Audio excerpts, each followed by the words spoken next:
Hey, welcome back to the Garage Space. My name is Andre. Thanks so much for tuning in. It's the 18th of January, 2026. It's a Sunday afternoon. It's actually the morning still.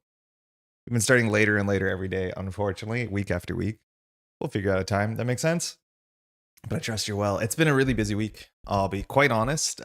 We've been doing a lot of streaming over the last couple days. What was it? Thursday on this table with the camera turned horizontally.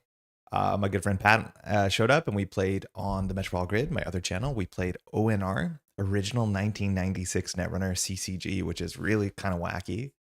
But then yesterday for 8 hours we streamed. It's actually currently ongoing still.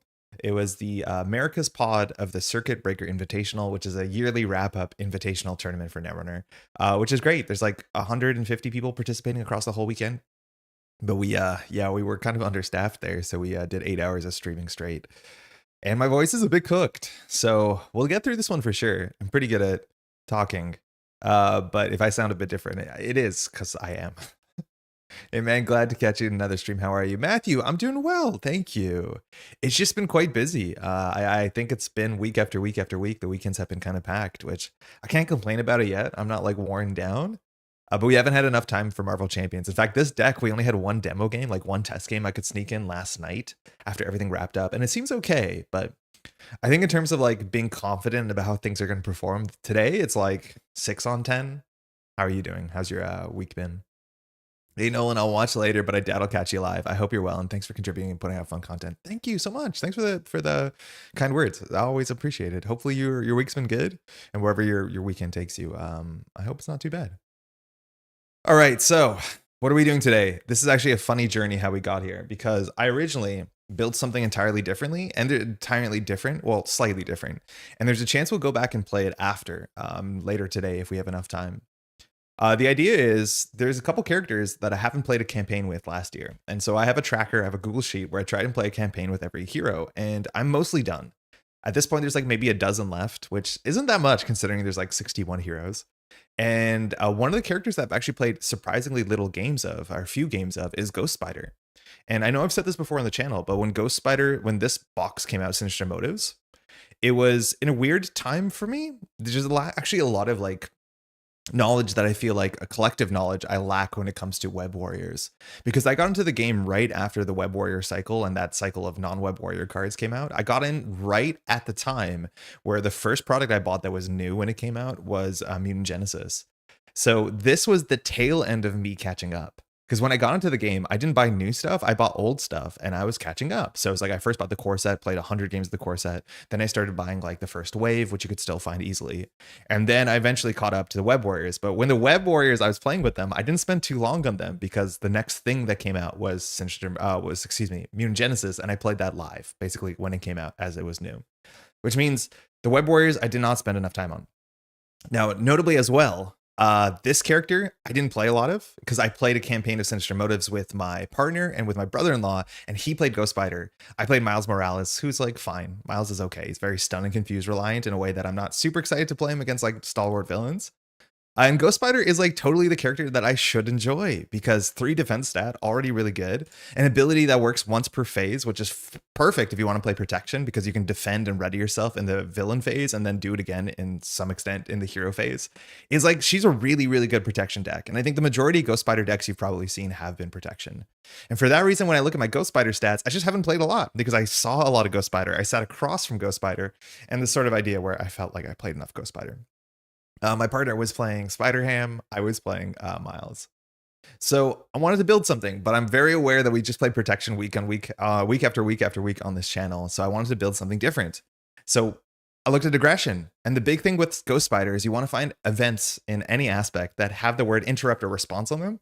And the more of those you have, the better it is for you. And the idea is that you get a free ready. So this is an aggression deck that I built, and we might be able to try this out later today. And a really good card in theory. Oh, this is not sorted. Apologies, I should have sorted this. A card that's really nice is Skilled Strike. Give me 1 second.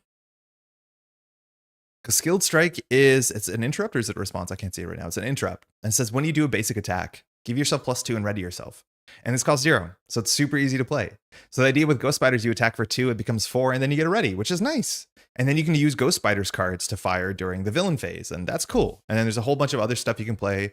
There's a bunch of situational aggression cards that are interrupted responses, and you can kind of, if you're lucky, use your dad as like a extra hand to hold the cards for the right time. We have the new card Spider Woman, which I'm realizing always in hindsight, it's hard to search cards on the stream that start with the word spider because there's too many of them. Hold on, do I even have this card? Spider Woman Aggression? Yeah. Oh yeah, cool. There's only one. I wanted to play that. And then I looked at this deck and I thought maybe we're not gonna be able to thwart enough, which I think might be a genuine problem. But also, I think people might have seen this and I think we can go weirder. So what I did is I continued to look through the databases for any events and any other aspects that have the word interrupt or response. And it turns out leadership actually has a couple. And they're cards that I haven't played in a while, but they're okay. There's actually some cards I've never played.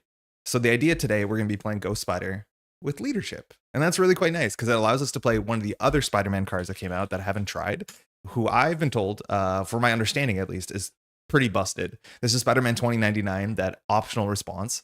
After you use a basic power of Spider-Man 2099s, you can return a Web Warrior ally in play to its owner hand, including Spider-Man himself, or Miguel himself, but also can keep bouncing your allies and keep playing your allies, and they have infinite health, and you have to block yourself. And blocking ourselves is pretty good because we have 3 defense stat. So we'll see how it works.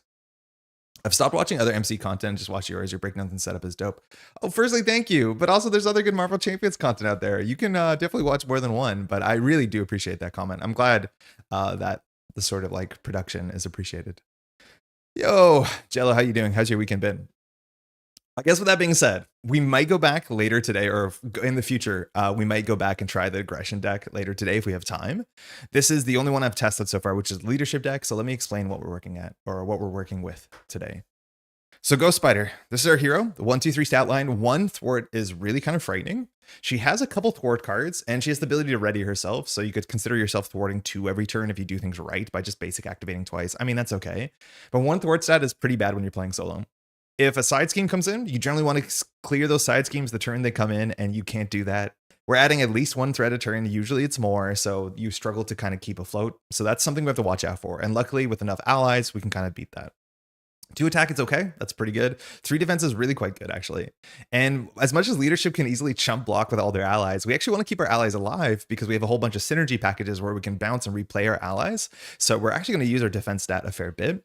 And of course, our ability says when you play an interrupt or response on an event, you can ready Ghost Spider, and this is once per phase. So if we exhaust to defend and then immediately or later in the villain phase play an event with interrupt or response, we'll be ready going into the hero phase, which is one of my favorite things whenever you're defending is not entering the hero phase exhausted because it's just like not as fun. Our alter ego side is like kind of weird. This ability is like super situational. It actually only matters on a couple board states. Either we can shuffle this card back into our deck called Ticket of the Multiverse. I'll show that. Actually, I might as well pull it up now. Ticket to the Multiverse. Really weird card. It technically does remove itself from the game. It's an upgrade that allows you to basically kind of like do a full mulligan, draw up your hand size, refresh yourself. You basically get to start a turn trigger again. But the big thing about Ticket to the Multiverse, besides being a 3-cost upgrade, is that it has 2 wild icons on it, which is something we haven't seen a lot in this game. And I actually really like cards that are powerful that have multiple icons on them. I think recently we've seen Hulkling, which Hulkling shapes are all kind of like that. Anyways, this card is good, but our alter ego ability, we can spend this card aggressively and just keep shuffling it back into our deck. So usually you'll see this card, especially if you open with it, twice per deck cycle, which is not bad. You can also ready George Stacy. George Stacy, this doesn't make a lot of sense to me. Readying George Stacy means you want to take 2 cards out of your hand to put them on George Stacy, which is really expensive. That's like not a great thing. Thematically and flavorfully, that's kind of fun, but that's our hero ability. It's mostly this interrupt and response thing. Been good. Have a 4-day week here because Monday's a holiday. Oh yeah, it is a long weekend. I don't know if it's a 3 or a 4, but hopefully in the States, y'all are having a good long weekend here. Yo, Madaffer, how's it going? Happy Sunday. All right, and now I need to admit, there's a lot of cards here in Ghost Spider that I do not know the names or the differences of versus their effects. One reason is because I haven't played enough Ghost Spider. Secondly, is because they're all cost 2. That's it. I'm actually not confident about the econ curve in this deck because Ghost Spider doesn't have any resource generators, and it's trickier to create resource or to have resource generators for Web Warriors. There's no inherent Web Warrior resource generators as much as this deck, and we can import cards that give us value in alternate ways. But that's a problem because, as you might notice, she has so many 2-cost cards. And with a 5 hand size in a hero mode, drawing 2-cost cards is not the best thing you can do. Like almost her entire kit costs 2. Because you can only play 1 2-cost card with a 5-card hand before you run into issues. Because it functionally costs 3 cards, right? Like 2 in a pitch. So she draws some really awkward hands in the early game where you don't do a lot. This is something I've struggled with Ghost Spider, and I don't know if this deck is going to be that much better. But again, so much of her kit is a 2-cost card that gives you some sort of value when you do a basic activation or some specific trigger fires. And having this many 2-cost cards without resource generators kind of stinks. We'll show that we have this one upgrade that draws us a card, so that's kind of makes it possible for us to play 2 2-costers. Like that's okay. But she has a very expensive deck and no like pure resource generators, which is kind of weird. Hey, how's it going, ninjas? For Ghost Spider and my protection build, Nerves of Steel is a key card for paying the 1-cost defense cards. Yeah, exactly. The problem is we're playing leadership, so we don't have the Nerves of Steel or the Sense of Justice or whatever the third one is for aggression, where the guy's punching the ground. We, in theory, in this deck could play the 1-cost leadership card that does a damage to generate a wild. In fact, I probably think we should. But yeah, her curve is like kind of bad. I can't get around it. I draw clunky hands on turn 1 to turn 2. It's really, really rough. EU leadership. Hey, for real, like I appreciate that comment. I also am EU leadership. I don't love playing leadership decks. I think leadership does some things really cool in this game. Like it is the faction about searching and tutoring, and that gives you a lot of agency when you play. But I'm not a player who likes overwhelming by just playing a lot of allies and blocking with the allies, and kind of it feels like in some way cheating around central aspects of what this game or the difficulty that this game presents. I want to be very clear. I also am technically EU leadership.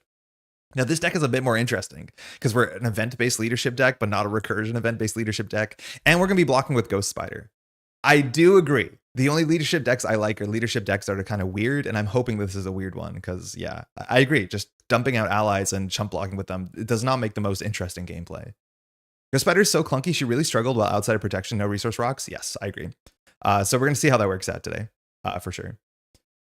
Helicarrier, we do have Helicarrier in this deck. It's the best we have, but one Helicarrier doesn't do enough. In the aggression version of this deck I built, we even have build support to cheat out Quinn Carrier, which might even work better. In fact, I don't even love Helicarrier in this deck because she has cards that require a certain type of resource, which Helicarrier does not fix.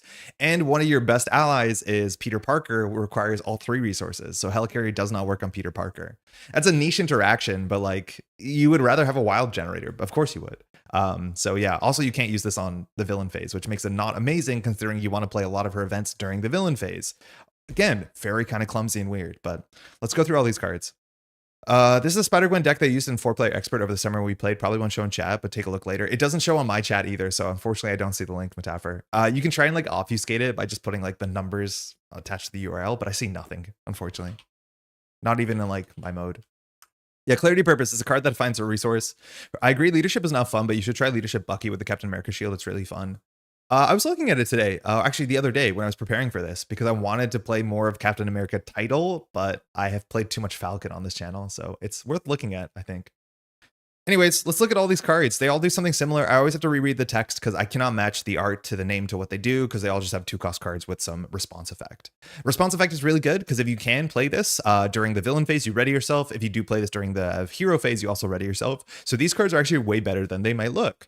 That being said, Ghost Kick is a 2 for 6. After you use a basic power, deal 6 damage to an enemy. That's really good. 2 for 6s. We don't have a lot of those in the game, let alone 2 for 6 with a ready. That being said, there is an additional cost associated with this, which is if you're exhausted, if you're stunned, this card becomes harder to play. So 2 for 6 is good, but there are some hoops you have to jump through. We have 3 copies of this 2 for 6. Phantom Flip, this is our thwarting card, I'm pretty sure. After Ghost Spider uses the basic power, it's a 2 for 5, remove 5 threat from a scheme. Those are also really good numbers, but the clunkiness is that this is attached to something else. We only have, we have 3. Well, actually, that's pretty good. Pirouette and Punch. This is the cancel. It says when a card is revealed from the encounter deck, deal damage to the villain equal to 1 more than the number of boost icons on that card and cancel that card's when revealed effect.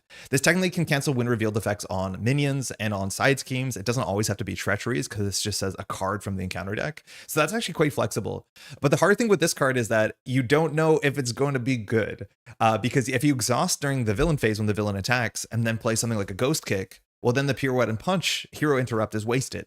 So it's usually you're in this weird spot where this is probably a bit better in multiplayer, but you don't defend, or sorry, you defend and then you don't respond to the activation of the defense. And then you hope you draw a card with a good when revealed, because otherwise you end up spending 2 to do like 1 damage and that's it. And then you ready yourself. It's kind of weird, but we'll give it a shot. And then this one's also very strange. And another big reason why I think she's so good in protection is because you can play now a Change of Fortune deck, which knocks out minions during the minion phase. This is Hero Interrupt. When an enemy would activate, cancel that activation. That's pretty good. But the problem is you're ready. Like you want to play your Hero Interrupts when you're exhausted so that when they resolve, you ready yourself, or technically not resolve. What's the text? After you play the event. Yeah. So I guess when it resolves. But the problem is if you're canceling the activation from the villain, you're not exhausted, so you lose the value on this card.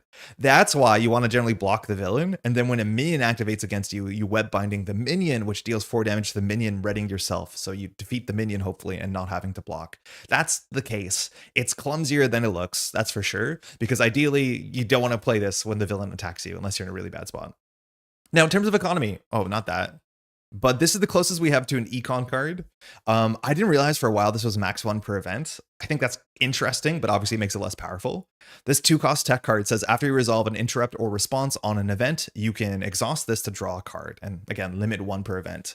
This is the closest you have to a resource generator, and drawing cards is better than a resource generator. The problem though with Ghost Spider is a lot of times you're doing this during the villain phase, and committing cards from your hand during the villain phase is the worst time to commit cards because you don't know what you're going to be drawing in, so you don't know if you're going to be drawing a double resource to make your hand more or less playable. It's a bit awkward. Again, committing a lot of cards from hand during the villain phase before you specifically see the encounter card you're being drawn is something that makes me anxious because I don't like that. I don't like not knowing if I need to clear a minion or a side scheme and then pitching the cards that could do that. But you have 2 of these. It's definitely good, especially because we have 0-cost cards we can play during the hero phase, and those are really quite good because it makes them cantrips.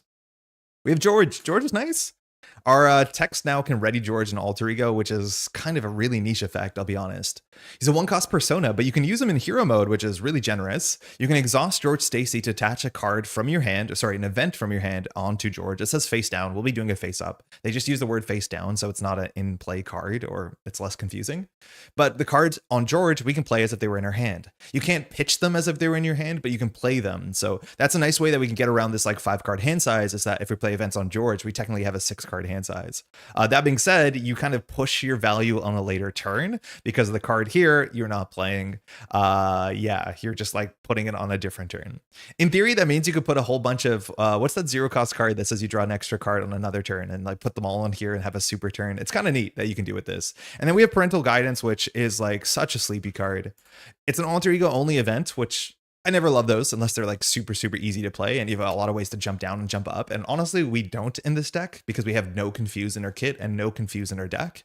This says if George is in play, you can attach an event from your hand or discard pile face down to George. That's really good text.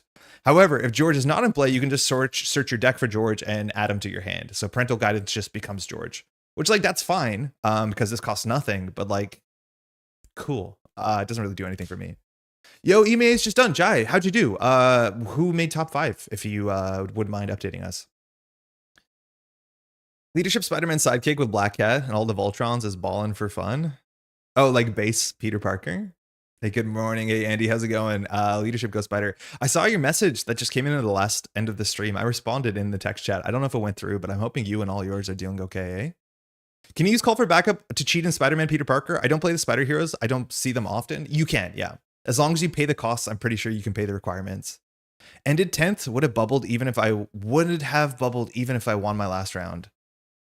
Would or wouldn't? Oh, you would have bubbled even if you did. Ah, sorry, Jai. We're always rooting for you. Hopefully it was a good event. Yeah, Across the Spider-Verse, we will cheat him in a lot. This is the Ticket to the Multiverse. It's our last card. This one's weird. It generates 2 resources, which is good, and has an absurd ability, if you can get this thing down, where you shuffle your discard pile back into your deck alongside your hand. You ready all your Ghost Spider cards, which honestly, you don't have that many Ghost Spider cards that readying is actually super reasonable or super necessary. Sorry, super meaningful besides your web bracelets. But you do draw back up to your hand size, which is really quite good. That's a really powerful tempo card, but then you remove this from the game. And it's going to be really hard for us to tell when we have to do that besides or panic, which, yeah, that's great. Now we're playing some really weird stuff. I have never played this card. I do want to say that they have errata this card to make it not defense traded, because technically if this card is defense traded, I think you only can play it in reaction to a defense. I know there was a lot of conversation many moons ago before I was playing this game that people were upset about how this card got printed and got errated. I think this card was nerfed, how it was shown earlier. I cannot understand the exact conversation around this card, but all we care about this card is it says, when a hero would take any amount of damage, reduce that amount by 1. That is obviously really bad for an event. It's not an event you want to play in just about any deck, but for us, we actually can consider playing it because it gives us a defense event in leadership. The idea is if we defend for 3, and ideally, especially on expert, the villain usually attacks for more than 3, then we can respond with warning. It prevents 1 damage, and we ready ourselves. And then probably we'll draw a card with our web bracelet. We played last week Desperate Defense. We had a really good stream last week. This is kind of Desperate Defense. It only does +1 defense. It readies you if you take damage instead of if you don't take damage, because you can only play this if you take damage. But that's Desperate Defense for 0. That gives you 1 fewer defense. It's like kind of okay. It's reasonable in this deck because we don't want to be blocking with our allies. We want to just be defending, playing warning, taking at least 1 damage because you have to take damage to play this, readying ourselves, and then drawing a card. It's kind of smooth. In my test game, I was so impressed. You can also play this in response to like some weird stuff like retaliate, indirect damage off of encounter cards, which in Sandman actually does happen. This card was like way better than I thought it would be. It's still not the best thing you can do, but for being a Desperate Defense clone that doesn't care about perfect block in your leadership deck, specifically in Ghost Spider where the ready like actually works, kind of sick. 8 out of 10. I liked it a lot more than I thought it would. Did Silk come with many Spider-Friend helper cards you'll be using? So Pat, how's it going? Silk came with, Silk came with 1 basic Spider Web Warrior card we'll be playing, and then came with 1 Web Warrior card for every aspect. They're all really powerful, if I'm not mistaken, and we're definitely playing the leadership one. How are you doing? Does Ticket Ready Ghost Spider herself? Yes. Yeah, I believe it does say, I think it says directly on her to ready her. Okay, we have teamwork. Technically, we have the other art. I honestly don't know which art I like better, but this is also really cool because it's one of the few hero interrupts that you have in leadership. I think leadership has like 2 or 3, and that's really important because this will play during the hero phase and this will ready us. So this becomes a cantrip that also draws a card usually, right? So hero interrupt, when you use your basic power, thwart or attack power, exhaust an ally you control and add that ally's matching power to your hero's power for this use. This is not bad in Ghost Spider. A lot of our allies will have 2 attack or 2 thwart. So we go in with Ghost Spider, we thwart for 3, we attack for 4, we ready ourselves, and we draw a card. That's really good. And we have enough allies that this is like pretty consistent. Give me one moment. My partner just left, so my cat is yelling in the other room because she thinks she's alone. Give me 1 second.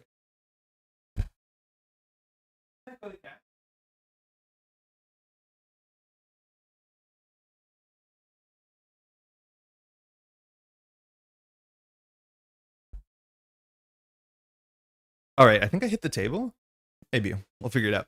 Anyways, this card is way better than it looked, and it is a really interesting and easy to play card. And I like these 0 cost interrupts are so good, or responses are so good with Ghost Spider. And this is the big reason why we can get away with playing leadership. The other one, and I was a bit of a coward, I wasn't able to play 3 of these, and the big reason is because our ally pool, we actually want to keep our allies in play forever because we're playing Miguel. But otherwise, this interrupt says when an ally you control attacks, it gets +3 for the attack, and then you immediately discard that ally. We have some allies that are not going to stay around for long. Like Miguel can't keep everyone healthy, so this becomes +3 and a ready for us, which for a 0 cost card, it's situational, but it's not the worst thing. And these are the extra cards we can add to a leadership deck to make sure we have enough ways to ready ourselves. And so far, they've been pretty cool. They've actually been really fun in my 1 testing game. Do we think for when they redo Peter Parker, they will have a built-in Web Warrior trait and maybe make thwart options? I'm not 100% sure. I think they won't, Josh, because, actually, it seems like a lot of the Web Warrior support is in Sinister Motives, and that has been out of print for a long time now, or it feels like a long time now. And so having a lot of the hard Web Warrior support might not be necessary. I don't think they're going to complicate the core set. For what it's worth, like I think the general audience doesn't know what Web Warriors are and are more used to Peter Parker being an Avenger, so they might just keep it pure like that. I think it'd be cool if they just put both on it. Like, yeah, you're right. Why not? It doesn't cost them anything, so I'd be happy if they did for sure. There's a whole bunch of like other like Champion Miles Morales. The basic ally is not a Web Warrior. Spider Girl is not a Web Warrior. Like there's a couple earlier cards that just didn't see that trait at all, because I think that trait came from this box, or maybe it didn't, but it definitely did not exist in the earliest cycles. This is starting to look like the deck I sent. Is you got this next? No. Wait, what is you got this? After you exhaust her? No, because this one I don't care about, because this one already readies your hero. So I looked at this because I searched up all the responses and interrupts, but you got this says after you exhaust your hero to make a basic thwart or attack, discard an ally you control, add that ally's matching power to your hero, ready your hero. This doesn't matter, because when we play an interrupt or response, we already ready ourselves. So technically half the value of this card we are wasting. That's the way I saw it. So I didn't want to play this card. If this card didn't ready yourself, I'd be more excited to play it, which is really funny. But if it didn't ready itself, it probably would cost 0. But yeah, I just didn't care for this card because it's like wasting the value of Ghost Spider herself. All right, let's look at all our Spider-Man, our Web Warrior cards. I want to say this, please, if you know better than me, or if you know anything and you think you know something that you can share, please share. Because I think there's a lot of like learned wisdom, or like people mimicking other net decks and like, you know, hopefully best practices, which I have entirely missed on the basis that I did not play this game when this was like the super meta thing where people were playing Web Warrior decks. So I do not know what are the most played Web Warrior cards. I've looked at them and I've decided which ones I like playing. But in terms of like, I probably played this many Web Warrior games and Web Warrior decks, and a lot of people who've played for a while have played this many Web Warrior decks. So let me know, because I do not know exactly like what's the necessary, the auto include Web Warrior cards, because I just haven't played that package enough. I have played very little Web Warrior synergy cards. Does Silk have any new Web Warrior cards? Yes. Silk has a couple reprints and then came with a whole bunch of allies. I forget what else is in her pack, but she had a couple like really important reprints for Web Warrior synergies, which I think is pretty sick, including Miguel here. Spider-Man 2099, one of the most expensive cards in our deck. 2 thwart, 2 attack, 3 health. It's okay. But after Spider-Man 2099 uses the basic power, you can return a Web Warrior ally in play to its owner's hand. Mind you, we have a really good trigger whenever Web Warrior leaves play that draws a card, so this is even better. It might be expensive to play all our web warriors over and over again because we don't have a good economy. And we're noteworthy, this is not forced, and you can use it on Spider-Man 2099 himself. The card just looks really cool and really fun. There's only one, I think, web warrior, or no, there's two web warriors in our deck that have an enters play effect. So bouncing those is really good. Like bouncing Madame Web is really good. Bouncing Spectacular Spider-Man, the Auto Octavia Spider-Man, I think is okay too. But this card's really interesting. It's a really obvious build around, and I think any deck that's a better economy probably will use this a bit more. But this is, again, we're not blocking with everybody. We want to keep our allies in play and block with our 3 defense stat and our warnings. So that's kind of cool. All right, searching up Spider-Man cards is going to be a nightmare, so give me a second. It's always really hard. I need to reschedule how this works or set this up. Peter Parker's really good. Requirement is spending each type of resource, but once you get him in play, not only does he have a 6 stat line at 2 thwart, 2 attack, 3 health, but after Spider-Man attacks or thwarts, you can choose another web warrior character, so it could be us, it could be other allies, and you ready that character. This is so good. It's just really, really good because it means we can attack twice, 3 times in a turn if we ready ourselves. Spider-Man's maybe the best card in our deck. This did get reprinted in Silk for obvious reasons. It's really quite good. I feel like I've played so little Hobie Brown. Hobie Brown's not bad. 3 cost ally, similar stat line, 1 attack, but 2 thwart is taking 2 consequential. You can only play this if you control a web warrior card. That shouldn't be impossible or even that difficult. We just have to watch out. We lose a web warrior when we're in alter ego if we have no other cards on the table. And it says when Spider-Man leaves play, which is something you can do when bouncing with 2099, let alone being defeated, you can choose to discard the top 3 cards in the counter deck and deal damage to the villain equal to the number of boost icons discarded this way. Yeah, on expert, usually that scales a bit better. I don't think Sandman has that big of boost icons, but this could do on average like 4 damage, and you can keep bouncing or replaying Spider-Man, Hobie Brown with Spider-Man Miguel. So that's kind of cool. This one actually has synergy with our deck. Anytime you can find a version of auto that actually works with your deck, it's a lot better. One of the cheaper web warriors, only play if you have a web warrior, and auto says, after you play Spider-Man from your hand, ready an upgrade you control. If that upgrade has a tech trait, draw a card. That actually is really good because we have a tech traded, our web bracelets are tech traded, and readying them, both of those parts are relevant. You'll still play auto on decks that don't have tech cards that still have upgrades. He's really good. He's really cheap. So we'll play this a fair bit. It's quite nice. SPDR is easily the most playable of the web warriors. 2 costs, you play Penny, and when defeated, if SPDR takes excess consequential, you return her to her hand instead of defeating her. So usually the play pattern is you play SPDR, you attack for 1, you thwart for 2, she bounces, you replay her, she attack for 1. That's very expensive when it comes to resource generators, and I think there's this chance that this deck could play Power in All of Us because it has a lot of basic cards. In fact, most of the Spider characters are basic. We're not, so we'll see if our resource curve kind of fails us. All I know is play Web of Life and Destiny. That's what I know. I don't know if you always play Ticket to the Multiverse. I think you do, or not Ticket to the Multiverse, the one where you can play someone from your bin. I'm not 100% sure if this deck or every deck should be playing the one where you get +1 attack whenever somebody leaves play. Auto include Web Warrior allies. Hey, Cheddar. Madame Web, Peter Parker, Hobie, SPDR Auto, and you can't play the Gwen ally. Yeah, I like the Gwen ally a lot. I'm not convinced Hobie is an auto include, but the Web Warrior package really requires you to play as many Web Warriors as possible. So Teamwork Gwen, this looks interesting. Very cool. Autos and auto include? That's so wild. Sneaking Spider-Man into play, make the calls a good cheat to bypass the requirements. We have the other card that does that. I forget the name of it, but we'll see if that one works really well for me usually. This is Spider-Ham. I never play Spider-Ham. I think we just need to play more Spider characters or Web Warrior characters. It says forced response and 2 thwart, 2 attack, but no consequential. After Spider-Ham attacks or thwarts, discard the top card of the encounter deck, and for each boost icon, deal 1 consequential to Spider-Ham. I'm guessing that's not that good. I don't know. The numbers are good. We have 1 way to control the top of the deck, but this seems like such a question mark for me. Spider-Ham's the filler one. Yeah, Spider-Ham very much feels like a filler one. And Madame Web recently came out with Silk, and Madame Web is absurdly good because she scales with the amount of web warriors you have, which is why another reason why you want to play all the web warriors. So after she enters play, look at the top X cards of the counter deck, where X is the number of web warrior cards you control. You may discard a card looked at that way and put the rest back in any order. That's really powerful for Hobie, for Spider-Ham, for dodging bad encounter cards, setting up boost cards. Like Madame Web is just very, very good. And it's whenever she enters play, so she's really much worth bouncing back and forth with Miguel. Then there's no reason to only play Spider-Man cards. That's a cool thing. We also have ways to add the stats, let alone discard. So if we have Nick Fury plus Last Stand, he can attack for 5. We will block with Nick Fury. We won't block with many of our other allies because we want to preserve a massive Web Warriors, but it's Nick Fury who's really good. We're also playing Maria Hill, who I think adds a bit more thwarting to the deck, which might be necessary. Not you. I'll be honest, I originally was testing with Grant Ward because I wanted to play a really cheap guy, and having Grant Ward come in and get knocked out really quickly with Last Stand was also quite nice.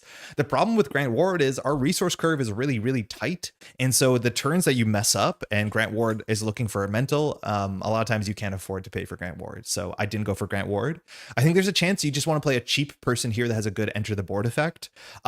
Mockingbird might be a bit too expensive, but you could do Mockingbird. I think the other obvious choice is like playing cheap Ironheart, who draws a card, and then you can just get rid of her with Last Stand and have her attack for like 4 and 1 in the other order. But instead, we're playing Maria Hill. She's still really, really good. We're not playing Make the Call. She's even better if you play multiplayer, but she gives us a bunch of thwarts, so she can thwart for 2 and then Last Stand for 4 if we're lucky.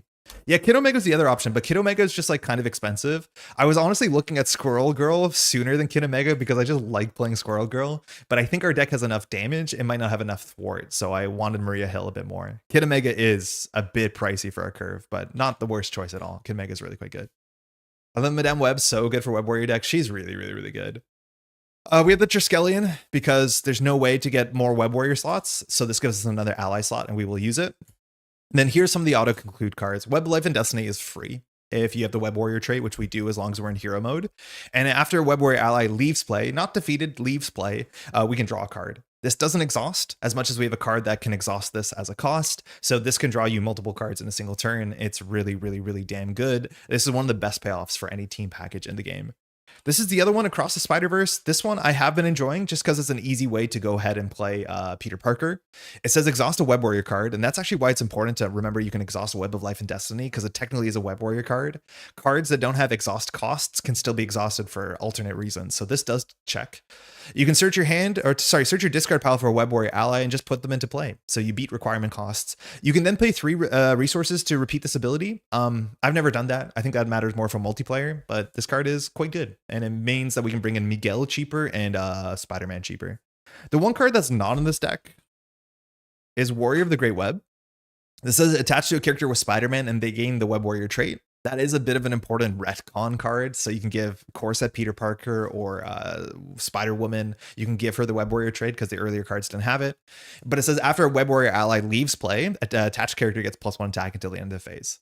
I mean, that's okay. That's definitely not bad. But I didn't feel like it was worth the deck slot because I want to play 40 as much as I can because finding our bracelets is super, super important. And then the resource generators, which honestly are kind of bad. Like, this is the worst part of this deck. I do think there's a chance we should be playing more just Power and All of Us's because we have so many basic cards, but we have the Helicarrier, which isn't perfect because we have a whole bunch of cards with requirements. We also have Team Building Exercise, which also has the issues because it doesn't work during the villain phase, and there's a whole bunch of cards that have requirements, but then we're playing Energy, Genius, and Strength. I'm playing the X-Men versions because that's what I had. And that's the deck. I've done one testing game, and it's been really quite fun. It's actually quite fun to ready yourself during the hero phase. And by doing cool stuff with your allies and building a board of Web Warriors, you know how it is. And I think maybe that's like, there's certain decks where it feels like your synergy package that you're playing kind of outshines what your deck is doing. I tried to record a video earlier this week for the channel where I was playing a Change of Fortune Excalibur deck in Shuri Black Panther. Because the idea is when a villain attacks and you defend, you can do 2 damage with your claws, and then you can do 2 more damage with your Excalibur, and then it should be easy to destroy a minion and draw up with Change of Fortune, which, like, classic. We love Change of Fortune here. The problem is every time I play Shuri, she's good, but then you end up playing the Dora Milaje package, which I'm still not sure how to pronounce that. And the Dora Milaje package requires so much, well, maybe not so much thought, but like it's a thing that you do every turn. And it's really good. It just kind of like overwhelms and kind of eclipses everything else because the Dora Milaje package is so consistent and so flexible. And I feel like almost any Web Warrior deck I play where you play like, 16 of the basic Web Warrior allies, that becomes the star of the show and less so your cards. It becomes like this package is so good because you end up drawing like 2 extra cards a turn. You play SPDR 14 times. Excalibur is Excelsior. Yes, good catch. Wonder how she'd deal with Resource Reserve and George. Seems like too much. I'm not a huge fan of Resource Reserve. I think anytime we have a double in our hand, we'll play it because all our cards cost 2. So I don't think squirreling things away is that good, especially because, yeah, it does compete with George. But I'm not the biggest resource reserve fan unless you have like very specific resources. Make the call Maria Hill and Mission Leader is a beautiful combo in multiplayer. Yeah, that I 100% believe. Warrior of the Grey Web I like a lot for Gwen, actually, since if you have that extra ready, but yeah, it's better in aggression. Yeah, I have it in my aggression version. In this version, I don't have it. But in the aggression version, yeah, for sure. Especially because we want to be able to knock out minions consistently. All right, that's mostly it. We'll give it a shot. We're playing against Sandman. I think Sandman has a couple angles that were well suited. We have allies to tap for city streets, and Sandman's like relatively fun. It can get away from you. If it gets bad, it gets really, really well, quite bad. Because if you can't deal with city streets, it scales non-linearly in a way that can catch up with you. So let's just do a quick setup here, and we'll try this deck out for the second time ever. Hopefully this goes well. If it's not, we'll try aggression. If that's bad, we'll play a protection version, right?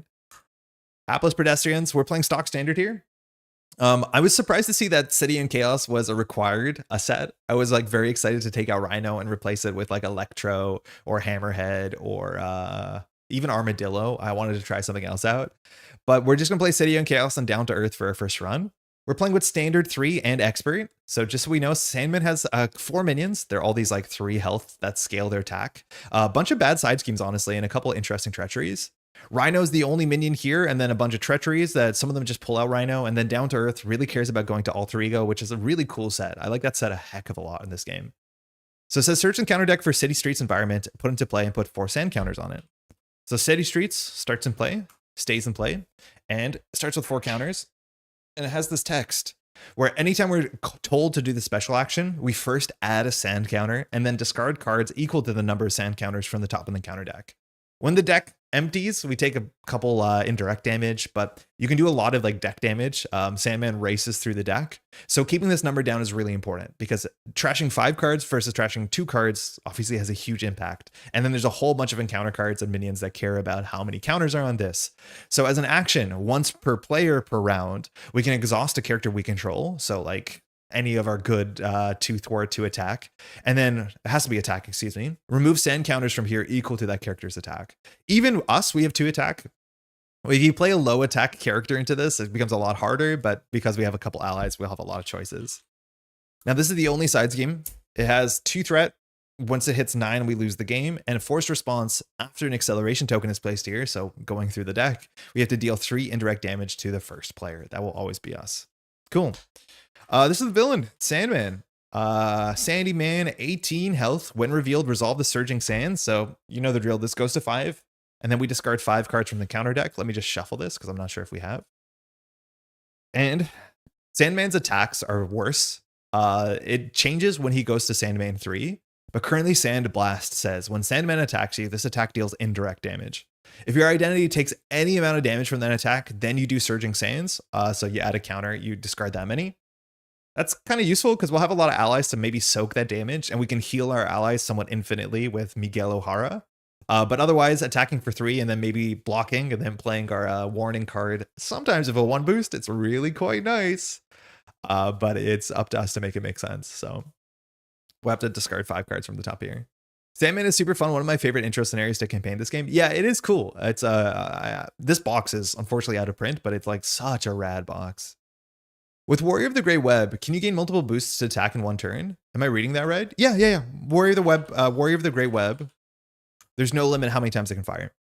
And if you ready yourself, it's for the whole phase. So it's actually really quite nice in Gwen that if you like get 2 allies out or they're defeated, then you attack for 4, you ready yourself, you attack for 4. That totally works. Yeah.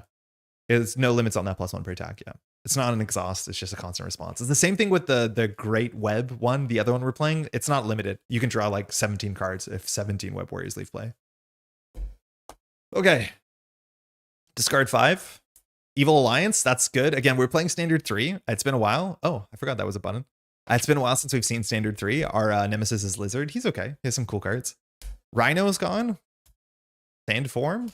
Drawing Nearer. And Master Plan. I mean, only losing 1 expert card. Master Plan is never the worst expert card usually in my experience, but that's not bad. We'll take that. Let me just move this foot pedal, have some coffee, and we'll be off. Sandman's relatively simple setup, which I do appreciate. Like it's easy to start going and playing. Okay. How we doing? This is making a shadow. It's okay. That's just how it is. We'll have some coffee. I got to play Gwen and Justice and redeem Lizard one of these days.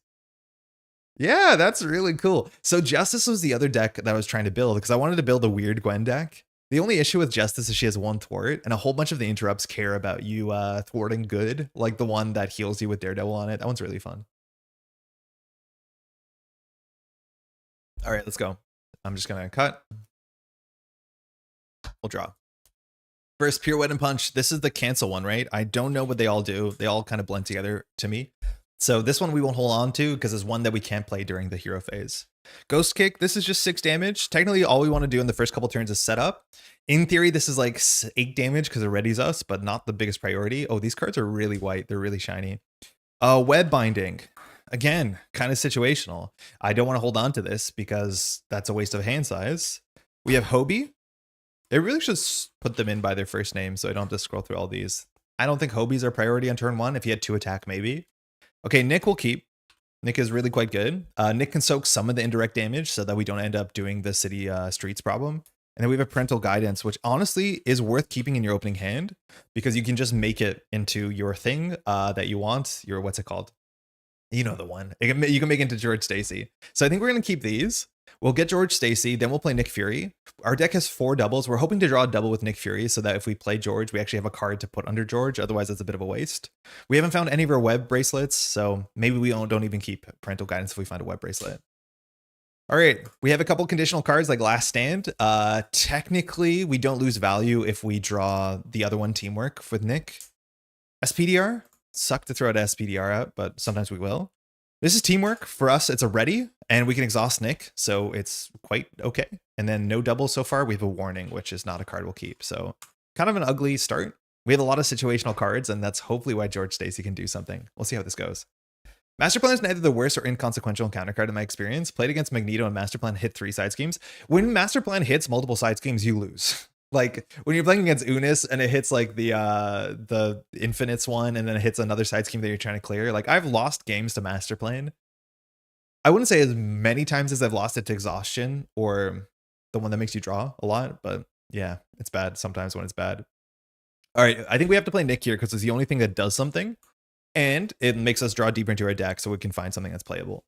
That means we have to only keep 1 card. My guess is we're going to keep Parental Guidance. I think readying ourselves with Teamwork is not super important. We could also keep SPDR and play SPDR. The issue is if we keep Teamwork and Teamwork Nick Fury, like ideally we exhaust Nick Fury to deal with this. So I think we're just going to keep Parental Guidance because hopefully we'll set something up here. So we'll just do Nick Fury and we'll draw 3, which is usually what we do here. 1. Ooh, that's not good. We're not going to be able to play this unless we draw a bunch of doubles. 2. 3, not good. So we have some hard choices here. We can Parental Guidance. We can use Parental Guidance to go get our dad and then use the dad to like lock down a Teamwork and then just call it a day. That's not a great use. Oh, sorry. We have to play dad. And then we can lock down Teamwork and pass. Not amazing. We can play Team Building Exercise and then use Teamwork on Nick Fury. That's actually kind of fine. It gives us an extra 2 attack this turn, which is not super impactful, but it starts with one of our research generators, which I think we're going to probably need. I just don't know if it's better to have George, Stacy, or Team Building Exercise. And this is the sort of thing where the more you play the deck, the more experience you'll have. Like, obviously you will. I don't have enough experience to know what's right. Master Plan made me lose against Hella. Smug looking jerk. Also, hey, how's it going, Tony? Just in time for turn 1. So no matter what, if we play Teamwork or not, we can exhaust Nick, ready ourselves. Then we can have 2 attack to deal with city streets. Nick Fury will have more health. So Sandman's much more likely to not do the bad thing. When Sandman attacks for 3, we'll probably block. Yeah, I think Team Building might be better. It's like George Stacy is more fun to play, but if we can draw George Stacy later in the cycle, we can't draw Team Building later in the cycle. So I think that's what we're going to do. We're going to pitch 2 for Team Building Exercise. It's a bummer when we're not going to use it this turn, but now all our Web Warriors, which is the only trait we match, are going to be 1 cheaper on our turn. Yeah, I think we want Team Building. We have a lot of allies to play. We will flip up in Hero Mode. Unfortunately, our attack is not super relevant, but we are going to attack for 2. And when we do it, we're going to play Teamwork. So this says, when you use your basic thwart power or attack, exhaust an ally, we'll exhaust Nick. So it adds that stat to us. So we're going to attack for 4 into Sandman. Now our hero text will kick in. It says after you resolve an interrupt or responsibility on event, ready yourself, which again, this only boosts the stat for that activation, but now we can exhaust ourselves to deal with city streets. And we have 2 attack. We can't boost our attack with Nick Fury because it's only for an attack or thwart, not for a weird, what is this, a hero action. So that's that. We'll pass. Not the worst start. A bit clumsy, but not the worst. Ghost Kick. Okay, this is good because we want to exhaust. So in theory, Ghost Kick is something we can play when we exhaust. The best thing we could possibly draw here is actually a warning, I think. Phantom Flip. Again, still not sure what all these cards do. They all kind of look the same, but this one removes 5 threat. That's a bit overkill. There's only 3 threat on the main scheme. That's perfect. This is our biggest priority. Excuse me. We need to play this. We need at least one. The second one usually doesn't do much, but the first one's super necessary. And we have a warning, so that's great. And we draw the second web bracelet, so that's fantastic. Now the web bracelet is just tech and item, so we're going to have to play it at full cost.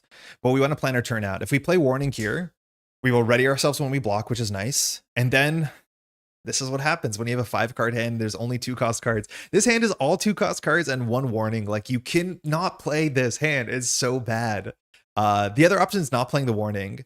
And then we play the web bracelet. But then with the web bracelet, we can't play this hand either. So just kind of cursed. Goes to 3. Villain's attacking us for 3 and a card. I will block.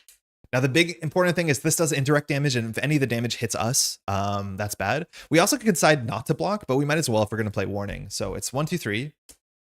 Oh, the bad thing happened. It's a sand clone. It has no boost. That doesn't usually happen a lot. So we're not going to be able to ready ourselves because we literally can't play warning. We were hoping for any amount of boosts. In fact, up to 3 boost would have been kind of acceptable. So that sucks. So we're just going to sit here with this warning in our hand and waste even more cards. Now we can respond to this, maybe? Sand Smash. Okay, good. Sandman attacks you with +1 attack. Phew, sort of. So Sandman's now attacking for 4. We could block with Nick Fury. It doesn't make a difference because this is going to be indirect. So 4. We shuffled this deck, right? 4. That's perfect. This is actually perfect. Wait, this is perfect. So we now have to take 4 indirect damage. So we're going to assign 3 to Nick. The last one we had assigned to ourselves. And because we're going to take a damage, we can respond with warning, which says when we would take amount of damage, reduce that damage by 1. So we technically don't take the damage. And then our hero ability kicks in, which says after you play interrupt a response, ready yourselves. That was sick. That was exactly what we needed to be. Nick Fury gets defeated for all the health. We do not put any more sand in the streets. 10 out of 10 turn. I'm going to make sure this is shuffled. Aren't you blocking with Nick? On this one, yeah. Yeah, it's indirect, yeah. Sandman attacks with indirect damage in stage 2, and so we have to put 3 on Nick, 1 on ourselves. Yeah, 2 Sand Clones are out. They're interesting cards because their attack scales with the amount of stuff on city streets, which it's not that bad. When you defeat them, it does do the sand special. All right. So it's us again. Kind of stinks. We don't have a lot of options here. I think I'm going to hold on to the 5 threat one because we'll have 4 threat in the next villain phase. So I'm just going to pitch 2 for web bracelet. So now when we do the thing that we do, we'll be able to ready ourselves. Or sorry, draw a card while we're readying ourselves. And then we're just going to exhaust ourselves. We're going to keep diligent here. And we're going to pass. And I will hold on to Phantom Flip. Maybe we don't need to. The deck has 3 of them. We have 2 more in the deck. Actually, I don't hold on to Phantom Flip, I think. It's really good, though. I will hold on to it. What's the chance? 1, 2, 3, 4, 5, 6, 7, 8, 9, 10, 11, 12, 13, 14, 15, 16, 17, 18, 19, 20, 21, 22. So there's 2 and 22. We're drawing 5 cards. That's like a 40% chance is my like vibes math, but I honestly don't know. I'm going to hold on to it. It's not the worst. Let's ready. It's auto. So we can ready the web bracelet if we find some cheap responses like Teamworks. There's a web binding, which again is kind of awkward because if we want to fire it here, it doesn't activate, but then we don't ready. We have a Triskelion. That's nice because it's a 1-cost card that's usually quite playable. And then finally we have a Pirouette and Punch. So we didn't draw into an extra copy, which is good. All right, this goes to 4. Sandman is attacking. We're going to defend. It's attacking for 3 and a card. Not much we can do here besides hope. So hope we will. 1, 2, 3.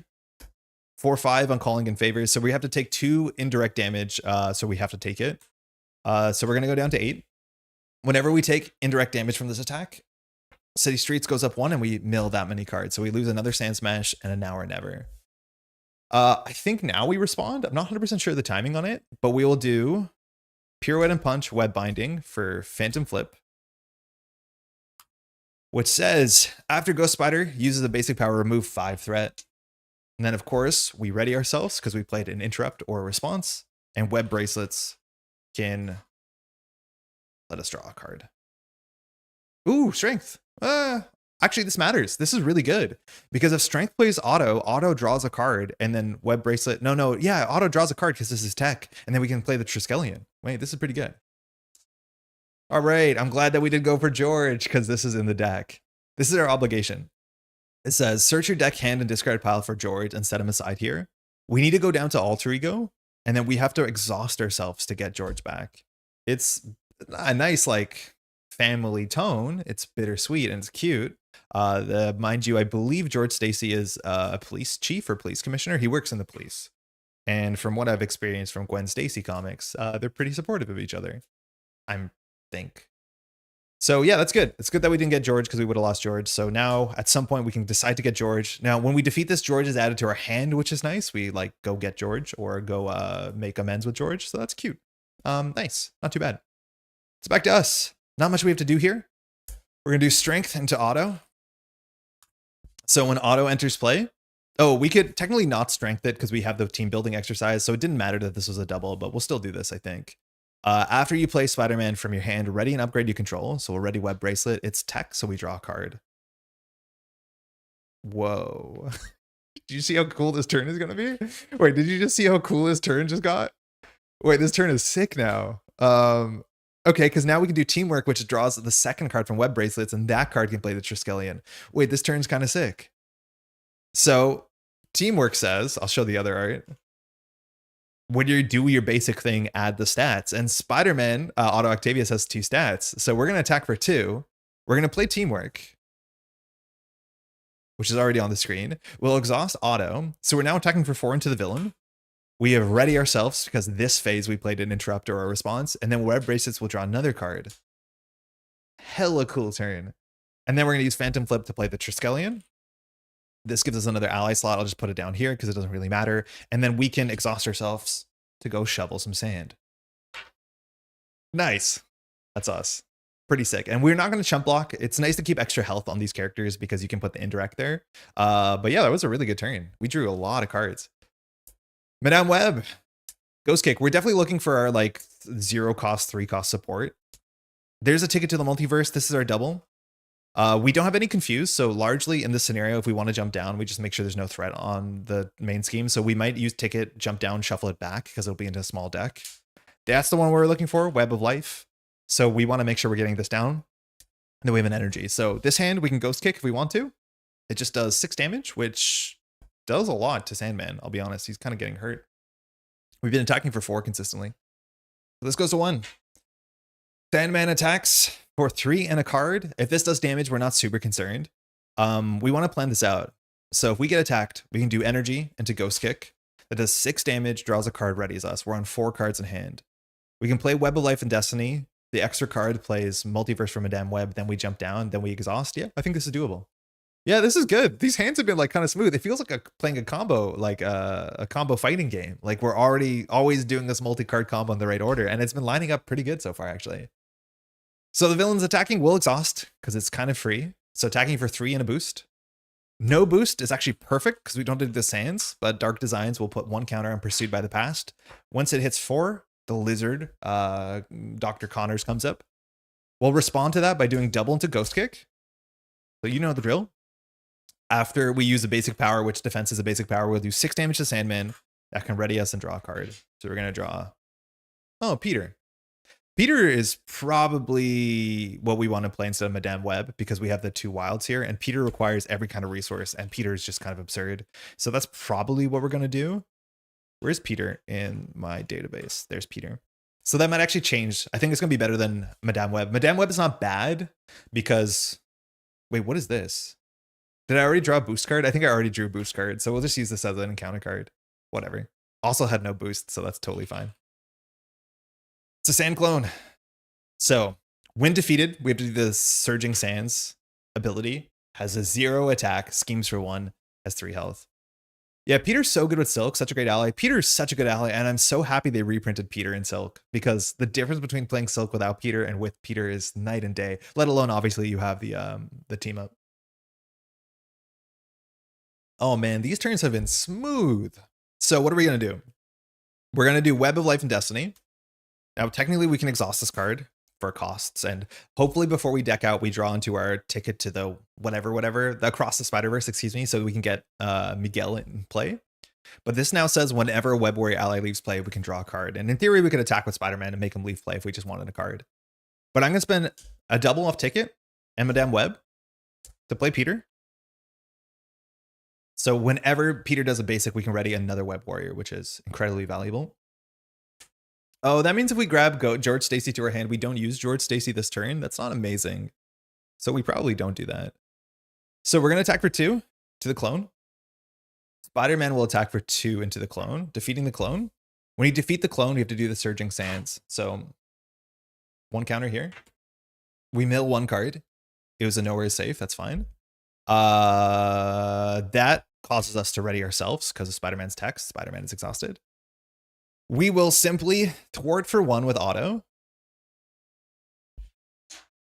I mean, what else are we doing? We can attack for 2 here into Sandman. The thing is, like, for Worried Father, we add this obligation to our hand, which is not amazing. The other thing we could do is like actually attack with auto instead of thwarting, and then draw a card when he leaves play, and then use that to play George Stacy. Could you have attacked with twice with auto to draw a card or play George? Attacking twice with auto doesn't matter because he takes 2 consequential. But we definitely could have thwarted or like attacked and thwarted with auto. But if we're not ready, we can't get this. So I think it's either we get George Stacy and we like lose, we intellect penalty ourselves and only draw 5 cards in the next phase, or we instead thwarting attack and then draw a card when he leaves play and then use that to play auto. I think I'm actually going to do that. I think that's better. So I'm going to unwind the auto thwart. And instead we're going to attack for 2 with auto, which defeats him, which is fine. He'll hit the deck cycle regardless. And now with Web of Life and Destiny, we can draw a card, which I think is a bit better. How close are you to decking out? Next turn. Not this turn, but the next turn. We draw a Phantom Flip. That's totally acceptable. We will now flip down, Phantom Flip down, and we will get rid of Worried Father, which adds George to our hand. We exhaust Gwen Stacy, and now we can play George, which he's not doing anything, but whatever. So he's here. And before we're going to pass the turn, we're going to use Gwen Stacy's ability, this is removed from the game, to go ahead and shuffle Ticket to the Multiverse back into our deck, which is something you can do probably actually twice now. It's likely we draw the ticket, so we can shuffle it back into our deck before we jump up if we draw it, which is likely, but not guaranteed. Okay, so we could thwart out. Sandman only has 1 thwart, so we'd have to get an advance. I think we've seen 1 Dark Designs so far, so that's our advance equivalent, and we'll just draw up. Okay, well, I shuffled. You saw me, right? It's here. Maria Hill's here. Helicarrier for another resource generator, easy to set up with Ticket. A Warning is kind of useless when we're in here Alter Ego mode. Spider Ham, and Across the Spider-Verse. This will get us Miguel O'Hara, which is really quite good. All right, this goes to 2. Sandman Schemes, 1, 2, 3, 4. Goes to 6. 1 encounter card. If this is a Dark Designs we lose, it's Sand form. So this attaches to Sandman.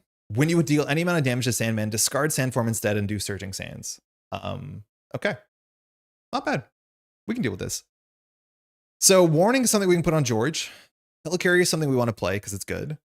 Across the Spider-Verse is really good. It has a small cost where you have to exhaust a Web Warrior card, but you can always exhaust the Web of Life and Destiny, which technically counts. So that's kind of a little cheat you got. Maria Hill is also good, but Miguel O'Hara might be better. We can thwart 2, 1, 1, plus Miguel is a lot. So we should be able to clear this. I don't think we have to play Maria Hill. Our deck has 2 more cards. So the question is, how do we play this? I think we do Ticket, Multiverse for Helicarrier, Helicarrier plus Maria for Spider-Verse, pin a Warning. That's my guess. I think that's the turn. That seems like the turn. Always, if you see a better turn, let me know. There's a chat delay, so you have to act quick. We'll pitch a double and we'll pitch Spider-Ham, and we will play the Helicarrier just so we have 2 resource generators. This is good as much as in action, which doesn't work at all during the villain phase, but that's okay. And then, of course, before we do anything, we're just going to go ahead and shuffle this into the 2-card deck. We don't really need to shuffle this because we're guaranteed to draw it, but it's in there. All right, we're not going to recover for 3. I think we're kind of healthy here, so we're just going to flip up. Then we're going to do Helicarrier to reduce the cost, plus Maria for Across the Spider-Verse. Now, this says we have to exhaust a card, a Web Warrior card. Web of Life and Destiny is a Web Warrior card, so we will exhaust it. So search your discard pile for Web Warrior ally and just put it into play. So we can cheat around costs like Spider-Man's, but also Miguel is expensive. And so now we have Miguel. Very importantly, Miguel's ability can affect Miguel. You can bounce him, but on top of that, it's optional. So we don't have to use it this turn, and this doesn't seem like a turn that we'll use it. Okay, we have a sand form, which we're probably going to get rid of, but actually maybe this turn we'll just clear as much threat as we can. George Stacy, we can exhaust him to attach this card to George, and this card is considered in our hand for playing purposes, not for pitching purposes. So let's go. We will, I think we do attack for 2. So we'll attack into the sand form. So it says, when you would deal any amount of damage, discard this instead, do Surging Sands. So this goes to 2.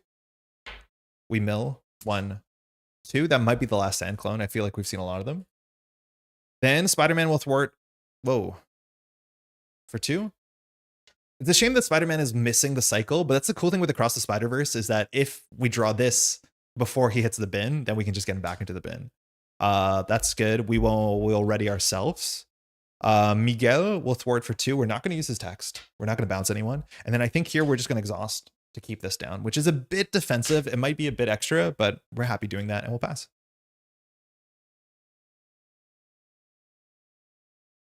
We'll draw up and we're going to deck out. So we know we're going to be drawing Multiverse. We draw Last Stand, which like not honestly great with these characters. These characters have a bit more value. I know we can Last Stand Spider-Man. Technically, if you Last Stand Spider-Man, I don't think you get his text. Because this says when you control attacks, it gets +3 after the attack resolves. Wait, so what's the text on Spider-Man Peter? After the text resolves. After the attack resolves. Peter Parker says, after Spider-Man attacks or thwarts. So actually you can do it. We can make him attack for 5 and still ready, I think. We deck out. This goes there. We shuffle. Oh yeah, we're drawing 2 doubles. You're right. We could just bounce Spider-Man. That might be better. I think you're right. That's probably better. And then play Spider-Man with Helicarrier team building. Actually, no. These don't work on replaying Spider-Man. So we can just do double plus something. Yeah. Drawing exactly the multiverse when we bounce Peter Parker, you're totally right. It has to be the play. That's really, really good. I wonder why they always word cards like George using the attach a card face down. Aren't you supposed to know what the cards are? They do it to avoid confusion from my understanding. So if there's a card that says like, look at all resources of a certain type, or the character that has the most installed cards or cards in play, they do it just to differentiate between cards that are in play that you can interact with and cards that are not in play. I think that's the only reason, just for simplicity. You're right, you always have to check it. I think there are some villain cards that attach cards face down, like the top card of your deck can get attached face down during Sentinel stuff. I don't think you're allowed to look at that card. But this is more so it's obvious that like you don't think this is an upgrade in play or something. Not that it can attach upgrades. But you know what I mean, right? Okay. We also get bummer, Last Stand. It's not great. And another resource. So like at least with 6 resources worth of cards in our hand, we can replay even Miguel on this turn. And of course, whenever a card gets bounced, we draw a card with Web of Life. So it's a bit cheaper than it looks. Goes to 3. Villain's going to attack. For 3 in a card, we're going to block with Ghost Spider. We're pretty sure we're going to be reading here. The only way we can do it is with warning. So 1, 2, 3. 4, 5 on Tidal Sands. This is acceptable. So we have to take 2 indirect. If we take 1 indirect to us, we have to do City Streets, which milling 1 card is not super impactful as much as encounter cards could interact with that. So I think we're definitely going to play warning here. So we're going to assign, we have to assign 1 damage. We could just do it to Spider-Man Miguel. I think we can afford to bounce Miguel because our hand does nothing else. So I'll put 1 damage on Miguel and then we'll block the other damage with warning. Because we played an interrupt or response, we'll ready ourselves. We'll draw with web bracelets. We draw a teamwork. Actually quite playable. Even with Miguel on 1 health. I threw it on the floor. 1 second. Still here. Cool. And now we get 2 encounter cards. The attached versus tucked thing, the game is weird. Well, tucked is a newer thing, right? Like tucked is circa silk, is like circa 2025. I think this card, if it would be reprinted, would use the word tucked, but that only became formalized earlier this year. That's a bummer, especially because it means teamwork we can't use. So exhaust your identity, Surge. Panic in the streets. 5 threat. Treat the printed text box of each location support and each persona support as if we're blank. George Stacy is a persona. Helicarrier is a location. Triskelion is a location. You can lose an ally to this panic. That's kind of sick. And we have a criminal, a common one at that. It has Surge. This is something we want to knock out if we can in Alter Ego by paying a physical. Otherwise, it only schemes for 0, attacks for 1, so it's not the worst. Okay, well, eventually they'll build an army that's big enough that I will say it's actually kind of bad. For now, it's not that bad. Okay, stop it, game. We can't Surge 5 cards in the same round. We are. Web of Life is also location. Oh, you're right. That totally does suck a lot. That's really bad. Now or never. I think this does your obligation. No. When revealed, choose to place an acceleration token on the main scheme, and when we do that, we have to take 3 indirect damage, or exhaust a character control and spend a resource of any type. This sucks. This genuinely got way worse suddenly. Any turn that you draw 5 encounter cards, surprise, it's bad. This is Peril, so you can't help me in chat. So don't even try. Our hand is like kind of unplayable. We want him to be ready so we can bounce Peter. So I think we just exhaust Peter and spend a resource. Man, this is really bad. Like, these cards are mostly useless. We have too much threat. We have no physical, so we can't even jump down. But we want to clear this before we do anything cute. But we want to use Miguel. But Miguel has to bounce Miguel because everyone's hurt. Why did I do 1 consequential to Miguel? Why did I think that was a smart idea? This was a very bad idea of a turn. I wonder if this is just like a panic multiverse turn and we just draw a new hand. Yeah, I think putting 1 damage on this was wrong. I think we should have just City Streets, because now if we activate Miguel, we can't bounce Spider-Man because we have to bounce Miguel. Oh, but then we can use Miguel again. No, that's fine, actually. No, that is fine. Yeah, so I guess we'll exhaust Spider-Man and we'll spend a resource. I don't think it matters what type it is. Thank you. You got this. That's not allowed in Peril. You can't say I have this. It's Peril. Volunteer work, alter ego action. I think it's the only way you can get threat off of this. We have 2 acceleration icons, so jumping down is like really sketch. So you cannot thwart the scheme, but as an alter ego, spend 2 resources of any type to remove threat from the scheme equal to your recovery. And if you're a civilian, which we are, we can draw a card. But biggest thing is Panic in the Streets blanks most of our important cards here. It blanks personas. Oh, there it was. And it blocks locations. So George is dead. Sorry. Helicarrier is dead. Web of Life and Destiny is dead. Yeah, that's the Peril ruling totally broken. All right, I guess we're going to do Spider-Man. Spider-Man can thwart for 4. The issue is like every time we bounce him, we're not drawing a card with Web of Life, which is awful. This turn would have been so good. But unfortunately, it's just okay. To bad. We can't jump down it. We're just not allowed to do that. So I think we're going to work on this as much as we can. I just don't think it's going to be perfect. So we'll use Spider-Man O'Hara. So we're going to thwart for 2. And in response, after Spider-Man, so this is before consequential, we'll return a Web Warrior to our hand. We don't draw a card. Just keep this here because we're going to need it. Then we're going to do double, because we're going to keep the wild because we're going to bounce Peter in a second. We'll replay Spider-Man. We could keep bouncing him. The text and the equivalent at Arkham I always find so weird. Peril is my favorite text. How's it going, Lucy? I don't know if you played this weekend. I told a story last week about how I killed 3 teammates in 1 action because of Peril and not checking the board. I think Peril is like, it is the coolest way to add horror into a cooperative card game. It is awesome. Yeah, the Deadpool Mojo card where it's like, look up you. Very funny that there's Peril for like functionally no reason. All right, so then we're gonna use Miguel again to thwart for 2. Then we'll use Miguel's text to bounce Peter. Man, we would have drawn so many cards here. And then we're gonna do wild plus blue to play Peter. Peter Parker. Let me hit tab 700 times. And then Peter Parker is going to thwart.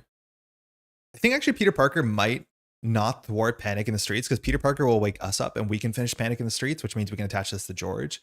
We do waste some resources, but like a really good recovery, I think. I think Peter Parker is just going to attack for 2 into a common criminal. That readies us, unless we want to ready O'Hara and bounce O'Hara, but then we'll thwart for 1. I guess it doesn't matter. But we clear Panic in the Streets. So our cards have text again. We can tuck a Teamwork on George Stacy, which we probably will play that next turn. And then that was a pretty rough tempo spike, but we could lose if we draw Dark Designs here. Sandman can serve as scheme for a fair bit. All right. I didn't miss out on CBI Invite this year by strength of schedule. Sorry to hear that. I didn't feel like there was a rally of tournaments at the end of the year to get people in the CBIs. I think the CBI had less people than last year. All right, let's go. Hey, it's Auto. Auto's good. We want a cheap teamwork or warning. We want a cheap interrupter response here. Phantom Flip, remove 5 threat. Pretty good. It is a thwart, and we cannot thwart volunteer work, but it means that we can get this down to from 5 to 0 and ready ourselves, which we'll probably do, so we don't lose to Dark Designs. Parental Guidance is a trash card. Maria Hill is fine, and Ghost Kick is 6 damage, which is overkill for so many different use cases. All right, this goes to 5 because acceleration. Sandman's attacking for 3 in a card. We will exhaust. And we play Phantom Flip as a response. So 3. Okay. We've been getting really lucky with boosts. As much as this is also the second Dark Designs, we take no damage here, so we don't have to do City Streets. But we're going to choose to play 1, 2 for Phantom Flip. So after you use a basic, remove 5 threat, so we'll clear the main. We ready ourselves, and we draw with our web bracelets. Across the Spider-Verse means we can do a lot here. There's too many cards to play. All right, common criminals, they're just going to attack us for 1 apiece. I think that's fine. We don't have to block this. We'll just take it. So we'll just take 2. They each attack us for 1, whatever. That's the cost of business. And then we draw loose ends. I think this gets our obligation or our nemesis or something. These cards are cool. Search and counter deck, discard pile and set that area for remove from the game for a copy of your obligation. No, it was not cool. We lost George. We lost Teamwork. We just wanted to have friends. If we change the alter ego, we have to discard a random card from our hand, and if this fails, it gets surged. But this actually searches out of play areas. Yeah, remove from game area. This removes from game. So yeah, George is in trouble again. We have to jump down to alter ego, which is good because if we jump down to alter ego, we can deal with volunteer work. We can deal with common criminals. It's not the worst thing. I love Phantom Flips. Salvages any other impossible situations. I was like down on her thwarting. I thought we only had 2 Phantom Flips. We have 3 Phantom Flips, which like hell yeah. Losing this teamwork does suck though, because we had a turn where we could play auto, draw this, ready this, use the teamwork. Like we had a really good turn set up. Okay, so what can we do here? We actually probably have a really interesting turn where we could bounce Spider-Man, pitch Spider-Man across the Spider-Verse, and play Spider-Man again cheaply. Yeah, no H2 CTK. I feel like there was less ways to get this year. Which last year arguably maybe there's too many, but this year it feels a bit quiet. All right, we want to hold physicals to deal with common criminal. We don't actually have those. But I think we have a sick turn here if we plan it out right. So first, we should activate with Spider-Man. We can't thwart this, so Spider-Man will probably like work on a criminal.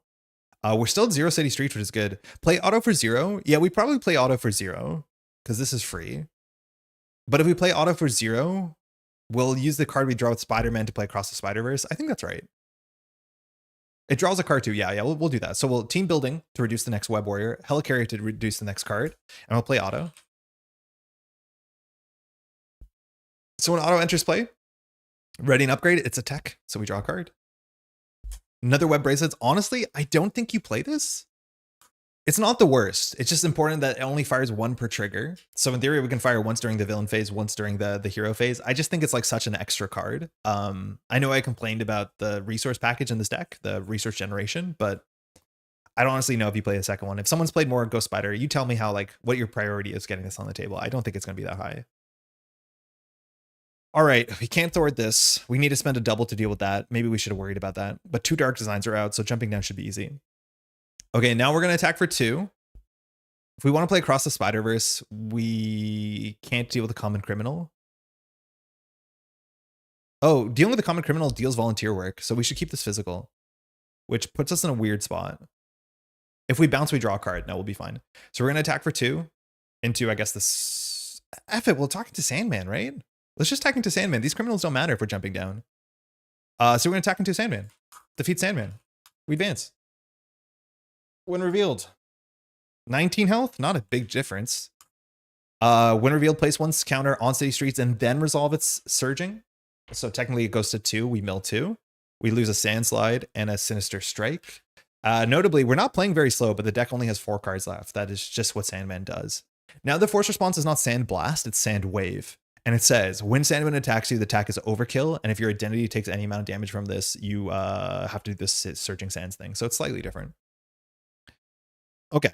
We'll now use Spider-Man. It's not very useful. I think we just attack Sandman. That readies us. Cool. Cool.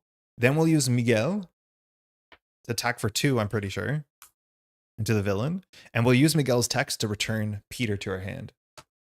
When Peter enters our hand, Web of Life and Destiny fires because a Web Warrior has left play, so we draw a card. We drew a Phantom Flip. Sandman seems like a nightmare if you use Electro Modular. I kind of wanted to, because Electro also cares about discarding the deck, but this wants you to play Rhino guaranteed, so we could try it. But I know Electro is like very discard heavy. Okay, that's that. We're ready, which means we can deal with George Stacy. If we spend a physical, common criminal clears volunteer work, which is sick. Yeah. Cross the Spider-Verse is a hero action, so I think we're gonna play it. We're gonna pitch Spider-Man, and we're gonna pitch Phantom Flip for Across the Spider-Verse. So we exhaust Web of Life and Destiny. We can play a Web Warrior ally into play, so we're gonna put Spider-Man back into play. When you put Spider-Man back into, like, we're gonna do so much this turn. It's absurd. Oh, I lost it. Hold on.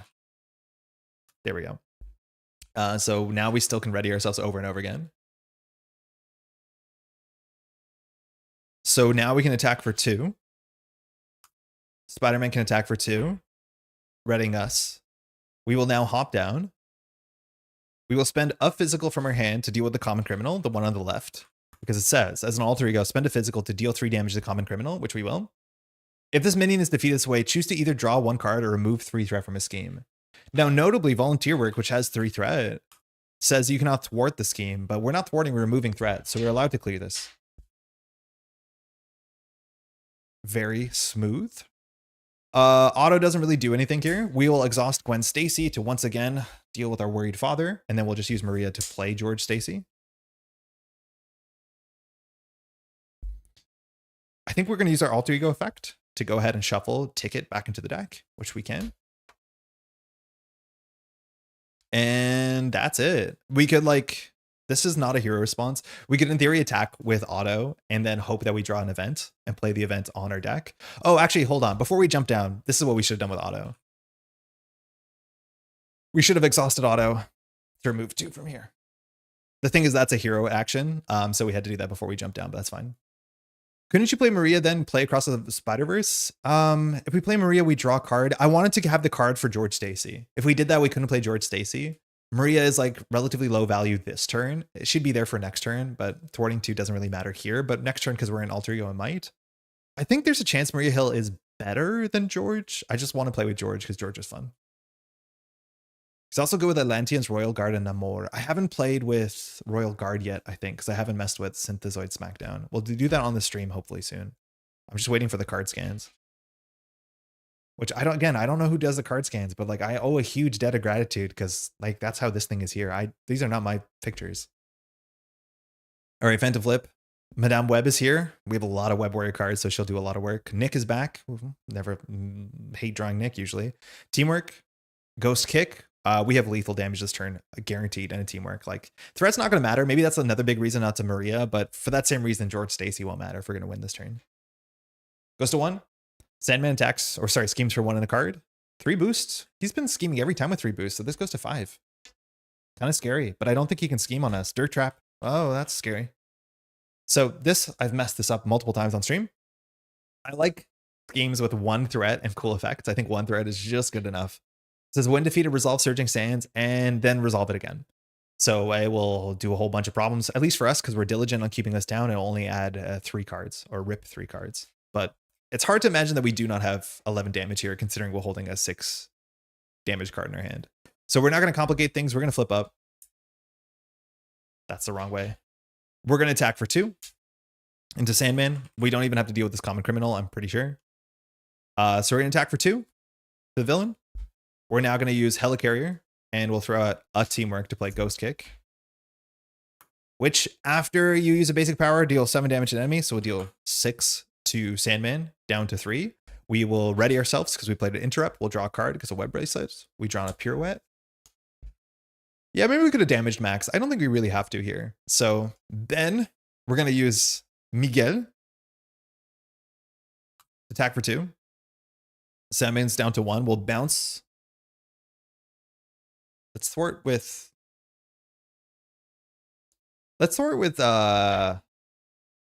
auto first. Nah, let's not complicate it. So the thing that we can do is we can bounce auto, replay auto, put on the web bracelet, draw a card, then do Teamwork, use the web bracelet again. Like, let's do it because it's fun. So we're going to thwart, I guess, on this. No, we'll thwart this. So we have to do City Streets twice. Oh, then we take indirect damage. That's fine. So we do City Streets twice on Dirt Trap. So allow me to indulge in a bit of this turn. So this says, when defeated, resolve Surging Sands. So we put 1, trash 1. Then we put another, trash 2. But the deck is decked out, so we can't trash more than that. When we put acceleration on the main scheme, we have to take 3 indirect damage. So we'll just take all of it to our face. I'll just shuffle this for the sake of looking like a thing.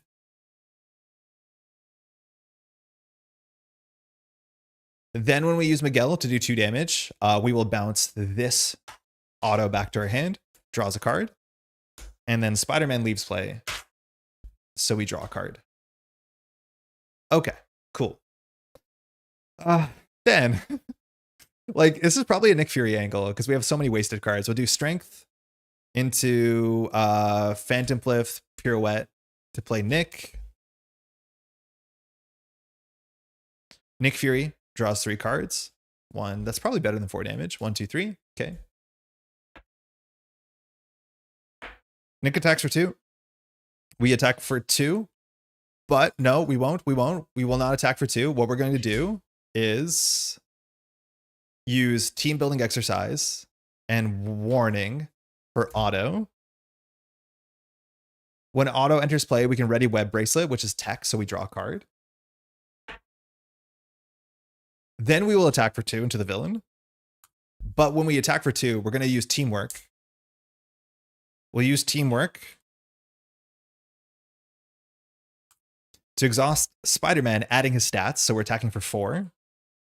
This is another thing. We can't ready ourselves, but we can Web Bracelet because this is once per phase. We draw a Web Binding. Okay, then we'll just do Madame Web because we did a basic. Plus, I don't know, this Web Binding for a Ghost Kick. This does 6 more damage.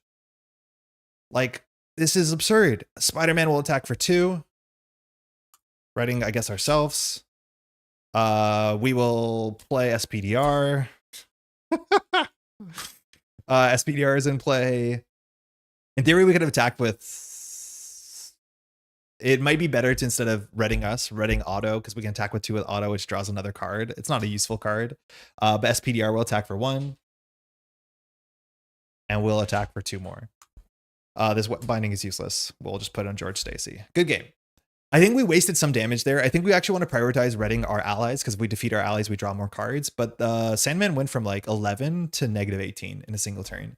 It was a really good turn. Like we started an alter ego. You see how good Miguel is at bouncing and replaying. We basically had the whole game with Peter Parker on the table, which is like incredibly good. But damn, like the teamwork, the leadership parts of the deck are actually kind of cool. Like teamwork is hella good, especially with auto. Auto's really quite nice. Ghost Spider's so fun. I played across from her a ton, so I haven't tried her myself, but she seems more fun than Miles. I think she's way more fun than Miles. Miles is like the most straightforward, kind of boring. I think Miles is like kind of a good core set character where like everything he does is consistent and feels powerful as long as you don't play against Stalwart. But he's really straightforward. There's not a lot of like ways that a better Miles player, it doesn't feel like to me a better Miles player can like eke out more value than an okay Miles player, which I always like that when there's a lot of it like player expression. But the same thing, I played so much across the table from Ghost Spider that I didn't feel like I had to play as her. But playing as her, yeah, it's cool. It's actually kind of really cool. All right, that was good. I like both Gwen and Miles a lot. They're among my favorite heroes in the game. Miles has a lot more fun things, little fun things you can do, like the quick switch to AE with double life. Yeah, I do like alter ego switches. It's just like a lot of his alter ego cards, I guess his friend isn't that bad. But is it his dad or his uncle? That alter ego card is like super underwhelming.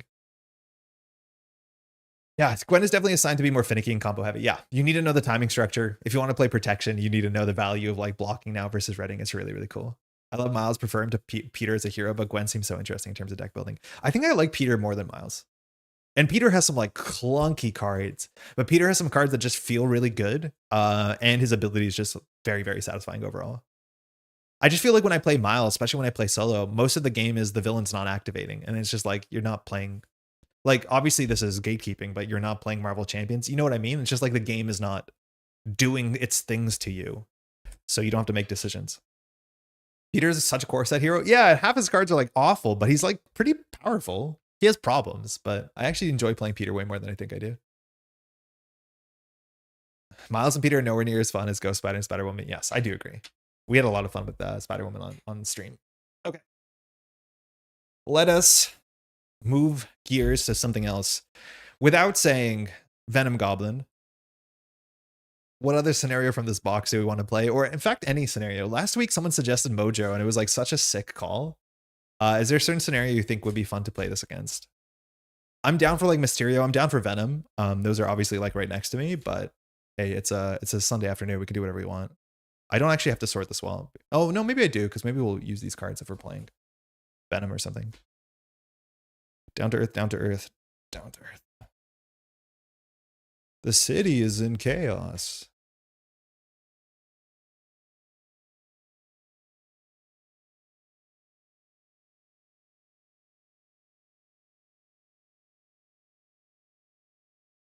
How about Thunderbolts?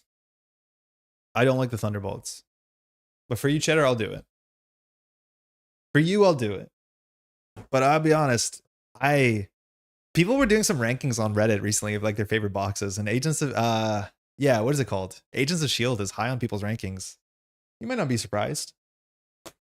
I don't think I like that box that much. And I don't think I like Thunderbolts that much as a solo player. What about Venom with the super strength mod from Sinister? I think it's going to make a hard thing harder. Like, obviously it is. I think I'd be excited to do that if we're playing Protection Gwen, but in Leadership Gwen, like, ooh, maybe it's bad. You don't have to, just play what you like. I mean, the thing is, I need to play more stuff outside of my comfort zone, right? Like if I usually learn something when I play a scenario that I don't like. It's not my favorite scenario. You know what I mean? Yeah, that's some cold ass coffee. Let me go get Agents of S.H.I.E.L.D.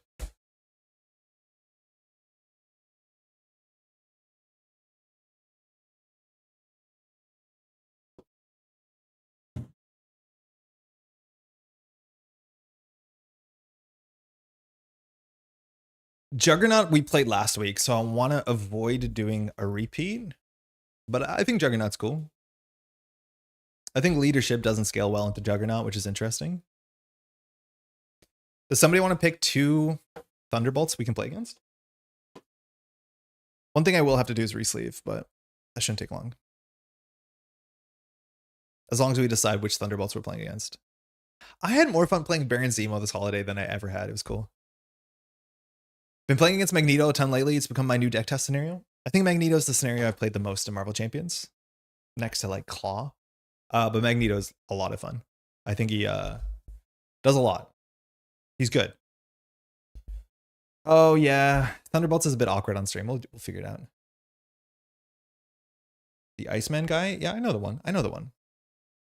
So the only issue with playing Thunderbolts on camera is that we have to go get the damage dice, or the dials, excuse me, which are not the easiest thing to read on camera, but I don't think that's a reason not to do it. Or the other thing we can do is, how do I do this? Hold on. I set this up many moons ago and I don't remember how I did it, but I have a second villain hit points dial somewhere. Do I not? Give me 1 second. Studio mode, overlay, villain hit points group 2. No? Huh. I'm like convinced I added a second hit point style when we were doing a multiplayer scenario. So I haven't made the plunge to standard 3. What about it appeals to you? Hey, Proof Rock. What appeals it? Okay. So imagine spending so much time and effort and licensing work to make this. This is your nemesis set. It's meant to be like this perfect foil, at least for some heroes, to your shtick. It's interesting. It adds another wrinkle. It adds some cards to the deck, usually when the deck is like halfway done, so they're consistent. And it's something that's worth playing around. And it's kind of like an extension of exploring your hero, right? Like when you buy a hero, you get your 16 and a half cool cards. Why not make it 21 and a half cool cards that you get to play with? The problem is when you're playing solo, the chance of you drawing Shadows of the Past is as low as drawing any individual card in the deck. There's a lot of times where you don't draw Shadows of the Past. And then there's, equally some amount of times where you draw Shadows of the Past on turn 1. I would say both of those scenarios are not great. They don't make great, interesting games. If you don't draw it, it's like, okay, cool. If you do draw it on turn 1 or turn 2 before you're set up, you're kind of annoyed. And so the idea behind standard 3 is that it just makes it so on average you are, I think, more likely to draw your nemesis, but you'll most likely draw it in the mid game when you're ready for it. And it's like a nice little power curve jump. It's kind of just about the time where you're advancing the villain from stage 2 to stage 3. Like you are okay with a little tempo jump there, and it makes your game interesting. So the short of the long is like there's many games where we play with standard where you don't see your nemesis. Like last week we played I can't even remember who we played. We had a good time. Wait, who did we play last week? But the point is, we didn't draw the nemesis once. We played like 4 games.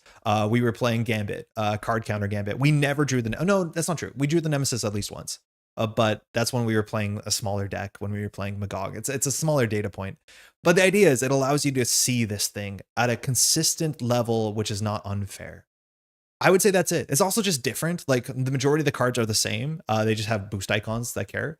The one thing that I would worry or watch out about is when your nemesis has quick strike, that can be a problem because it's not uncommon for your quick strike nemesis to attack you twice in the same villain phase. Because if it comes in on a boost, that's something we've talked about a lot on this channel. It sucks. So a lot of the quick strike minions that hit really hard, I will not use standard 3. But standard 3 is just a nice way to play with more of your interesting cards. I think on average actually does make the game more difficult. It just makes the midpoint like more smooth because the standard games where you draw your nemesis at the worst time, like on turn 1, like those are just super difficult games and not because they're interesting. Like there's no director who is picking like, choosing the right time to have the cool prestige. It just prestiges randomly, where standard 3 prestiges somewhat organically. Yeah. It also doesn't have gang up, so you can play Tigra safely, which like that's kind of cool. But yeah, I just recommend it. It's like nemesis sets are really cool. There's a lot of effort that goes into them. And a lot of times when you play solo, you just don't see your nemesis. And I want to see my nemesis. My nemesis is cool. Turn 1 Shadows is annoying. I've been hit by it so many times. I should play standard 3 more. And you can get your nemesis on turn 1. Like it still happens in standard 3. It just happens way less often because you have to draw the like pursued by the past, whatever that card that says put 3 counters and then get a boost card. Like it just happens. But no gang up is nice. That's for sure. Just give it a shot. I think it's also really cool because like I've played so many games with standard, like most people have, and having something different, it's just like a nice treat. Different, but similar. Hopefully that makes sense.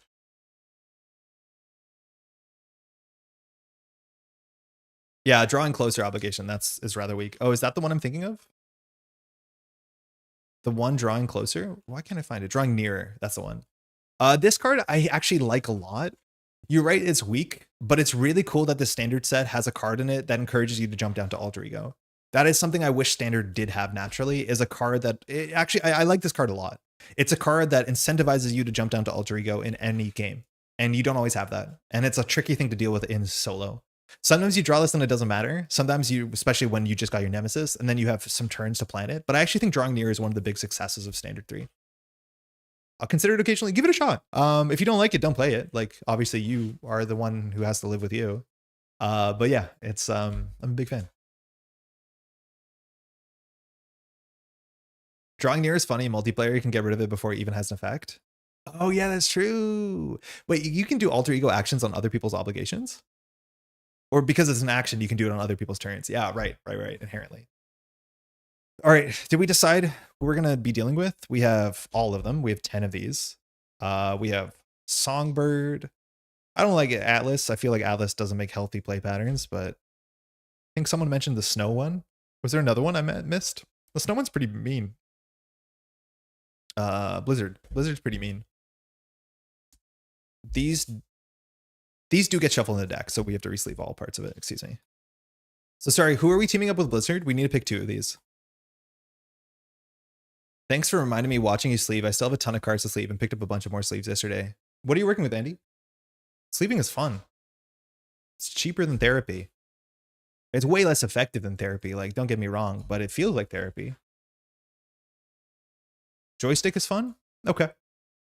Joystick is the, like, risk-taking one.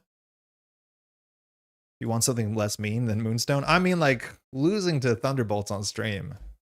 We're not strangers to that. I'll try Joystick.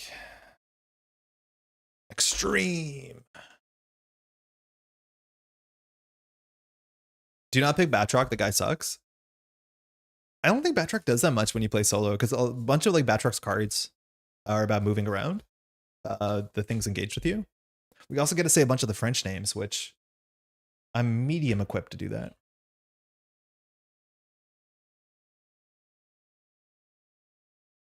I don't think I've ever played against Joystick. She came out one of the later packs. Like, if you like Thunderbolts, dang, did you eat well? Because there's so many Thunderbolts. I miss these. Like, I've never used a Thunderbolt as a regular encounter set, and you can do that, and people do it. But I miss, like, having a whole wave of cool encounter sets that I'll weave in everywhere. These just seem like a sometime food. All right, that wasn't that bad. Just re-sleeving the entire collection. All villain scenarios and heroes done. Have 3 aspects and basics left. Oh, wow. Yeah, that's quite a task. I don't know if you want to do what I've done, where you only re-sleeve things when you use it. It's kind of like whenever you wear something in your closet, you put it on the right side. So then at the end of the year, everything on the left side, you can, find a better home for him. I've been throwing out a lot of old Marvel Champions cards. I'm kidding. All right, let's give this a shot. So villain name, Citizen V. That's technically not entirely true. Oh, hold on. That doesn't look good. In theory, the villain is the thing engaged with us. I remember how upset I got streaming this on the day that we got the box, not understanding the rules. And it was just in the rules document, and I'm not upset. I'm not embarrassed, more accurately. Apprehending rogue agents. So we're playing stock standard. This is Thunderbolts. So we're going to be playing Thunderbolts and standard. Choose 1 modular set plus 1 additional modular set, each with an elite Thunderbolt minion. Set each of these minions aside. Technically, one of the cards I think that comes out in Synthesized Smackdown has an elite Thunderbolt minion in it, but it's not structured like this at all. I don't know if that was an intentional or an oversight. Set each of those minions aside. Shut up. They can get shuffled in the deck. Like, they can.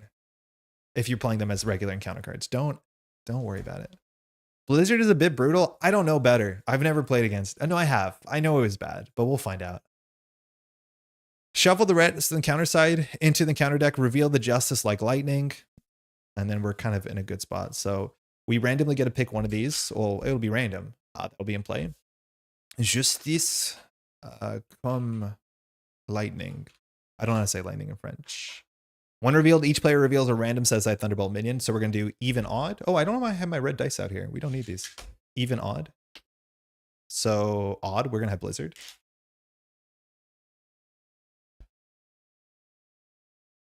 In expert mode, oh yeah, expert mode. I hate expert mode Thunderbolts where they keep getting toughness and healing. It's the worst. You really have to just like OTK them. I really don't like how the expert scaling is in this scenario. In expert mode, give each of these minions a tough status card. Flip this card. Okay, so 16 health, toughness. This is gonna be a bit ugly because I think the only good way to do this is to stack the 16 health on them. Maybe we should just get the dials. I'm pretty sure I had a text that will show a second villain dial. I know I set this up. I don't know why it's not here.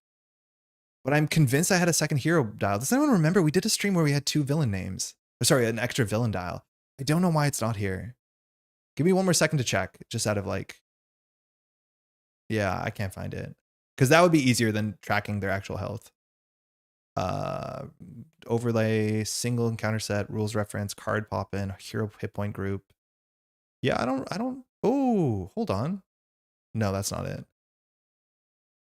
Yeah, beans, don't know. I know at some point we did this, so we're gonna have to set this up slightly clumsily. That's okay. So we'll put 16 health. Joystick will get put away over here. just as like lightning. We flip this card. Now it's Thunderbolt backup. Oops, Thunderbolt backup. So force interrupt. When the round ends, attach the Thunderbolt minion with the most damage here. So in theory, for most damage, I'm gonna do like you should. This is one of the scenarios where you should track it the opposite, where you actually add damage instead of remove health. But anyways, the person who's most damage gets swapped in here. They heal 2 and get a tough status. So yeah, numbers get pretty big. Maybe I should just grab my dials. 1 second. Agents of Shield box. I'm just gonna grab my dials.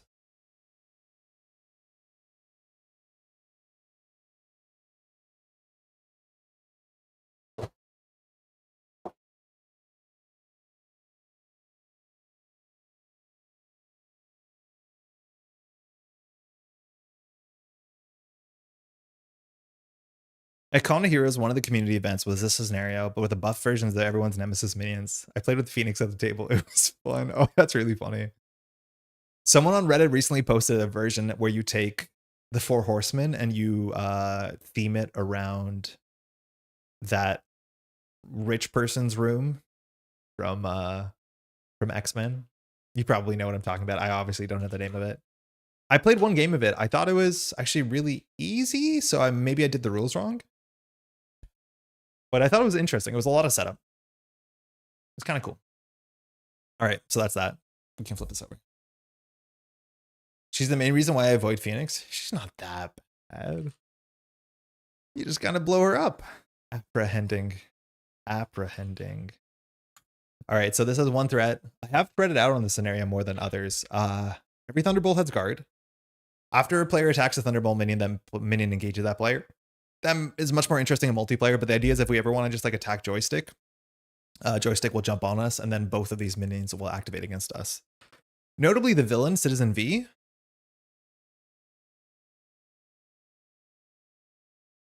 Citizen V doesn't attack us through normal means. Citizen V will only attack us if we draw a card like Sinister Strike, which says the villain attacks. Because normally when villain would activate during step 2 of the villain phase, so the normal activation step, if you're engaged with a Thunderbolt, Citizen V does not activate, but heals 6 damage, and then the minion activates. So that's the big difference here. He can still attack you, and it's really scary when you do, but it's not guaranteed, especially when you draw like, and we don't have it, but when you draw Gang Up, it's really, really quite bad in this scenario. 3 scheme, 2 attack. And there's a couple encounter cards, I think, that says like, attach the sword to Citizen V. He immediately attacks, which is terrifying. Comes out of nowhere. All right, so who are we working with? We're looking with Blizzard from Whiteout. Villainous, they all have 16 health, attacks for 2 and an asterisk, schemes for 1. After Blizzard attacks a character, search the encounter deck and discard pile for Encased in Ice and attach it to that character, otherwise stun the attacked character. Encased in Ice, I think you have to do like 3 damage to it to break off of you, otherwise you can't attack. It's really quite bad. On the other side of the table, we have Joystick, who her numbers seem a bit weaker. When Joystick activates against you, either choose to give her a second boost card or give her a tough status card. You can't choose to give her a tough status card if she already has a tough status card, from my understanding, so she will double boost on us. I don't know if the boosts are actually that bad. I guess we can look at the numbers here, but in the Thunderbolts deck on its own, the average boost is 2, so it's a bit higher than you'd probably want it to be. Okay. With great power comes great annoyance whenever you draw Shadow. Let's give this a shot. Yeah, so I haven't played enough Thunderbolts. I don't know what you want to do. To me, it just feels like a minion rush scenario. Like if we can do 16 damage in the toughness, that's functionally, then Blizzard just kind of goes away and then she doesn't engage us. This is why I don't love this scenario in solo. Because in solo, if we knock out Blizzard, Joystick does not engage us unless we attack Joystick or we draw an encounter card that says. So all we should do is basically send all their damage that we possibly can at one person at once. Doing a bit of chip damage and doing a bit of chip damage is nonsense because every turn they heal 2 and get a toughness. So you really just want to like swinging web kick, and that's it. So there are 6 damage kick. If we draw that on turn 1, we can do 6, 7, 8, 10 damage, which is probably what we want to end up doing. Pin down helps quite a bit. Yeah, pin down seems really quite good. I tried one of their weekly one-shots, which it was this scenario, but with like all the Thunderbolts in it. And I thought we're just going to pin down and have a really easy time. For some reason, it did not work out. I think it's because I played Winter Soldier in this scenario, which is a terrible choice. Okay, I think I shuffled the counter deck. Yeah, I'm pretty sure I did. Let's draw. Helicarrier. I mean, maybe we don't set up. Maybe we just rush, but it's a Helicarrier. Can't feel bad about that. Okay, that's what we want. It's expensive, but this can make us do up to 10 damage on turn 1, which is quite nice. Genius will keep all of this so far. Maybe we won't keep the Helicarrier. We want an ally to take off the toughness. Pirouette and Punch. We haven't played one of these yet. The card that does 4 damage to minions is actually a bit better now. I think it just does 4 damage and cancels the activation. That's going to be a lot better in this scenario. 6, 12, 13, 14, 15. We have 16 damage. We have 16 damage. We might just be able to knock out Blizzard turn 1. So this is this. This is this. We attack for 2, take off the toughness. Obviously, we have 1 more card. We might as well look at it. It's good. It's expensive, but it's good. So, So we attack for 2, take the toughness off. Then we do 2 ghost kicks for 12. Then we can attack for 2 more. So we're going to be a bit short. So all we need to draw is a cheap ally and more doubles. So we probably won't knock out Blizzard in 1 turn. We'll probably knock out Blizzard in 2 turns. The problem is if Blizzard hits us, we get encased in ice, and then it'll be harder to solve the Blizzard issue, let alone he'll kill 2 and get toughness back. But that's what I mean. Like rush strats seem super incentivized in the expert version of this. Oh, spilled coffee. Hold on. It's off camera, so you're not going to be able to see how bad it is. It's not that bad.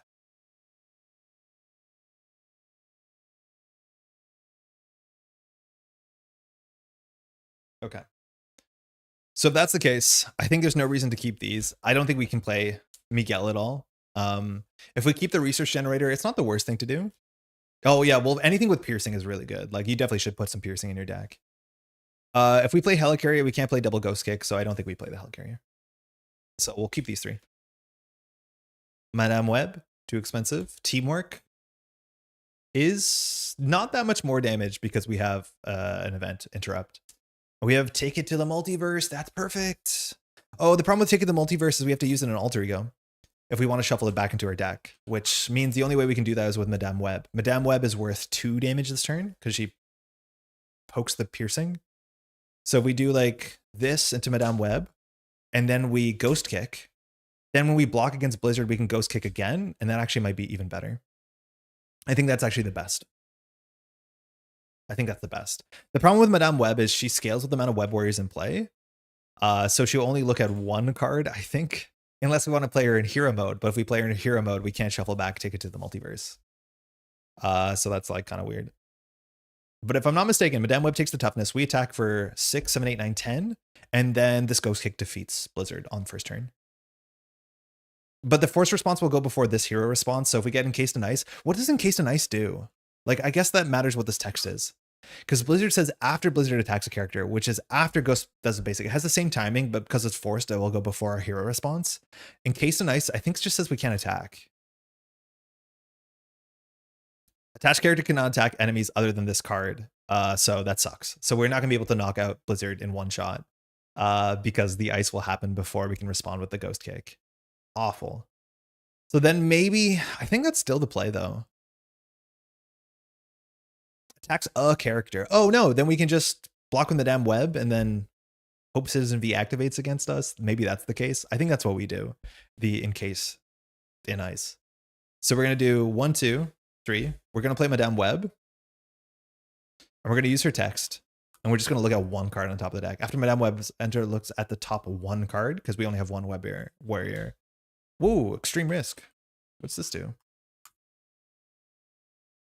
Find joystick and reveal her. So the boost is you may give the activating enemy an additional boost card if you do draw a card. We're okay with that on the basis that we can block with Madame Web and it shouldn't matter. But what does Madame Web's text actually do? You may discard a card. No, that's fine. I'll go back on top. Okay, so that's Madame Web. She will exhaust to attack for 1 damage. Yeah, that seems perfect for our use case, which will knock out Blizzard, or knock out Blizzard's toughness. We will flip up. We will attack for 2 into Blizzard, so down to 14. How easier is it to read these dials? My guess is not great. And then we'll do Genius into a Ghost Kick. So after we do a basic, do 6 damage, so down to 8. We've done 10 damage so far. Wait, no, that's not right. 6. We've done 8 damage so far. And then we'll attack for 2 more, down to 6. So we need the villain to activate against us. We'll pass. Shuffle ticket. Oh yeah, my God, huge. We were meant to do that. I got lost on the text. That's why we did that, not in hero mode, which would allow us to look into. Thank you, Nico. So with our alter ego, before we jump up, we'll shuffle the ticket back into our deck. The dials are readable just fine. Okay, cool. If you don't know, I do stream this at 1440p. So if you are not maybe on a phone, you can stream this at a higher quality, and it does help to make a lot of the numbers better. Shout out to YouTube. 1440p streaming is cool. As much as if we stream at 1440p, I think the chat has a bigger delay than I'm used to. All right, let's draw up. We'll keep the ghost kick, of course. Nick, nice. Last stand. That's neat. If we want to activate with Madame Web and make her a 4 attack, which might be right. Spider-Man, very good. But look at the resources. If this is an energy, we have a chance. But that's an easier, even easier way to play him. That was a great draw there. Cool. So this goes to 2.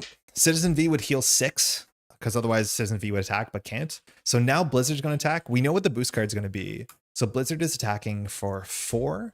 After Blizzard attacks a character, search and counter deck and discard power for encased in ice.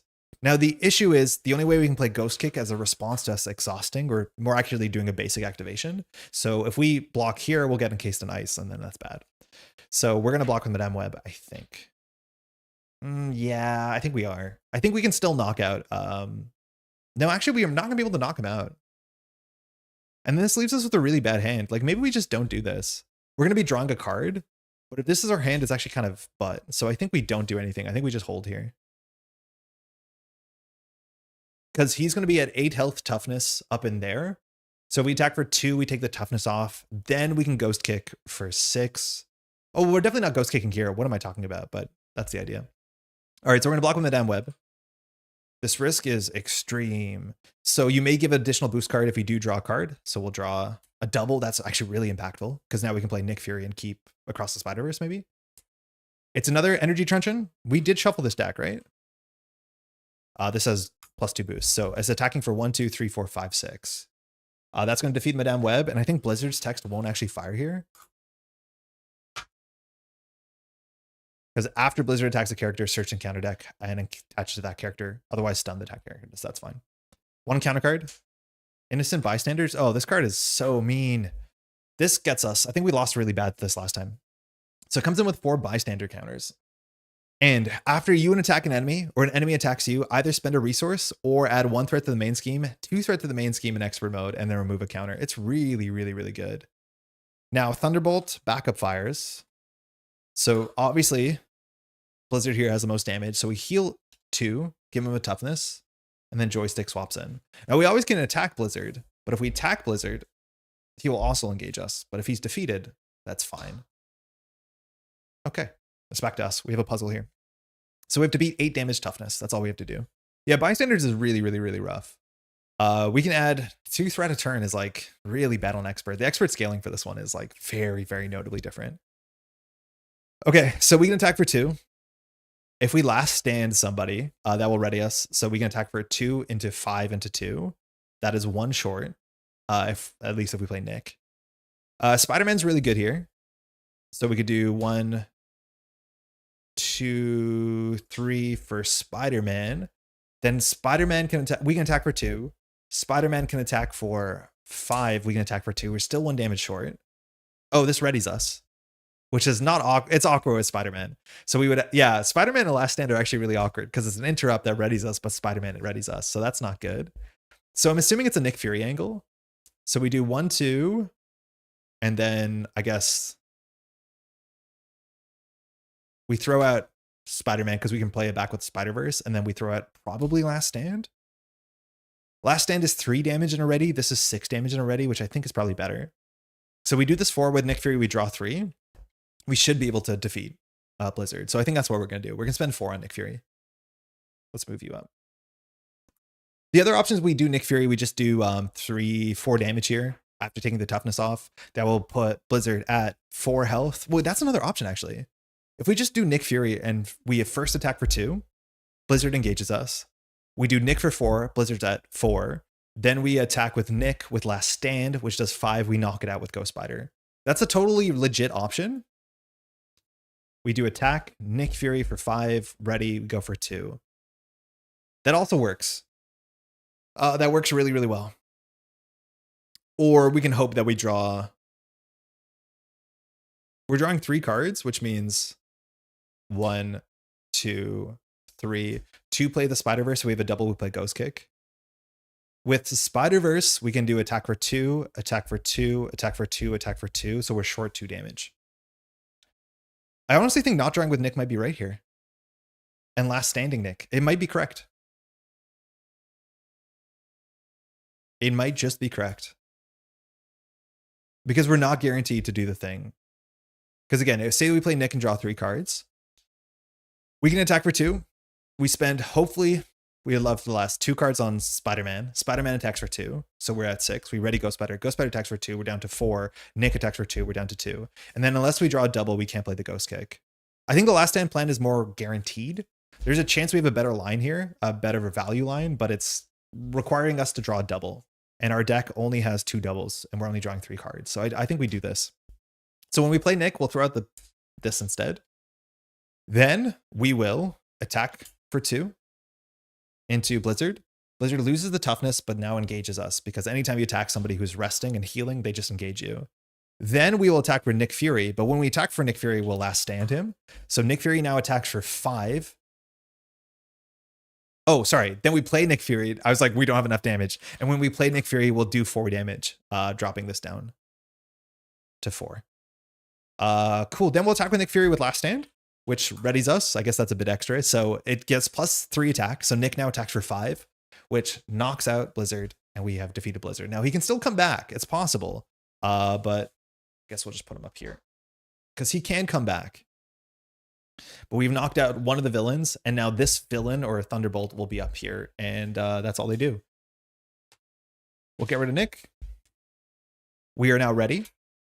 We don't really have a reason to attack Joystick, so I think we're just going to thwart for 1.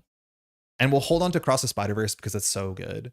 Yeah, second turn Thunderbolts killed. That's like my problem with solo Thunderbolts. Like, I think you just are so incentivized to do that. And now that you do that, the scenario just like kind of falls apart. Not my favorite. And we'll drop. I think we'll hold on to this. 2, the Triskelion. So we've seen a couple allies so far, but still it's pretty cheap. We have George, and we haven't seen our bad thing yet. George. We have Phantom Flip if we want to do with some threat, and we're only going to have 2 threat on the main scheme, so it's not super important. Look at our play area.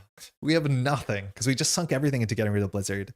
Then we have Spider Ham, which again, because we have no research generators, is a bit expensive. This goes to 2.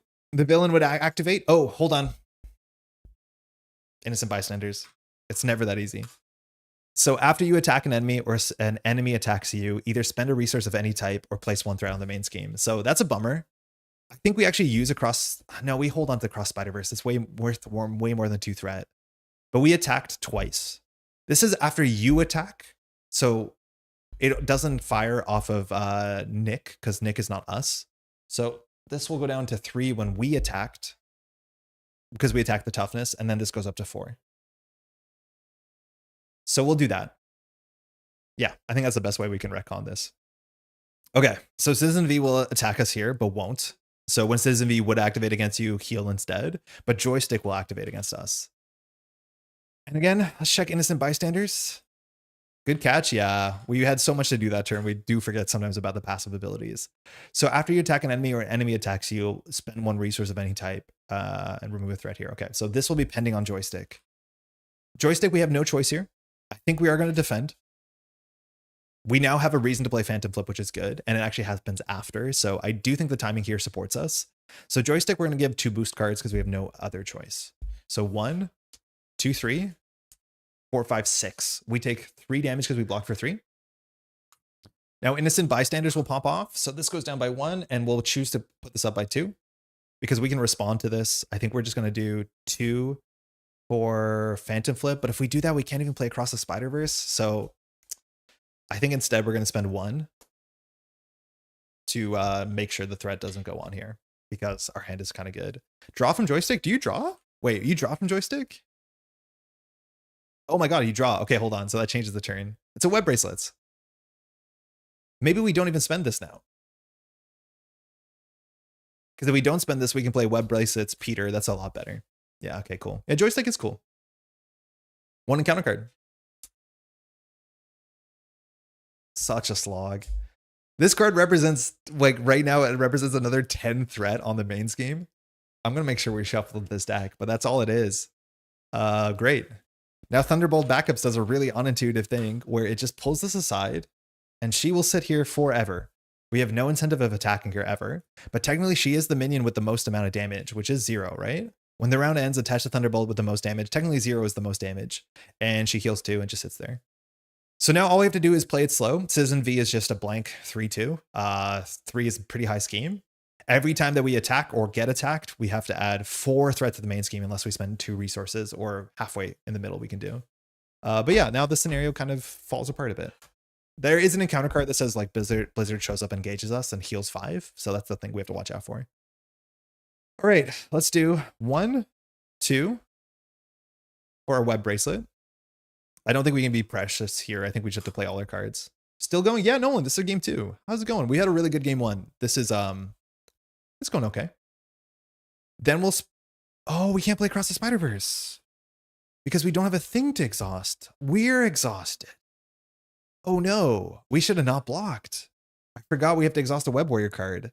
So if that's the case, we definitely should have played Phantom Flip. Oh, that's super upsetting. Okay, so we'll hold on to the Phantom Flip. For this, we'll play 1, 2, and then we'll just play George Stacy, I guess. Because then we can park this on George Stacy. I love Across the Spider-Verse with Web of Life. Yeah, that's what we've been doing this entire scenario. We haven't, or this entire afternoon. We haven't drawn it yet. But we'll just play George Stacy and park this on here so we don't lose a card. Again, I want to make sure we did that right. 1, 2, 3, 4, 5, 6. We did 2 for Bracelet, 1 for George. Phantom Flip on George. Yeah, that's fine.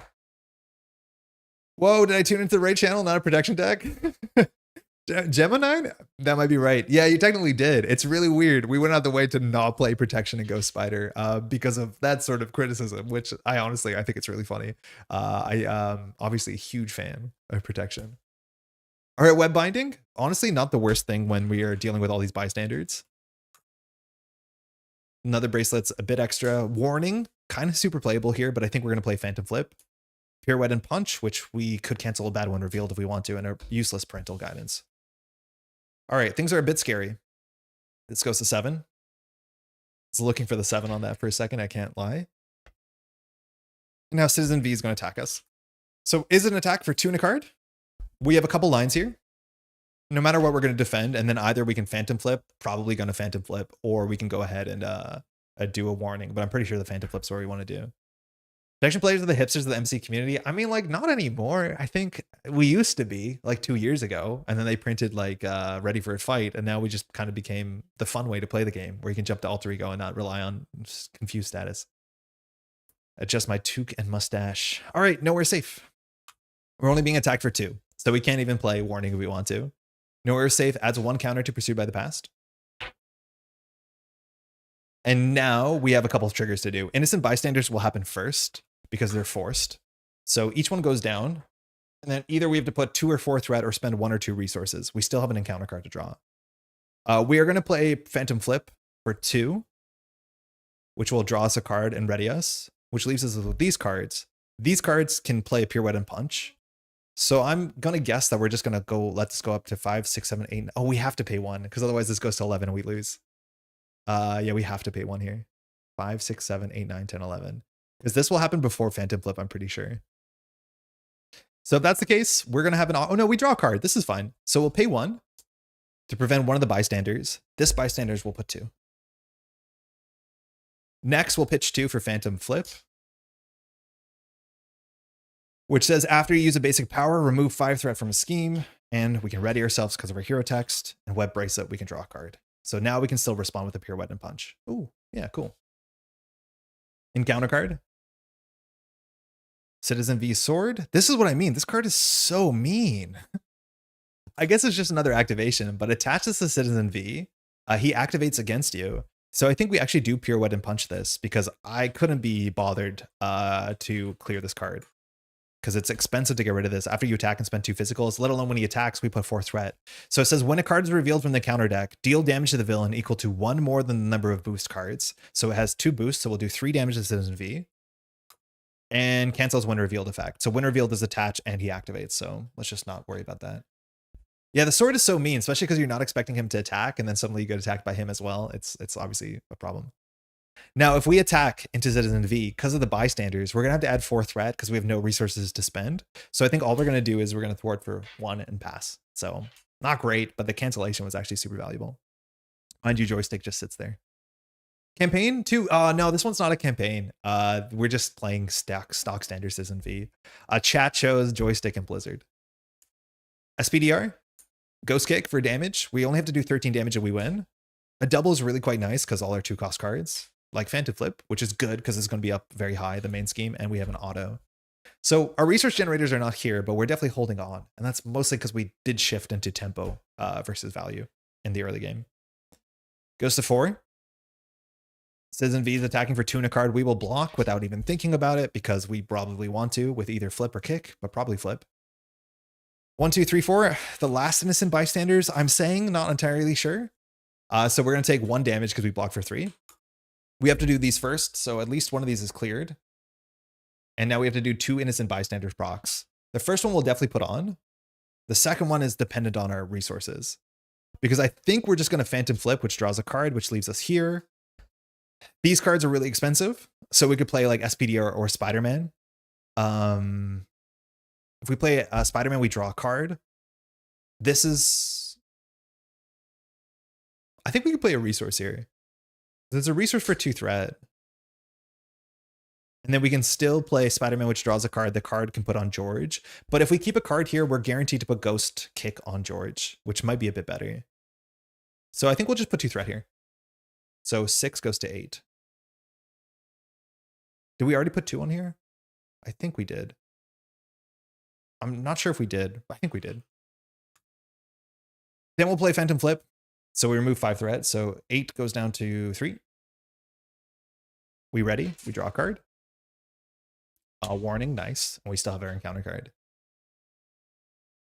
After the build out from our last game, it's weird seeing almost 0 board state. And we're still holding our ground because we have some really good on-tempo events. But yeah, you're right. It's a totally different like look. Like we have 2 installed cards and we're using all of them every turn. All right. Goes to 2. Citizen V schemes for 3 and a card. 3, 4. Boost on this whiteout. You are stunned. Okay. So that is 4. This goes up to 7. That's us. Would you ever do like a series of games with heroes that are basically out of aspect, similar to what you're doing now with Ghost Spider? Playing their weak aspect would be really fun and helpful. Joshua, I mean, I think I try and do that, but kind of on accident sometimes. Like I really want to come up on stream and show something interesting and fun you might not have seen before. Sometimes we play the classics, we play what's good, especially when we're exploring something and being like, oh, let's really see how Tigra works. But like, for instance, this falls into that camp. Now, I don't think I'm going out the... Well, I'm going out the way of doing it, but like, I'm not thinking about it like that. So I think it just happens on accident because I want to show something strange. Like, we'll play Protection Tigra. That's actually a really cool deck that you can do. So I think it happens naturally. I just don't know if we'll make a series about it. If anything, what I can do on YouTube is I can make it, what's it called? A playlist, and then just dump videos that fall into that category into there. But this is not in our hand yet. Did we draw? Yeah, we drew a warning. It would have been this card, whatever, they're random. This sucks. Oh, that's really bad. Not good. We are stunned. Not good. I guess we just start thwarting and stuff. So we're going to do... I think we play Warning then Ghost Kick. Like, Ghost Kick is 6 damage. Yeah, it's 6 damage. It's just like, it adds more threat. I think we do it. We'll do 1, 2 for auto. So when auto enters play, we can ready a tech card. Or an upgrade, sorry. And because it's a tech card, we draw a card. Oh, that's a good top deck. That's a good top deck. I think Protection is Tigra's strongest aspect thanks to Pin Down. You might be right. I think Pin Down is the best part of Tigra. The other cards are like kind of all over the place. Like you have to actually work hard to get an engine that makes sense. I've tried a lot of Tigra builds and haven't found one I love until somewhat recently. This we can play for free. Good top deck, because now we can put Ghost Kick on George Stacy. The other best top deck here would have been Teamwork, so we could use Spider-Man and Ready and all that sort of stuff. We will just thwart for 1. We're confused, so we can't use Ghost Kick, but if we attack... Actually, we could attack here. We'll definitely Spider-Man thwart for 1. This is going to go up to 6, 7, 8 with Innocent Bystanders. So I think we're just going to safety thwart for 1. It probably doesn't matter because we lose to Dark Designs anyways. But I don't think we're going to be Ghost Kicking anytime soon. If anything, it might have been right to put teamwork on this instead of, or sorry, warning on this instead of this card, because warning is like super playable and super easy. Yeah, I think we actually will do that. In theory, we drew a card, but it's like, it should have been our decision of what card to stack underneath us, because we could have kept one of these events. And warning is not bad, and it's a cheap play, and it readies us, and it draws a card. And I think that's more important than having a 2-cost card here. So I'm going to do that, because I think we need our resources for Innocent Bystander. So allow me kindly for the bit of a retcon, because we did draw a card and gained unknown information, but this Ghost Kick is not even that good with the stun. You'll say Tiger is great in pool? Why is that? Because you can buffer stats with swords and stuff? There's the teamwork we wanted. Last Stand. Ticket. Team Building. And Maria. Oh, Maria's going to be really nice this turn. We have a double. This goes to 6. V is attacking us for 2 and a card. No text on this villain. We're definitely going to exhaust. So ideally, we get a 2 boost here. A 2 boost would be perfect. If it's less than a 2 boost, we actually lose a bit of value. So 1, 2. It's a 1 boost. It's good to know where this card is. But unfortunately, we don't take any damage, so we can't play warning. So we are technically exhausted here. That's maybe okay. So that's it. We take no damage. Bystanders goes down. We'll definitely spend a resource here if we can. And I think we will. I don't think we're going to play Last Stand. So make sure Innocent Bystanders doesn't do anything. We've almost gone through it. Last card. Whiteout. When revealed, find Blizzard and reveal him. If he's already in play, he engages you. Blizzard activates against you. If no enemy activated this way, this card can surge. You can't find if they're out of play, right? This just surges because we defeated Whiteout. I'm pretty sure this doesn't grab Whiteout. As opposed to the down but not out, that specifically says it grabs them. Because this card says, choose a random Thunderbolt minion from the victory display. I think this doesn't work. Yeah, you do not find him here. That makes a lot of sense. Oh, that's annoying. Engage the Thunderbolt minion with the least damage. It's not engaged with you. That minion activates against you. If no minion activated this way, Citizen V activates against you. Okay. Hey, it's Joystick. She's back for literally 1 activation and then she will leave, which is really funny. The issue is she can kill us. Because she's going to attack for 1 and 2 boost because we can't make another choice. So if she gets a 3 boost and a 2 boost, we die. We do draw a card though. Actually with warning, we're unlikely to die. We need 2 3 boosts. So I think we just take this. The problem is like without any confuse, it's going to be hard for us to jump down. So like our health is worth protecting. We also could just put Spider-Man in the way. Spider-Man could take the damage. We end up drawing 2 cards, 1 from Joystick, 1 from Web. I think that's probably a bit better. I think we just block with Spider-Man here. It means that we can't play warning though. And our hand has no... Oh no, we can teamwork Maria actually. That'll be fine. So we'll block with Spider-Man. So 1, 2, 3, 4. So 4 damage. We would have only taken 3. It knocks out Spider-Man. Auto Octavius. And Web of Life and Destiny draws a card. And Joystick draws a card, which we haven't drawn yet. Yeah. Cool. End of turn. Thunderbolt backup. Pulls her away. So strange. This goes here. And it's back to us. All right. I think we're just going to set up. Our deck is nearly empty. We're not going to jump down. So I think we're just going to use Ticket to Multiverse to get 2 resources. Ticket to the Multiverse. Wait, I actually never considered. What happens if we use Ticket to the Multiverse because it's just like a card we can play here? Like some of our cards are not playable. We could do 1, 2 for Maria. Teamworks are useless because we're exhausted. So then we could do 1, 2 for Maria. She draws a card. Those cards play Multiverse. We action remove Multiverse. Then we do all the stuff on this. So you remove it from the game, discard your hand, shuffle your discard pile, draw Ghost Spider, ready each card. I mean, like, we might as well. It seems like we're very close to the finish line. So I think we do that line. Yeah, it's actually going to happen. You're right. It's going to happen. We'll spend 2 on Maria. Nope. It was so easy to like pull a Maria, and then obviously things got a bit harder last year. So after Maria Hill enters play, draw a card. We're going to draw a Phantom Flip. It doesn't really matter. We also do this before we deck out by 1 card, which is really cute. So we avoid drawing an encounter card a bit longer than we think we would. We don't have to do anything with Maria just yet because we might draw into a teamwork. Then we're going to play 3 immediately for Ticket to the Multiverse, and we're just going to go ahead and pop out to the Multiverse. So we're going to do all this stuff. So discard your hand. Easy. Shuffle your discard pile into your deck. Great. Drop to your hand size. Ready each Ghost Spider card you control. So we didn't use George. We didn't use the bracelets, but our last card, a warning, will be shuffled back. Sick. Really good efficiency. Actually, I think it's going to help us a heck of a lot. We've worn through the bystander storm, and now it's just going to be Citizen V versus us. Our Nemesis minion could come out at any point. Doesn't have quick strike. Just needs 5 damage. I think both Dark Designs are out, so I'm not super worried about being on 6th threat. You can ready Laser Sword to boost damage, good healing, and meta cards can help her with thwart problems. Interesting. Do you play with the allies? So drop to your hand size, and you can do this in Alter Ego. Web Binding, we haven't played one yet today. SPDR, Warning, Spider-Man. So if we can get a cheap teamwork here, ooh, Last Stand. Not really what we want with Maria, so it actually might be worth playing because it just ends up drawing like 2 cards. Because we have auto. Playing auto is pretty good because we have a tech card, but the tech card has to be exhausted. Ready and upgrade you control. So that's not amazing. The other thing we can do is maybe like we can do 1-2 for SPDR. Then we can Last Stand SPDR. She is defeated. We draw a card from Web of Life. We ready ourselves. We exhaust Web Bracelets. That will draw us a card. Then we can't play auto unless that card is sick. So that's not great. Yeah, it's not amazing. I think a teamwork here would have been killer. Okay. I don't think we're last standing Maria Hill. Again, if we attack, we have to worry about bystanders, which like it'll happen next turn anyways. So I think we're just going to thwart for 2.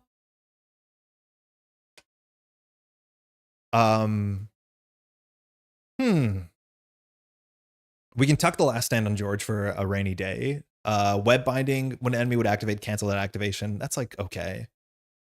Joey, week's been good. It's been really busy. I've been doing so much streaming. We streamed last night for 8 hours for a Netrunner tournament. We streamed some in-person paper play for Netrunner CCG 1996 on Thursday. So it's been really busy. How you been? Thanks for dropping by. So yeah, what are we doing here? I don't know. I think playing SPDR is kind of okay. She attacks for 1. She can clear bystanders. We can pay for it, so we don't waste resources. That's probably the play. We'll do 1. And we'll pitch 1, 2 for SPDR. Then we're going to use SPDR. You usually use her like this, where she is going to attack for 1 into Citizen V, doing 1 damage. And when we attack Citizen V, we have to do Innocent Bystanders, I think. After you attack an enemy. No, us is not our nemesis, our friends. So we don't actually have to do that, do we? So yeah, that's awkward. I will just tuck a Last Stand here, which is good for oh no, it's not actually that good for SPDR next turn. I guess we'll still tuck it here. We could have tucked a Warning, it's fine. We will get rid of the stun because we could draw the 6 damage card, and I think we'll pass and we'll hold on to Spider-Man because we're gonna have a Web Bracelet next turn. They'll be exhausted. 2, Spider-Ham, haven't played him yet. Phantom Flip, 5 threat, we'll have it, so we'll probably play that, especially with this energy. And with a Ghost Kick if we want to do 6 damage instead. This goes to 5. Citizen V attacks for 2 and a card. Okay, we'll exhaust for 3. We can play Teamwork if we need to. Or sorry, not Teamwork. Wow, Warning. But I think we probably won't. So 1, 2, 3, 4. Boost on Extreme Risk. We can take some risks here. I don't think we will. I don't think we need to. Like, you should generally take risks in this game if you're playing from behind. You may give the villain an additional card to draw a card. I don't think we will. So he's attacking for 1, 2, 3, 4. We block for 3. We're not going to play Warning, but we will take a damage. Then we have to do Innocent Bystanders first. So we're just going to put 2 threat here because we're going to clear most of it. Got rid of that. But then we're going to energy out of Phantom Flip to clear most of those problems. So after Ghost Spider, use the basic power, remove 5 threat. We ready. We draw. Ah, teamwork, nice. That actually means we have the full thing. Like, it's so good the turns that you play Spider-Man, you play auto to ready your Web Bracelet, and then you immediately teamwork to draw more cards. That's such a sick interaction. We draw 1 encounter card. Sinister Strike. I guess we're getting attacked again, huh? I think we put Maria in the way. So we put 1 here. It only pops in 4. And so Citizen V is attacking us for 2 and a card. I think we'll put Maria in the way because we don't really need her. So 1, 2, 3, 4. On the Coming Storm, Maria is knocked out. Thunderbolt with Teal. Can't, doesn't. SPDR is going to thwart anyways, so we're good. I'll sub to your Netrunner. Is it the Metro one, right? Yeah, it's the Metro grid. Metapher, if you want to learn Netrunner at some point, hop in. It's such a lovely game. I use some pool allies, Deadpool, Bob, Ladypool, Kidpool. She doesn't really need even more resources, but it does let her be super greedy if you include the triples. Even played the bomb in a campaign match just because it was funny. Not optimal, but funny. The Gambler's Modest, probably why I like it so much. Wait, sorry? Oh, the Gambler's Mod set. Yes. Wait, which one is that one? Okay, so this is us.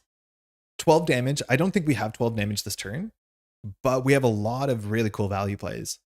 So we're just going to attack for 2 into the villain. Then we're going to pitch these 2 cards because I think we're forced to play auto. When auto comes into play, we can ready and upgrade, and because it's tech, we draw a card. Another teamwork is a bit nonsense, but we can tuck one here under George. This now... Wait, we're not meant to attack for 2. I messed that up. We're not meant to attack for 2. The ordering matters. I'm so used to doing it with Peter Parker. So we'll cover 2 onto the villain because we're meant to do it like this. Then when auto's in play, we're going to attack for 2. We play a teamwork, which will exhaust auto. So we exhaust auto. So then we attack for 4 into the villain. We ready ourselves because we played an interrupt. We draw a card because of web bracelet. Wait, do we have lethal now? We can attack for 4, 5, 6. No, we're short by 2 damage if I'm not mistaken. So I guess we'll bounce SPDR and see what happens. So we'll throw our 2 with SPDR. When SPDR takes excess consequential, we return SPDR to our hand. And because of Web of Life and Destiny, we're going to draw another card. We draw a Ghost Kick. Oh, yeah, we win now. 6, 7, 8. No, we're short, I think, 1 damage. No, we have lethal. We have lethal. Then we attack for 2. Into the Citizen V, and then we can just go ahead and spend 2 for Ghost Kick. Yeah, that's easy. This does 6. Perfect lethal, and then of course we tuck a teamwork and have the full George Stacy suite of all the nice things we can do. Yo, that was dope. That worked out really well. I honestly think the leadership parts of this deck are awesome. Like, we've had so many turns that maybe we're getting lucky, but Auto Octavius into Web Bracelet into Teamwork is just so good that it's probably worth squirreling away a Teamwork on George Stacy to get ready for the rainy day. But we did 2 turn through Blizzard. Again, like, it's kind of like playing against a villain when you play in solo, where it's just a 16 health villain and then a blank 16 health villain. It might be obvious why I don't think this is the coolest scenario when you play solo, but very, very cool when you play multiplayer, when they bounce around and you can help each other and someone can end up with 2 of them because you have to take one off of somebody. Like, that's a lot cooler. I just find in solo so often, more often than not, you're just trying to rush someone down. Yeah, Cheddar, my pleasure. Thanks for suggesting it. I think Blizzard was actually kind of neat. As much as we only saw him for 1 activation, it did make us decide which way we should go on that activation. Man, really cool. Innocent Bystanders, such a mean card. When it's Innocent Bystanders, what's the text when you play multiplayer? Does it care who does this after you attack an enemy? Yeah. It says either spend 1 resource of any type. So I'm assuming only the person who does this can spend the resource. It's not like someone across the table can spend the resource. I think this card is really cool in terms of cards that make it thematically obvious that you're doing combat in a space that is not a safe space. To do this, like, you have to watch out for people around you. And I think that's like something that's super common in superhero work, but doesn't show up too often in this game. I guess like the Surging Sand stuff, or City and Chaos tries to do a bit of that. Like Bomb Scare kind of does a bit of that, but this one makes it super, super obvious that you have to be careful with every attack or every time they attack you. I think that's kind of neat. As much as it is just like a resource sink. Yeah, thematically great though. Yeah, I agree. Yeah, really, really neat. Very mean card. If you draw 2 of these, it's like a disaster. Because you cannot attack and they're attacking you, adding 4 threat is like absurd. Cool. It's 1 o'clock. We've been streaming for 2.5 hours. I think we have 1 more in us. I think we're just going to do Mysterio because I have it sleeved up next to me. And so we can minimize a bit of sleeving time. But okay, hold on. Y'all can vote if you're watching. We can do this 1 more time, or we can try the version of the deck that I haven't tested, which is Aggression, Ghost Spider, Spider Gwen. Aggression, you have some pretty good interrupts. I think it's a bit more conditional because you have a couple cards like Chase Them Down. That doesn't work all the time, so you kind of need George Stacy to pick up the slack. But we can also try Aggression version, and maybe we'll try against Mysterio still for the same reason. Let me know what you think. I think we'll do one of those. I'm just going to clean this up, and you can mull over that. I still think you got this in a worthy slot to get bonus to stats. I still think you got this as a worthy slot. I just don't want to play it because you waste the hero response. Like, you know what I mean, right? Like the fact that it readies you already double dips in the thing you have to do. After you exhaust your hero to make a basic thwart attack, discard an ally. The thing too is like our deck doesn't want to discard allies. Like you see how Last Stand is a bit awkward, and that's why we're going out the way to play like Nick Fury and Maria. I think you could play Grant Ward. Is because we want to keep our allies in play because we want to bounce them with Miguel. So I'm not sure I'm excited to play more copies. Maybe we could play less Miguel or rely less on Miguel, and then this card gets even better with the web of, you know, Great Life and Destiny or whatever it's called. Just played Slay the Spire board game, which is so much better than I expected. You know what? Me too. I was like not super stoked for Slay the Spire board game. I played a lot of Slay the Spire, and then you play the board game and you think like, oh, this is actually a charming adaptation. They did a good job, especially because the cooperative nature is something that's unique to that unless you play mods. Yeah, I don't know if it's something I'll buy, but if anyone asks like, hey, do you want to play this? I'll be like, hell yeah, Slay the Spire sick. All right, we're going to do I think people want to see aggression. How's it going, Gulby? Okay, we'll do aggression. This one is not tested at all. It's definitely a bit of a question mark, but let's go set it up. Whiteout, nowhere under. Cool. So this should be 1, 2, 3, 4, 5, 6, 7, plus 3, plus 1. We're missing a card, aren't we? It should be 7 standard 3 cards, 3 expert cards, and 1 obligation. What are we missing? What are we missing? Hold on. So obligation, sick. Standard, standard, expert, standard, standard, expert, standard, standard, expert. 1, 2, 3, 4, 5, 6. We're missing one of these. Which one are we missing? A Sinister Strike.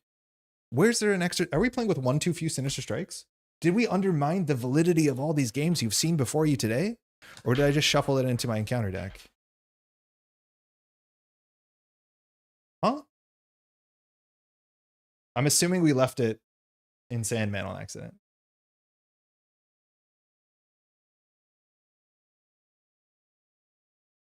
No, what's going on? Bruh, your environment? No, I counted the environment. The environment is 8. It's 7 plus environment, so no stress. That I got. What's going on?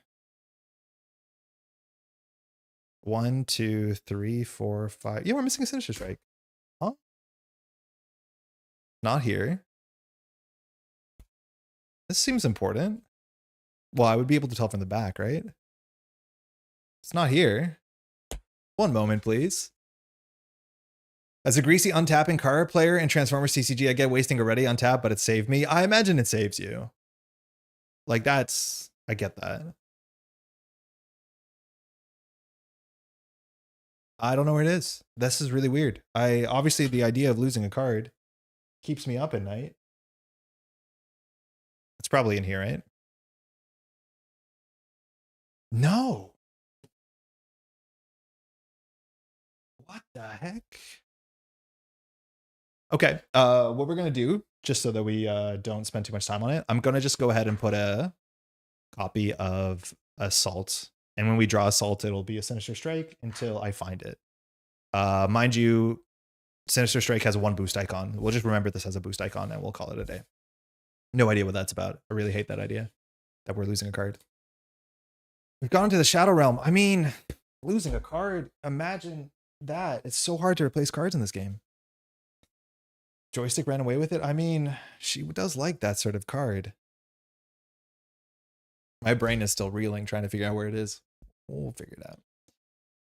Starting to like sacrifice leadership a lot more than standard leadership. It's refreshing, not trying to have 5 allies in play. I agree. And I think the designers behind Marvel Champions understand that leadership is a bit, you know, leadership, and are doing their best to make it a bit more interesting. And I'm cool with that. I wish we see more interesting leadership builds.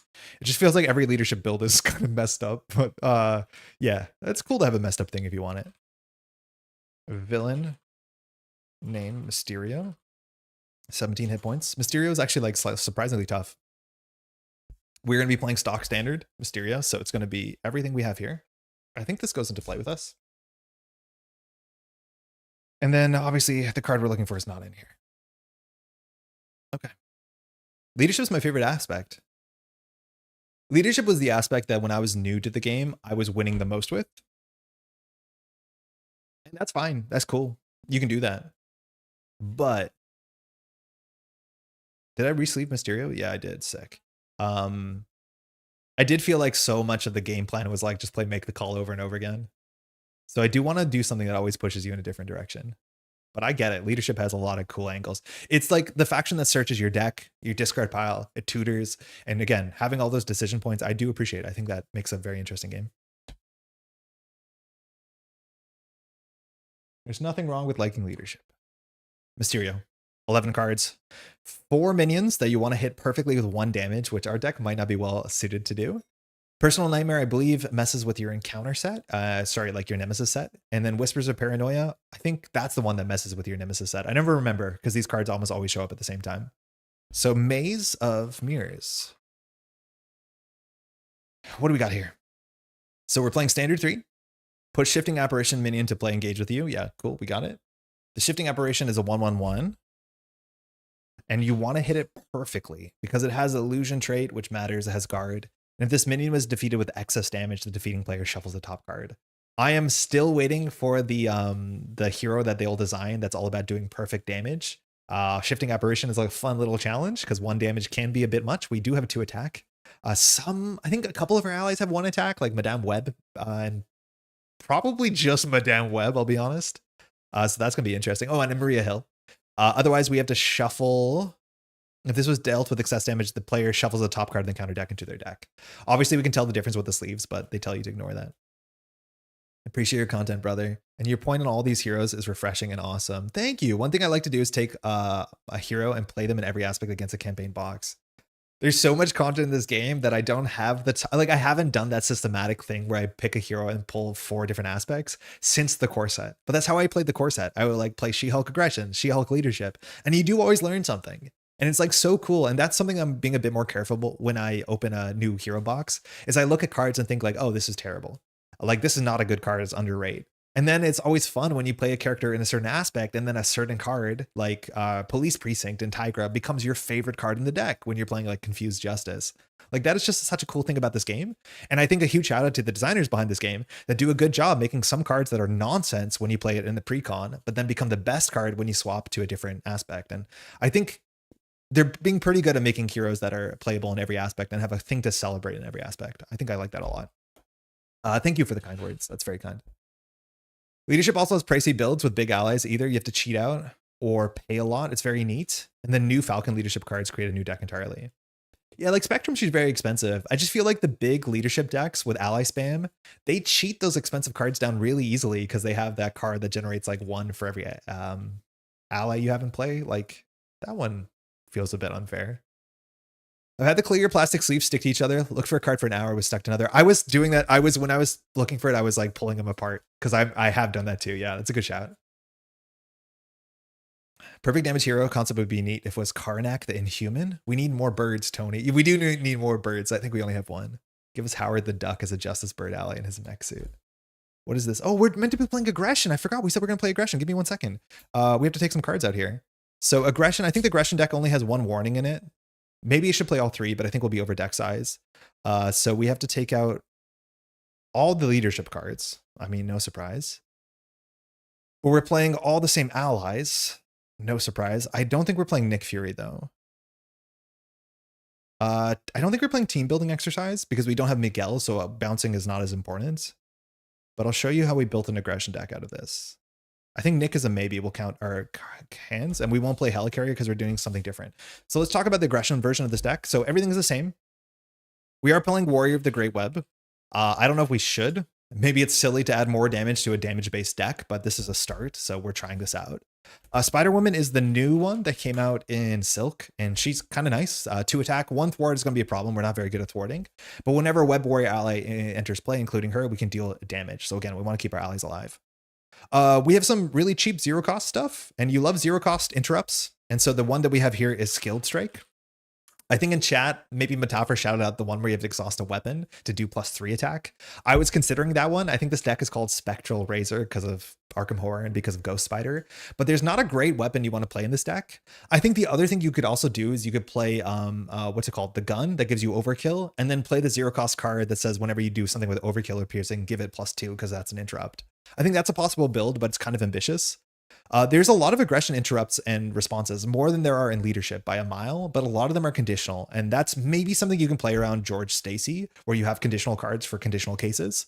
Our most conditional card is Chase Them Down, which there's not a lot of cards in aggression that deal with threat. This is one of them. The problem is, like, I don't know how many allies, or sorry, how many minions there are in this case, in this set. So this is going to be maybe a bit of a miss.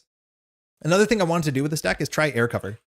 And I don't know. I think there's a chance that single air cover, single tactic is good enough. This, when it's in play, when an enemy engages you, you can remove a charge to go grab a tactic and add it to your hand. The only tactics you can grab with this, it's actually a very limited card pool. The one that we are playing is Suppressing Fire, which gives us a bit of healing because we're going to be blocking a bit, but we're not a defense deck. That seems okay. I think there's a chance you can also put a single copy of Gatekeeper in your deck to give your deck the opportunity to maybe do some more threat removal, as much as +2 hit points could suck. On a Shifting Apparition, +2 hit points might actually help us, which is kind of funny. But I'm just trying this out to see if one air cover and one tactic is enough of an engine. The only bad thing you can do is draw the air cover and the Suppressing Fire in the same hand. But if that happens, you just pitch this to play that, and maybe it's fine. It's not going to be as consistent as Tigra, that's for sure. Aggressive Conditioning. I think there's a chance that this is worse than the 2-cost one that just gives you +1 attack. +3 health is nice because we're going to be blocking just a bit, but not a lot, but actually maybe just a bit. But this is very expensive, and you have already seen her cost curve is relatively high. I'm going to play Face the Past because we want to have minions, and Face the Past is just a good card, and it removes itself from the deck, so it is minus deck size, which is nice. And then I'm going to play a Quinn Carrier, because we need a resource generator because cards are expensive and we want a resource generator we can play during the villain phase. Obviously, we can't play this because it's an Avenger card, so we're going to play a copy of Build Support, which maybe we have enough thwart for this. I can't really tell. This is the aggression version. We technically have more 0-cost interrupts and responses we can play during the hero phase, but a bunch of them are conditional. I do want to say Skilled, whatever it's called, Skilled Strike is just so good because we attack for 4, draw a card, and ready. That's obviously awesome. I just want to check how many cards we are. I'm pretty sure we're at 41. That's not great. We can maybe play more research generators. I haven't tested this version. 1, 2, 3, 4, 5. I guess we'll pile shuffle at the same time. Air cover can't grab Gatekeeper. Oh, it's not a tactic? It's a condition. You're right. I thought we could toolbox this. I think there's like 1.5 upgrades you can attach. But yeah, that's a good catch. It's not a tactic. Bummer. There's so many cards that would be sick with air cover, but unfortunately don't work. So yeah. Yeah, I loved air cover in Tigra. I liked it more than I thought. So I just want to see how it works if you only play like one target. 3, 4, 5. Hey, Flip, don't hate me if I'm wrong, but I think you missed a leadership card. Okay, good catch. I won't hate you if you're wrong. But I'll check. Suppressing Fire? Yeah, Suppressing Fire gives overkill, which I don't think I really care about. Sorry, besides Suppressing Fire, the other one you can add gives overkill. It's the other one. We have a Suppressing Fire. Flip, we missed 2, so good catch. I would have spent a lot of time trying to figure out why we're like 43 cards. I don't know if I've set high self-destruct. Can also exhaust Sidearm. Yeah, the problem with Sidearm is you have to attach it to an ally, and I don't think I like that. If we can attach this to ourselves, so be it. The one that I would consider is Yarnbjorn, because Yarnbjorn, you don't care if you exhaust this thing, because its text is not relevant on exhausting. But the issue with doing it with the hand cannon is you need to exhaust the hand cannon to give yourself overkill, and you want to give overkill to the attack that does +3 damage, but then it doesn't work. Sorry, we're meant to count this. 1, 2, 3, 4, 5. 1, 2, 3, 4, 5. 15. 20. 25. 35. 42. Perfect. I think we're over. Maybe we can cut some cards. We're 42. So what can we cut? I think we can cut Nick. I don't think. Oh, Nick actually is pretty good in this deck. Oh, we already did cut Nick. So I think the cards that were over, we can probably cut like 1, Chase Them Down. I'm not convinced that's a great draw in most board states. I think Warning is actually better than it looks. We're down to 2 instead of 3. Maybe that's okay. So I guess we're on 41. We can play 42. No, you want to find your bracelets. We'll play 41. Okay, there's not that many minions. If this had a lot of minions, I think 3 Chase Them Down makes sense. Did you check your prior villains fought on standard 3 for your missing? I thought I did. I checked most of the decks from Sandman and I couldn't find it. It's okay. We'll just proxy and assault with Sinister Strike or vice versa, and I'll look for it after stream. Because I'm always really nervous about the amount of time on stream that we spend up like sleeving or deck building. And I think those parts of the stream are actually kind of interesting because there's a lot to talk about. But I'm always like so worried that not enough of the stream is actual gameplay versus anything else. All right. Aggression, Gwen. Let's give it a shot. I think this actually is a legitimate deck. I think you just need to refine this. I haven't done any testing. She's good at 45 cards with air cover, as a lot of your other cards will come out quickly. I think air cover, though, is only good if you have minions, because it's limited to 1 per player, I think. And if there's not enough minions, it just doesn't empty, and then you have a whole bunch of dead cards. That's like my concern.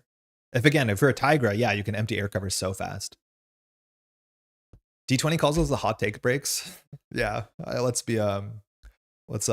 say some stuff. Mind you, Maze of Mirrors.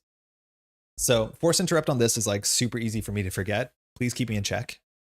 When you would draw or discard an encounter card from your deck, deal it to yourself as a face down encounter card, draw a card. Sorry, that's not the text that's easy to forget. That text is really easy to remember because the card backs are weird. The Mysterio text is the easy to forget.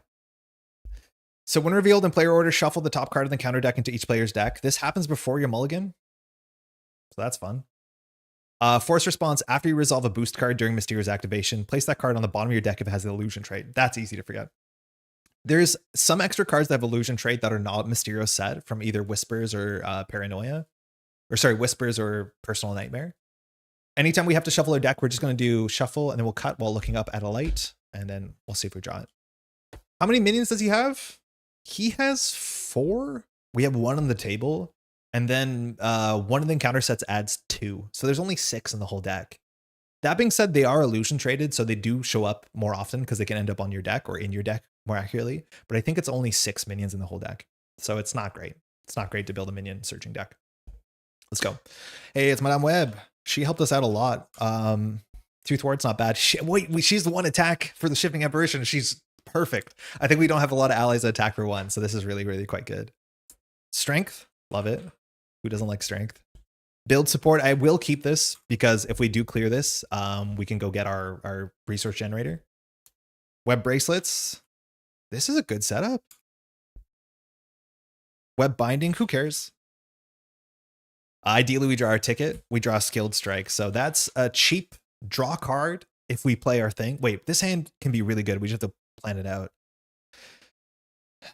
I haven't, Mysterio's annoying AF. General advice here is to go slower than usual as I still miss his stuff. Yes, he is actually meaner than he looks. Okay. So how can we plan this turn? Obviously, we still have a pending mulligan, but we always can do strength into web bracelet. We can attack with skilled strike that draws a card, so we have an extra card. Then from here, we could play 3 for Madame Web. The best thing we could possibly do is draw another double. So double plays Madame Web, and then we play build support. The skilled strike is a cantrip, so it's like really nice to play as long as we play web bracelets, and web bracelets is our most important setup card, barring like Web of Life and Destiny. So I think all we're going to do here is we're going to mulligan this web binding because our deck has 3 more doubles. And if we draw a double, we can play Madame Web, or more accurately, we can play Madame Web and the build support if I'm not mistaken. So we'll mulligan this, but we'll keep everything else. We get Ghost Kick. That's fine. So I still think we'll do what we said we'll do. The worst case is with the shifting apparition, we'll just tank it if we can knock it out this turn. I think we can knock it out this turn with Madame Web. But yeah, worst case, we'll just let it hit us for 1 and have guard. So double. We'll play our web bracelet. This thing, once we play our interrupted response, we draw a card. We'll flip up first because now we're going to have 2 cards in play. We will, oh no, but skilled strike is bad. Wait, this is ugly, actually. Did you include Savage Strike? I was considering it. I think we'd only play Savage Strike in the deck if we're also playing Hand Cannon and building into the weapon, because doing 6 extra attack with Piercing for 3, it's already really bad for our cost curve. But if we get this overkill, then it's worth it.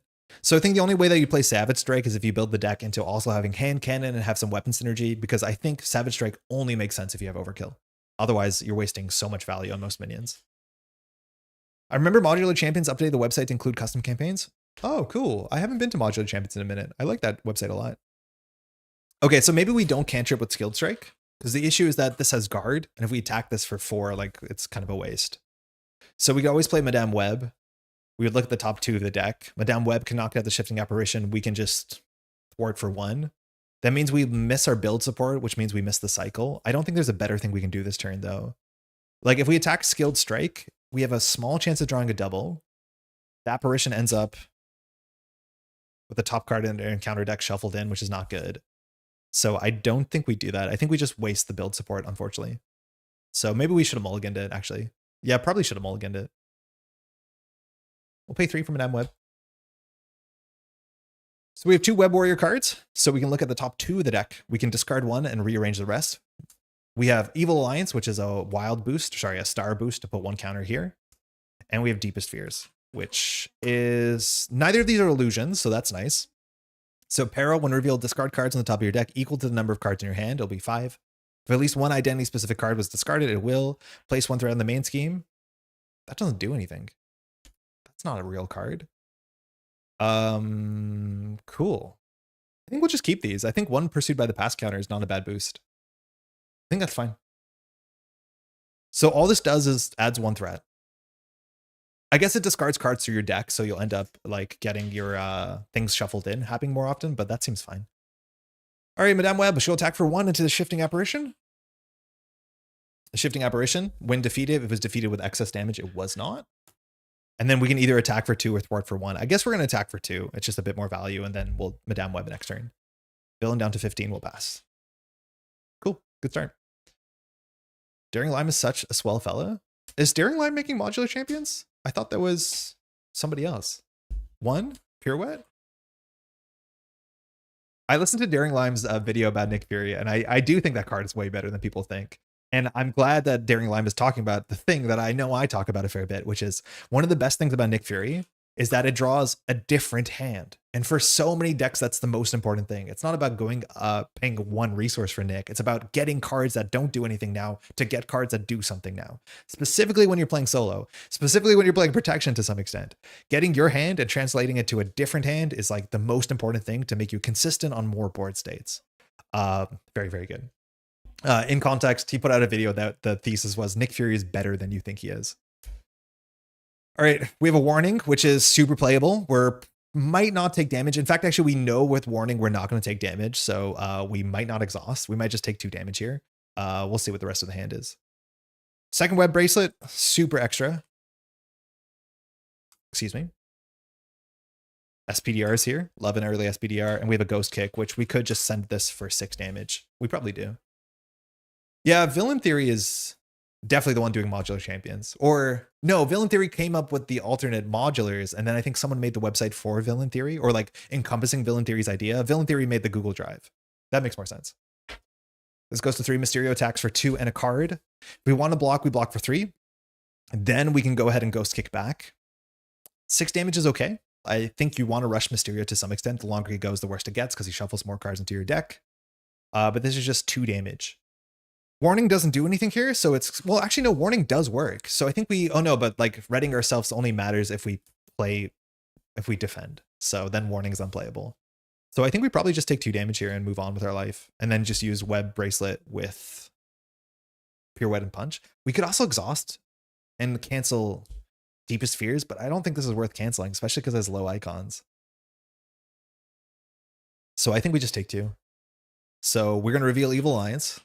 It's good to know where this is. We add 1 Pursued by the Past counter, and we just take 2 damage. We reveal Peril, Deepest Fears. So we have to discard 5 cards. I guess we could have spent cards to make this less bad. So discard from the top of your deck equal to the amount of cards in hand. If 1 identity-specific card is, place 1 threat in the main scheme. So Quinn Carrier, fine. Skilled, fine. Phantom Flip, so we are going to add a threat. Parental Guidance, fine. Spider-Man.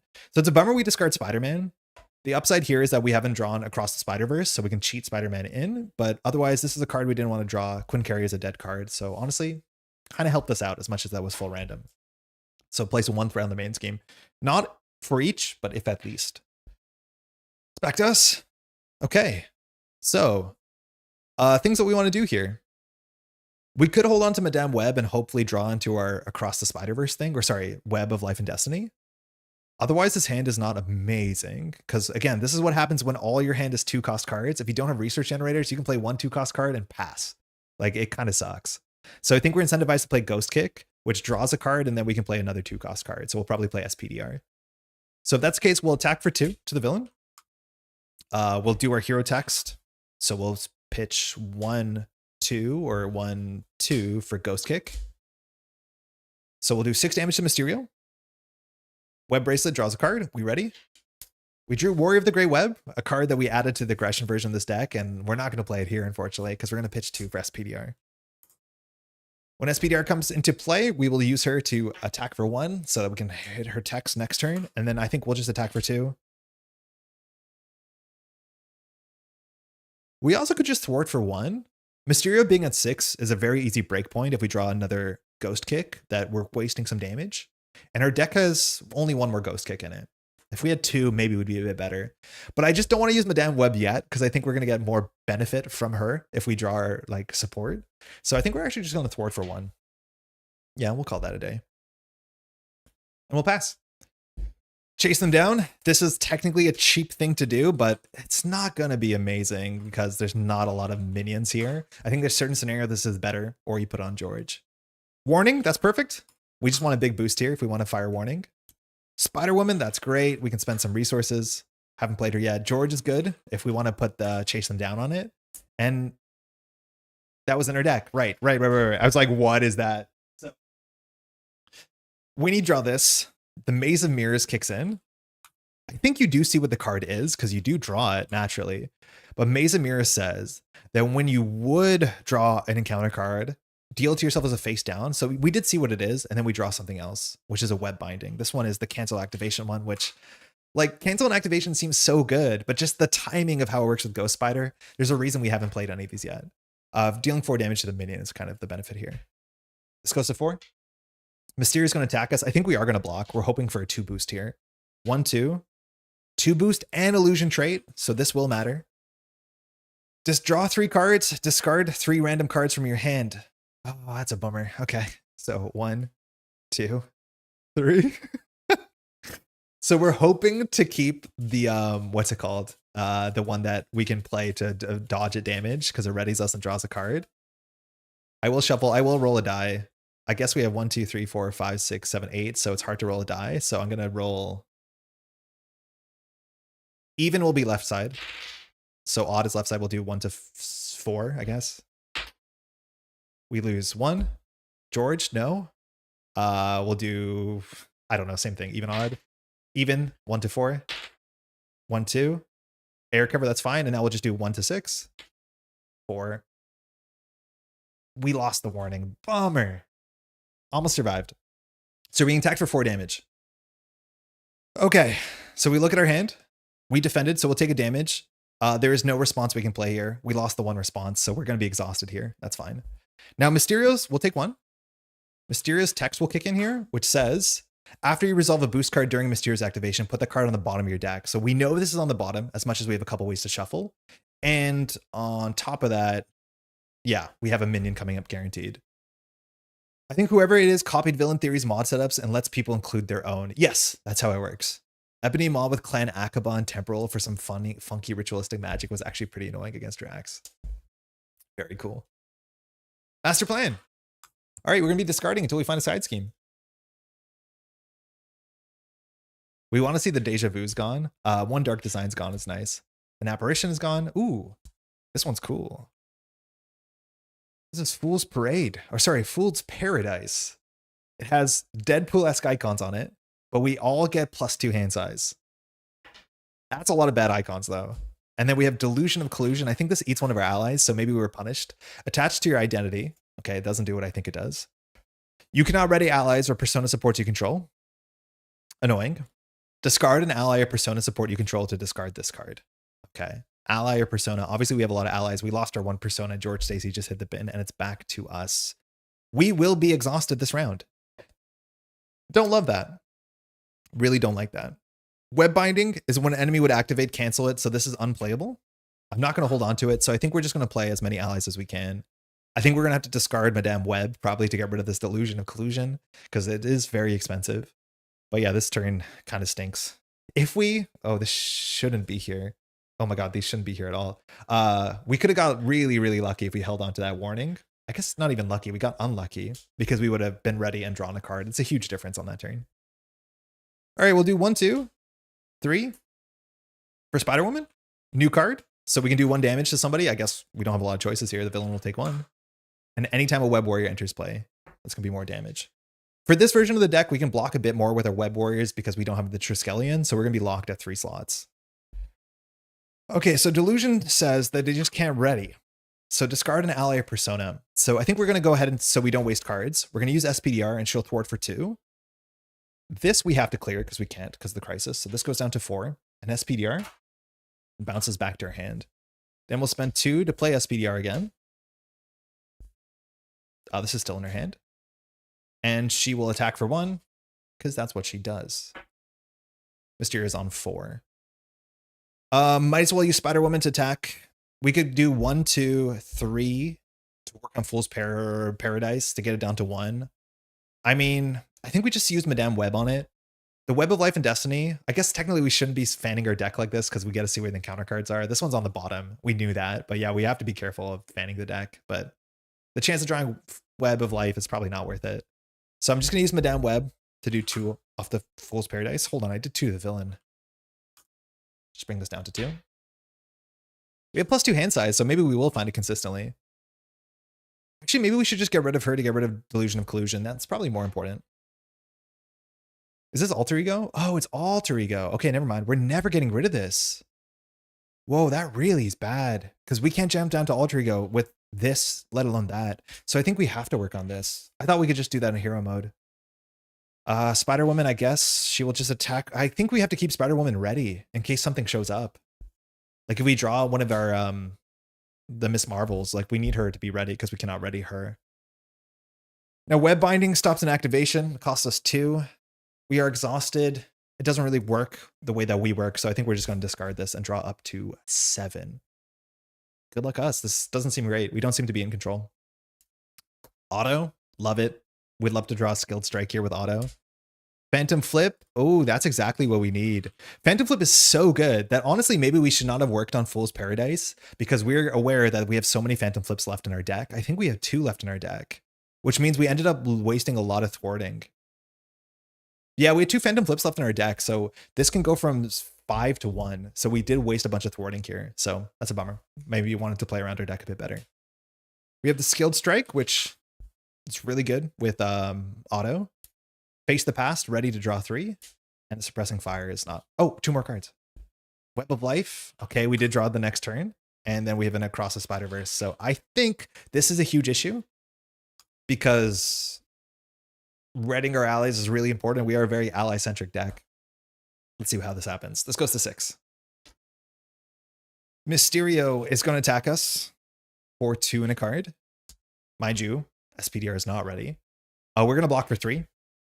I think we're definitely going to play a Phantom Flip here. The question is what cards are we going to spend on it. It's probably going to be Suppressing Fire and honestly, I don't know. It might just be Skilled Strike here. It's not good with Auto. Like Auto wants a Skilled Strike. I think maybe we keep the Skilled Strike because we're going to get our Nemesis. So if that's the case, I think it's get rid of Across the Spider-Verse because we're going to have 3 allies in play. Yeah, this sucks. I thought we were playing Leadership. We played 2 games of Leadership. I'm just showing off the aggression version of this deck I built before Leadership. This is our first game with it. So we did play a couple Leadership decks if you want to, games if you want to jump back. Yeah, this is fine. So 1, 2, we're blocking. 3, 4. Oh, I hate this. Our best laid plans are going to get ruined again. Draw 3 cards, discard 3 cards. 1, 2, 3. Now the D20, like 1, 2, 3, 4, 5, 6, 7, 8, 9, 10. I do not have a D10 here. So we're just going to shuffle and rip 3. There's definitely some cards we want to keep here. We drew some really important cards, especially because we planned to remove 5 threat, which is a bit overkill. But it stops the strong and encounter cards, so it's almost definitely worth it. So we'll remove 1. That is the 1 card we wanted to keep in our hand for obvious reasons. So that sucks. 2 more. What? We had both of them and we lost both of them?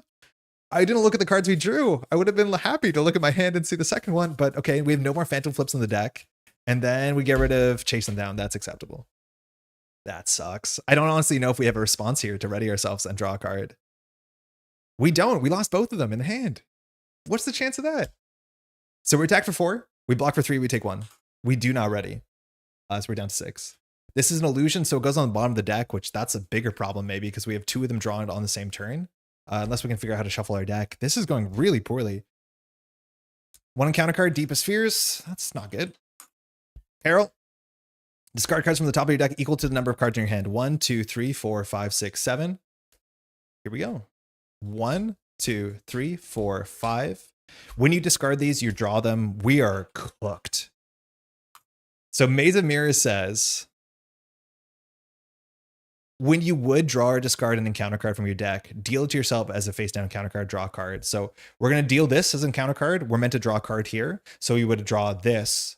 I guess you discard all 7 cards at the same time, though. I don't think you discard them sequentially. So we discard 7. We deck out. So we get an encounter card. These are in our discard pile. So we draw 2 more cards here. I think. I'm not 100% sure. This goes to 7. Holy crap, that was bad. Yeah, this is not good. Yeah. I don't know what to say. I also don't think we dealt ourselves an extra card with Fool's Paradise. I think we're meant to have another card on top of it. So it should be unknown card, then 2 minions. Yeah, because we didn't give ourselves the Fool's Paradise card. But we get 2 more cards. We draw Hobie, and we draw Build Support. Okay. First unknown card, drawing Nearer. That's okay. Not really an encounter card. We want to jump down to Alter Ego anyways. So this card will force us to discard the top of our deck at the start of our turn. This card is absurd. There's not a lot of cards that give +3 attack. So as a hero action, spend a resource of any type to shuffle the top 2 cards in the counter deck into your deck to discard this. Otherwise, he's attacking for 5, which is not super sustainable. And then we're drawing 2 doppelgangers, which they have a lot of health. So both of these have 5 health, and they get +X scheme and attack, where it's equal to the number of identity-specific cards in the engaged player's hand. And unfortunately, because of Fool's Paradise, we're probably going to have a lot of cards in hand. Turn starts, we do Drawing Nearer, so we discard the top. It's not a double, it's a single, so this goes up by 1. Okay. Things are bad. Maybe not the worst, but bad. Problem is, we're exhausted. Problem is, we have no way to ready ourselves. We can't play Skilled Strike. The best we can do is ready ourselves with Face the Past. Any ally that enters play will be exhausted, so we might do a tactical jump down. Ideally, we want to clear at least 1 threat from this and 2 from this, because if we jump down, Mysterio will scheme and this will advance anyways. Because I don't think we can do that much threat work in a single turn. I cannot believe that we whiffed on the losing both copies of Remove 5 threat, which admittedly only removes 2 threat, but it readies us and it draws a card, so that's obviously worth a fair bit. Okay, maybe we let Spider-Ham do something cool here. Also, Across the Spider-Verse, which we kept, no longer has cards in our bin, so that's not good. I think we always play Web of Life here. It's a fair bit worse with Delusion of Collusion, because it's harder for us to defeat our things. Hold on. Web of Life. Yeah. I'm going to put an exhaustion counter on it because it technically can matter. Skilled Strike is useless because we're exhausted. So we'll pitch Skilled Strike. I think we'll pitch Spider-Ham because we can pull him in with Across the Spider-Verse. Skilled Strike, Spider-Ham, and... Wait, what are we playing here? I think we're playing... Man, we need to use Web Bracelet. That's really, really rough. So I think we just open with Face the Past and see what happens. Like, it gives us another minion engaged with us, which is obviously that's not great. But I think we just need to ready ourselves and draw 3 more cards. I think we have to. So search and counter deck, discard pile, and set aside area for our Nemesis and reveal it. So luckily, our Nemesis has no revelation text. We have the Lizard, so we have 15 health worth of minions to defeat. And when the villain phase begins, we heal 1 from the Lizard. Okay, could be worse. Now, we can no longer attack the villain this turn, which is totally acceptable. So the rest of Face the Past readies us, and we draw 3 cards. So we definitely need an interrupt here. Quinn Carrier, Phantom Flip, actually good. Pirouette and Punch, fine. This is removed from the game. Okay, let's see if we can get out of this hole. Just want to check the text on Spider-Woman is whenever it enters play, an ally enters play. So it doesn't matter how they enter play. Okay, so look, what we're going to do now is we want to try and use Web Bracelet so that when we play auto, we can draw a card. So I think the best we can do is we can attack for 1/2.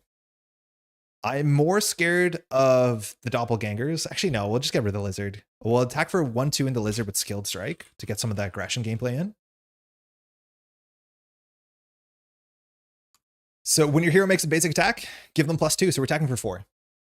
Now this triggers web bracelet and it readies us. So we draw parental guidance, whatever. Now we can get in 1/2 for auto. So after you play Spider-Man from your hand, ready and upgrade your control of its attack, which web bracelet is, we can draw a card. Now this needs to be a skilled strike for us to ready again this turn. Ooh, air cover, neat. Also, we played a web warrior, so Spider-Woman can do her text and we can knock out the lizard. So we'll do 1 damage. So already we're working on something. Again, none of our allies are ready unless we discard an ally or persona support we control. So actually, maybe we should hold on to parental guidance just for that reason. I guess we saw another card, so I don't think there's a shot we play build support. Maybe we do. All right, our ally slots are kind of full here. SPDR is exhausted, so we can't do her text. I think now we want to attack, and we probably need to thwart this first, and then Phantom Flip to clear this. So maybe we do Spider-Man for 1, Ghost Spider for 1, clear this. We ready? We don't ready, but we draw another card. I think that's what we have to do. So we'll use auto to thwart 1 on this. And we'll use Ghost Spider to thwart 1 on this. Clearing this, and it actually goes to the victory display. And then in the response window, we can do Air Cover Spider Ham for Phantom Flip. A double in this turn would have been really good. So after Ghost Spider uses the basic power, remove 5 threat from his game. So we'll clear 5 from this. We'll draw with our web bracelets. A warning. Okay. All right. So now we can consider jumping down. We'll be scheming for 1. Oh, actually, scheming for a +X scheme. Evil Doppelganger should have an asterisk, a star next to their scheme or attack value. Weird that they don't. The game formats it whenever the ability can be modified by having an asterisk. I guess they're missing an asterisk. Because I thought it was just the attack, but it was also +X scheme. So no, that's kind of bad. Okay. I think we have to just spam allies now. Spam allies is probably what we're doing here. So we're going to attack with Spider-Woman into this. We're going to go ahead and play Across the Spider-Verse. Pitching 2? I don't know what the best line is here. I think we're just going to vibe through this. So we'll exhaust Web of Life and what's it called? Web of Life and Destiny. And we'll search or discard off a Web Warrior ally and put into play. Now, if I'm not mistaken, Spider-Woman's text actually doesn't fire here because as ally enters play. Oh, it doesn't care if it's from your hand. Okay, sick. So we're going to go ahead and play our most expensive Web Warrior, which is Spider-Ham, which we discarded. Now we're over allies, so we're going to discard SPDR. When we discard SPDR, we draw a card because of Web of Life. Ooh, maybe we should have cared about our resources, but we don't have enough resources for this. Actually, no, we can do this again, maybe. I think we can do this again. Hold on, this is sick. So Spider-Ham's in play. Spider-Woman does 1 damage, so we'll do it here. We now have Spider-Ham, who has a bit of a liability attached to his name. And now the rest of the Cross the Spider-Verse still works. Because Across the Spider-Verse says, then players may spend 3 resources of any type to repeat this ability. So let's spend 3 resources. Let's spend 1, 2, 3 to repeat this effect, allowing us to play this Spider-Man, which we just discarded. Spider-Man enters play. Wait, this is kind of really cool. I've never done that. Now, Spider-Woman does another damage. We'll do it here. Good. Good. And then this will fizzle. We can attach a suppressing fire, but notably suppressing fire says we have to do the defeating. So if we I guess we'll put it here. So when you attack and defeat a minion, we heal 2, which we'll take the heal 2. Actually, maybe this is a jump down angle. So maybe we want to keep this. Oh, it has to be an identity specific card. So we had no way of fixing that. It's too late. So I guess we'll do that. Okay. Thinking. Spider-Ham. Attack for 2, defeating this doppelganger. This was a turn and a half. After Spider-Man attacks with thwarts, discard the top card of the counter deck. 2 boost. Takes 2 consequential. So actually it's down to 1. I gave him 1 by habit. Will not ready. Spider-Man will attack for 2 to the doppelganger. Spider-Man's text will ready us. We will attack for 2 into Evil Doppelganger. We heal 2 because of Suppressing Fire. I showed the wrong Spider-Man, but same guy. We will flip down, I think. I think if we advance, we advance. And then here, we'll get rid of Delusion of Collusion, which is super important. So we're just going to discard, I honestly think Spider-Ham. So discard an ally or persona support you control. We'll get rid of Ham. We'll get rid of this. Technically, we draw a card here because of Web of Life and Destiny. We drew Pirouette and Punch. We'll discard that. That was a good turn. Oh my god, was that a good turn? And that's what I mean with the Web Warrior allies. Like, they do so much. It wasn't this Gwen Stacy cards. It was the Web Warrior allies. Now they can finally ready. That feels so much better. And we draw up to 6. This might go through. It's not super likely, but it might. Genius, Skilled Strike, Web Binding, Chase Them Down.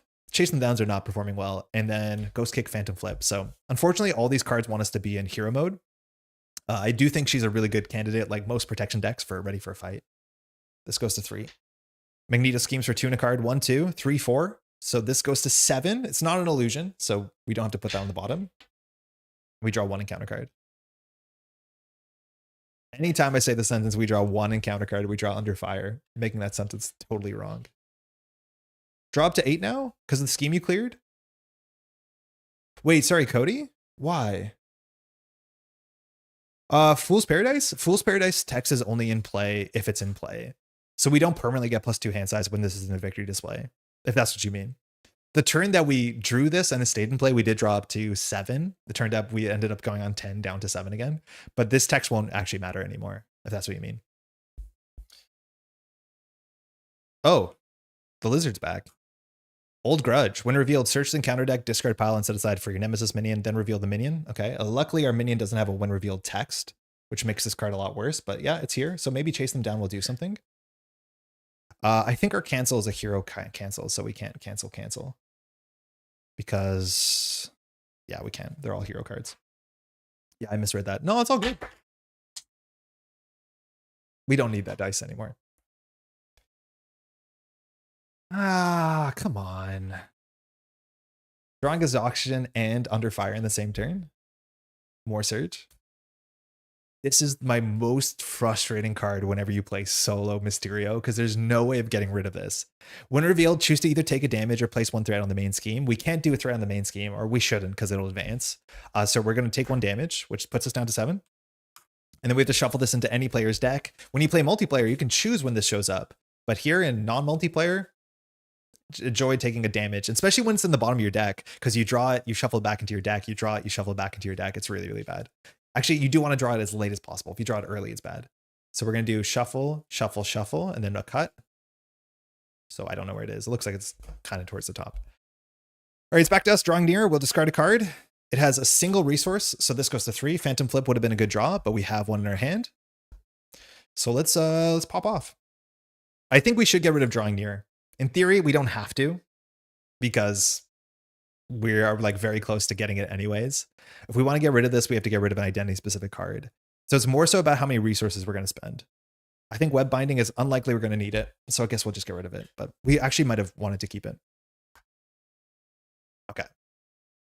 We have threat work to do. We have damage to do. Drawing near can axe the Deja Vu. It can't, unfortunately. No, the discard effects work. Because this says when you would draw or discard an encounter card, you deal it to yourself. So even if it's on the top of the deck and you discard it with Deja Vu, you discard Deja Vu with drawing near, it's still just, there's no way of getting rid of them, as far as I understand, unless you can figure out how to remove from game the top of your deck.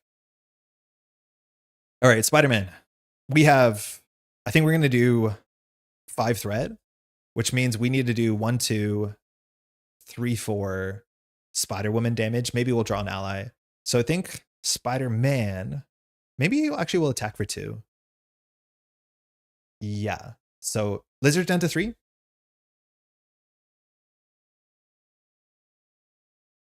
Spider-Man Peter Parker will ready us.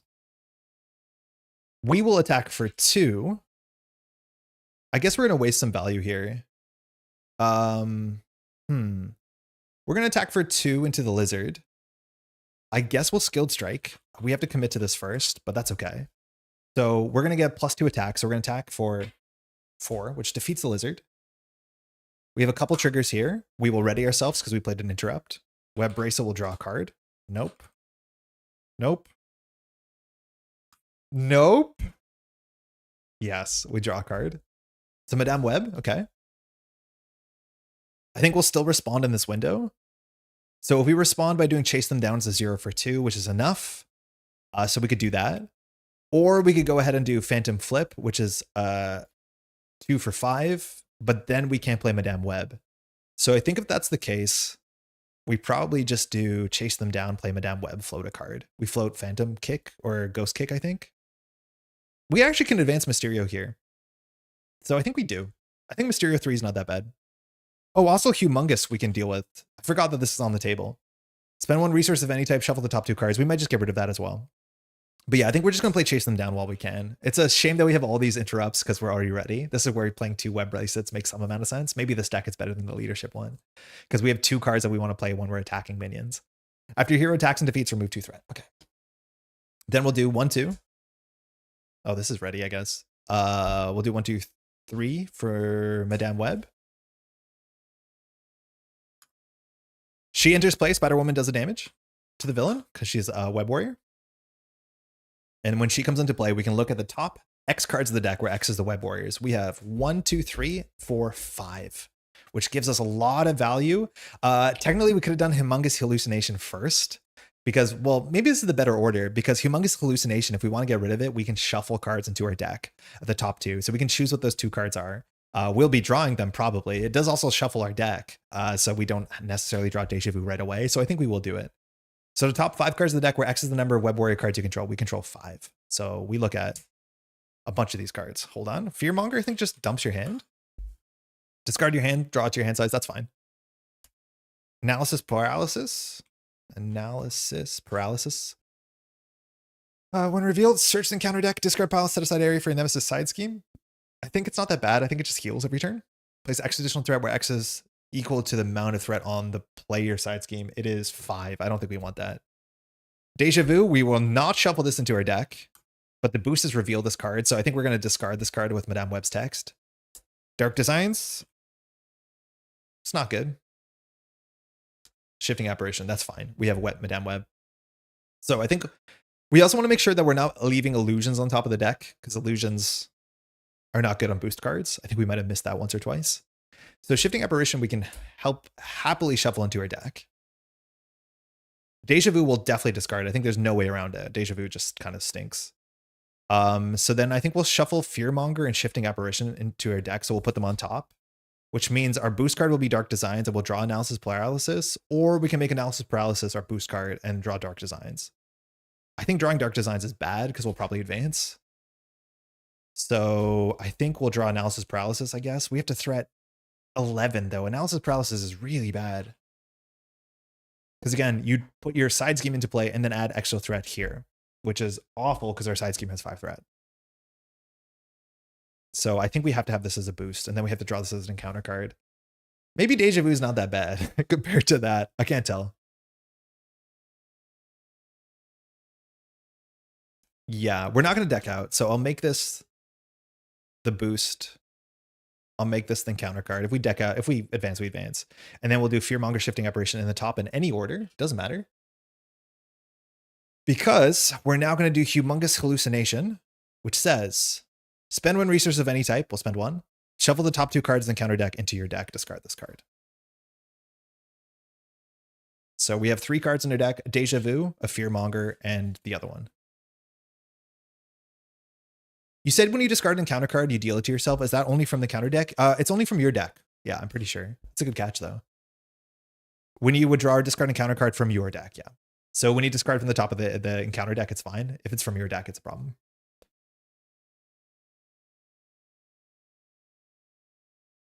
Okay. Cut. We're probably going to draw into something bad. We can advance Mysterio. What does Mysterio 3 look like? Does it have like really bad text? How bad is Mysterio 3? When revealed, discard the top 5 cards of each player's deck. So I can't look at the 5 because I'll see how many, we're going to reveal. I think we're going to get at least 1 card here. I think we're definitely going to use Madame Web to thwart for 2. That's what she does. We can use Spider-Woman to attack for 2, us to attack for 2, and we'll advance. Then we only have 16 health. He actually gets smaller, but his force response gets worse. Because if you get an illusion, it goes on top of your deck. We know we're not going to get an illusion, so that's fine. We know this is going to go to 4, 5, 6, 7, 8, probably. So unless we clear this, we're probably going to advance. This next Maze of Mirror shuffles more cards into our deck, and our deck is really small. Yeah, it's really, really bad when we have a small deck, and then we just shuffle more stuff into our stuff. Oh, Pursued by the Past actually, by the way, won't fire. It will put our Nemesis into play. That's okay, actually, because we're on 3. Yeah, okay, that's fine. So we'll attack for 2, and we'll Spider-Woman attack for 2. So we advance. So Mysterio resets to 16 health. Discard the top 5 cards of each player's deck. So we discard 1. We get to see it. It's a Deja Vu. 2, 3. Oh, we draw a card when this would happen. So I think we do this all at the same time. I'm not 100% sure. And we draw a Fearmonger.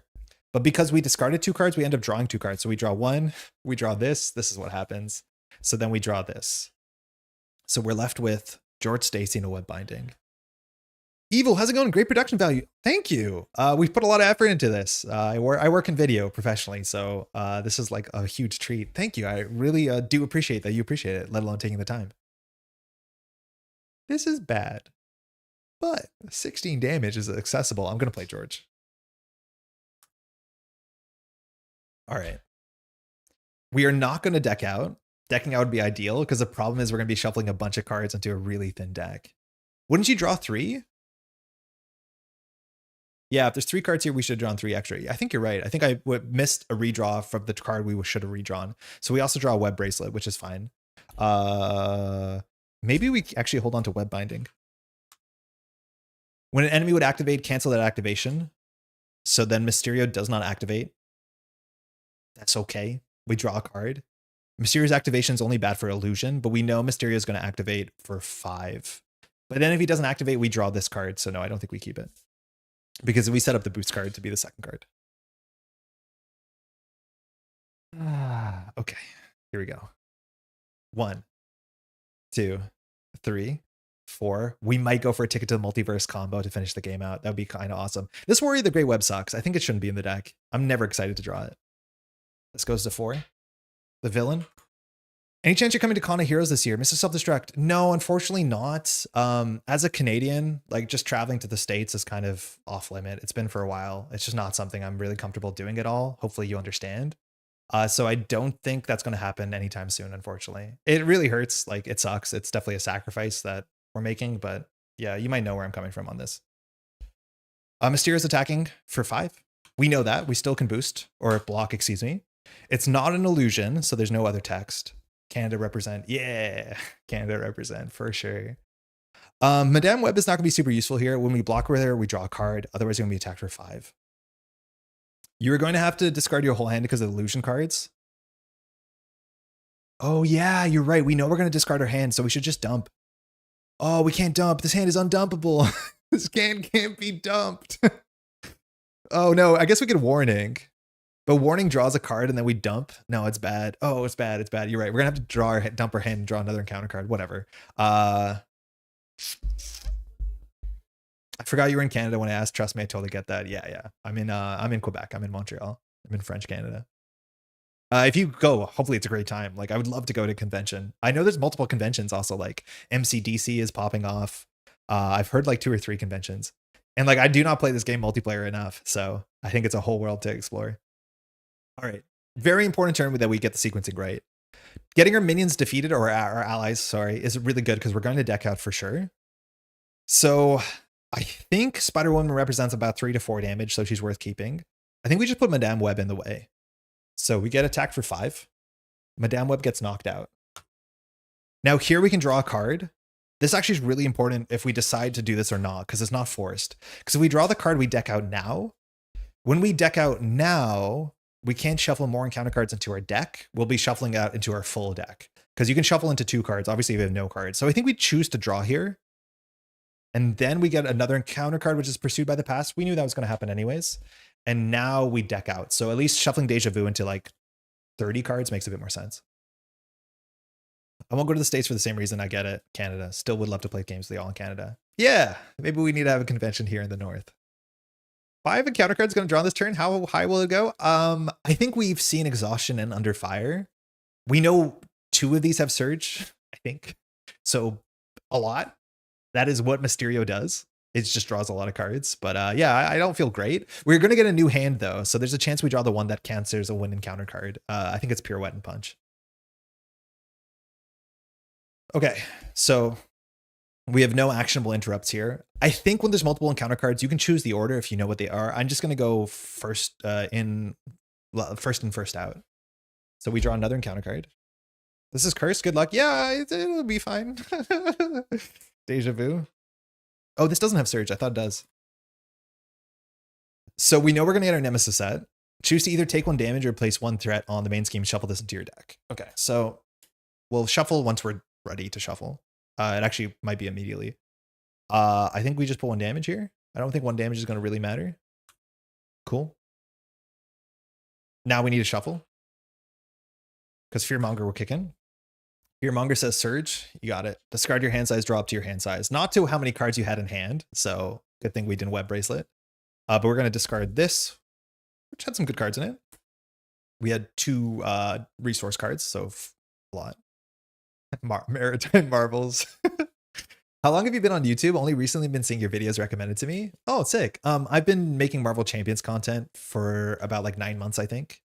I've been on YouTube for about a decade. I stream a game and I make content for a game called Android Netrunner, or Netrunner more accurately right now. I've been doing that since like 2015.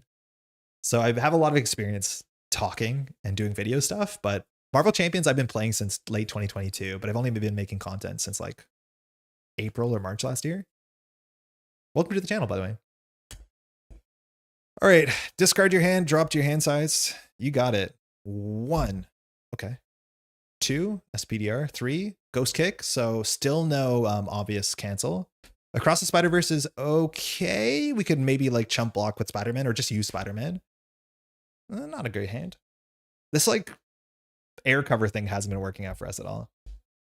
We noob this. Shifting Apparition has 1 health. The text on this has guard. We don't actually care if we overkill it. If we play an ally with Spider-Woman, we'll overkill it. But it doesn't matter if we're going to win this turn, which we could. Dark Designs. Okay, so this actually doesn't do the thwart. Sorry, the scheme, because it gets our Nemesis set. So, more shuffling. We get everything that we need to get. So the art style on this is very different than some of the other cards, and I'm here for it. No, that's not it. Regenerative Research. So this comes in with 5 threat. This just says when the villain phase begins, heal 1 damage from each enemy. It's not the most important thing. Before the game is over, this will probably heal 2 or 3 from the villain. It's definitely not worth 5 threat. We have to go get our friend the Lizard, who does not have guard. Connor, what have you done? Connor, please, doctor. This is not the time for this. Also heals. These get shuffled into the deck, and the deck is really thin. I think one of these says Lizard attacks you, otherwise it gets Surge, which does kind of matter. Deck shuffler, the game, I mean, sometimes you gotta shuffle. We're definitely shuffling a fair bit. It's not like Hulkling, that's shuffling. Please make it stop. Sinister Strike. Place 1 pursuit counter. The villain attacks. Okay. So if this boost card is... Oh, it doesn't care what the boost card is. Wow. We do not care about illusion again. After you resolve a boost card during Mysterio's activation, place that card on top of your deck. Oh, if it has illusion trait. Okay, they just hit it. So we're being attacked for 2 and a card. This one we're allowed to block because we can ghost kick down. Well, technically we have to ghost kick the Lizard or the Apparition, which is not a great use of our resources because, well, Shifting Apparition has guard, so you cannot ghost kick Mysterio. So if that's the case, I think we just take this. 2 and a card. Unlikely to defeat us. Almost impossible to defeat us. This card, though, is the problem. So 1, 2, 3. We'll take 3. It is an illusion, though, so it goes on top of our deck. That sucks, because we're going to draw it. That's fine. We take 3. Nowhere is safe. Acceptable. Nope, not you. Nowhere is safe. We put 1 here. We have to discard a card we control. George Stacy, that is your job. Good work, Dad. Definitely like Mysterio as a villain, but I prefer to play him digitally due to the shuffling and counter cards in the hero deck. Yeah, if you have opaque sleeves and the same opaque sleeves, it's less of an issue, but I hear you. I try not to look at it. Like, you generally see I get surprised when I draw an orange card. I'm like, what's that? It's like, yeah, I should have seen the back coming. Okay, we're going to play this turn so damn perfectly. It's going to be incredible. We're going to start by just attacking for 2 into the apparition. So the shifting apparition, we did overkill it. There's actually, we might not have to do that. No, we're wasting damage. Let's not do that. I think we're going to do double into SPDR. Now, obviously, she can attack for 1, but when SPDR enters play, Spider-Woman, who's been in play since like turn 2, we can deal 1 damage to an enemy. So a shifting apparition now just gets knocked out perfectly. Cool. Cool. We need to do 16 damage.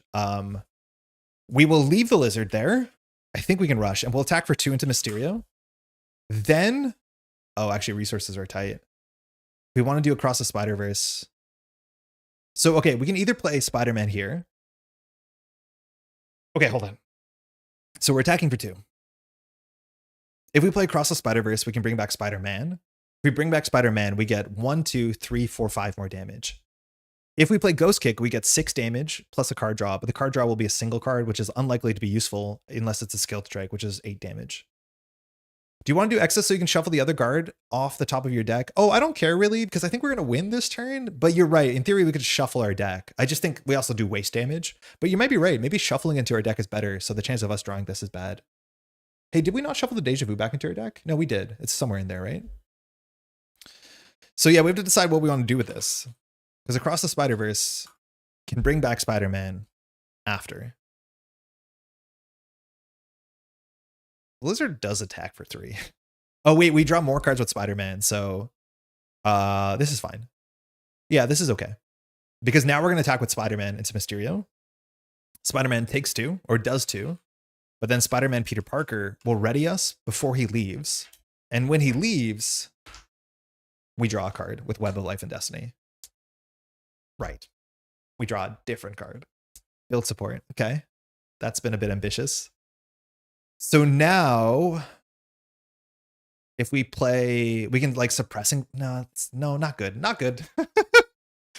We could do SPDR to draw another card. That actually might matter.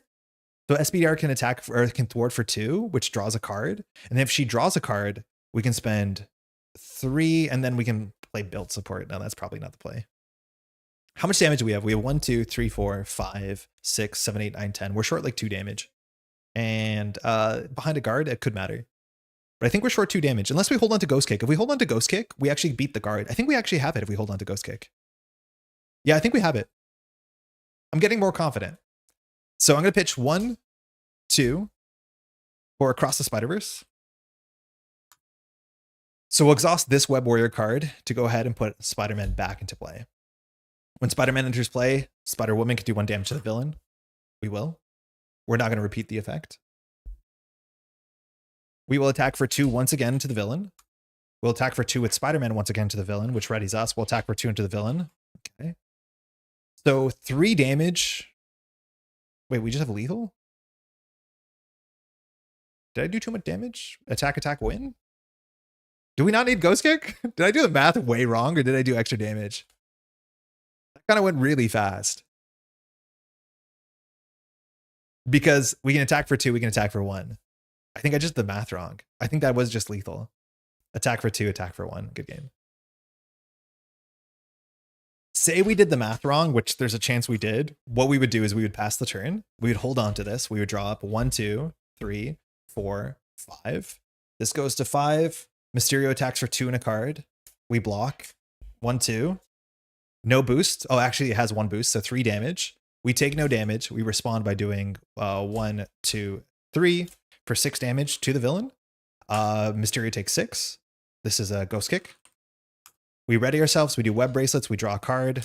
Turns out we do another Ghost Kick, which has the same window, so you can do it again. The villain takes 6 more. Empty hand, empty villain. Or at least the villain's health pool. Cool. Neat. The aggression deck doesn't seem as shiny and cool. I think it might be better with more minions, and I think you could play some more of the toolbox cards. But like the skilled strikes are good, but the skilled strike is like the only power part of the whole deck. The whole suppressing fire thing is like way too situational. Chase them down seems way too situational. I definitely would not play this card. I would take it out. It doesn't seem super necessary unless you're building into overkill, which I do think you can. I think you can build this deck into overkill. This card does seem too expensive. I think we would appreciate having 3 more health, but this might be a bit too much. Boosting your stats are good though, because you're ready. So just stat boosters goes really hard. They go far with Ghost Spider. But yeah, air cover is probably not it. Good game. That was cool. Again, if you're just tuning in, we played Leadership, Ghost Spider, which I think was a cooler deck. And this is our one game we got in of Aggression, Ghost Spider, which also kind of worked. If you don't have any tier lists, who are some of your favorite characters? If you do, I'll check it out. I do not have any tier lists. I worry about getting into the tier list market because it is an easy hole to fall into. Talking about Marvel Champions is obviously a treat, as you might be able to tell. What I can do is, if you ask me what my favorite heroes are, I always forget who the heroes are unless I look for a list. So let's look for a list. On that note too, it's always worth saying, is I always post all the deck lists that I use on stream in the description. So while you can build the deck list card for card by just like going through when I explain the decks, all of these lists are down below. So I think we have Gwen and the Gang and Spectral Razor, which are mostly the 2 decks we played. I don't think we changed anything, but these are the 2 decks we played. Let's go to Hall of Heroes and look at all the... Sorry, this is off screen, so we'll give you a quick hero look down. Can I just search by heroes? Can I just see all the heroes? I guess maybe, no, probably not.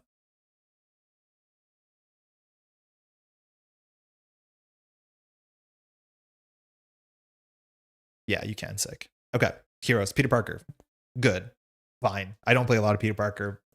Some very clunky cards, but some very fun cards and just really good text in general. I like having 3 defense. 1 thwart is a problem. Carol Danvers. I have played a lot of Carol Danvers recently. A shout out to a nice person who posted this like X-Men X-Force bouncing deck. You can find it. Hopefully I'll remember to link it below, but I've been playing a bunch of that. I've said before on channel, one of my favorite things is characters that can just take hits, not having to block and then just heal up. And Carol Danvers heals up, or more accurately, Captain Marvel heals up.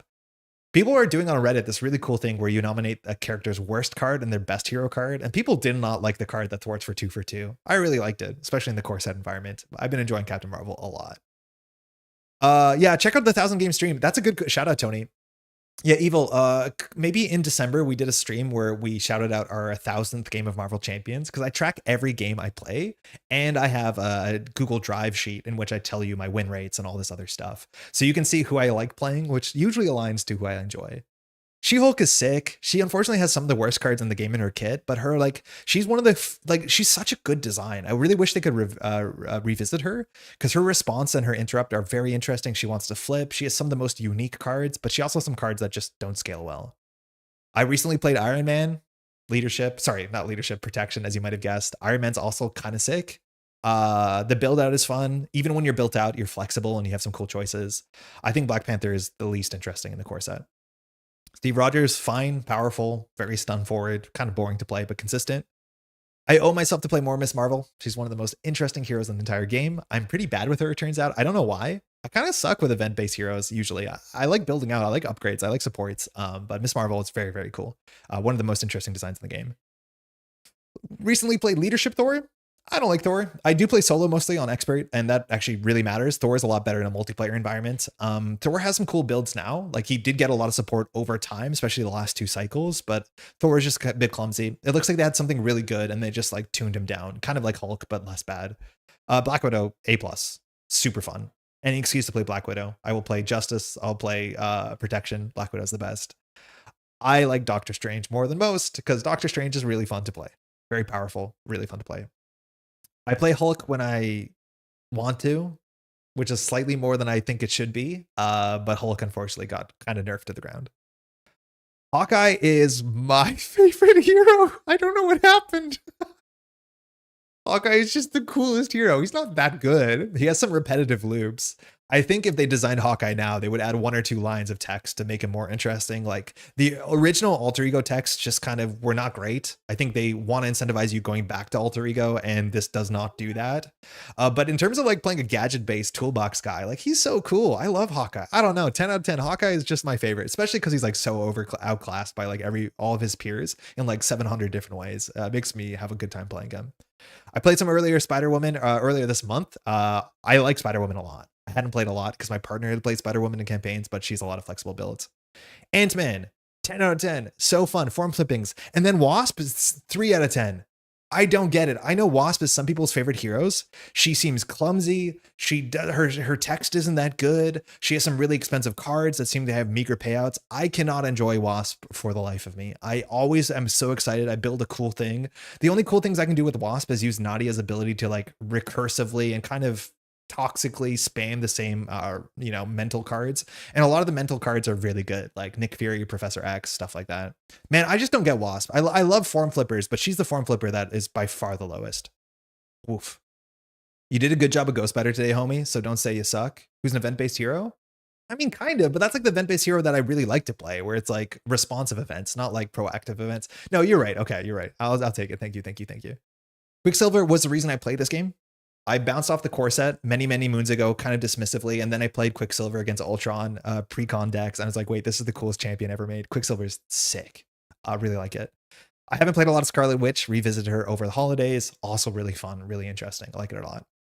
Now, when I played with my partner with Rocket Raccoon and Groot through the box this came out, Galaxy's Most Wanted, I played Groot, she played Rocket.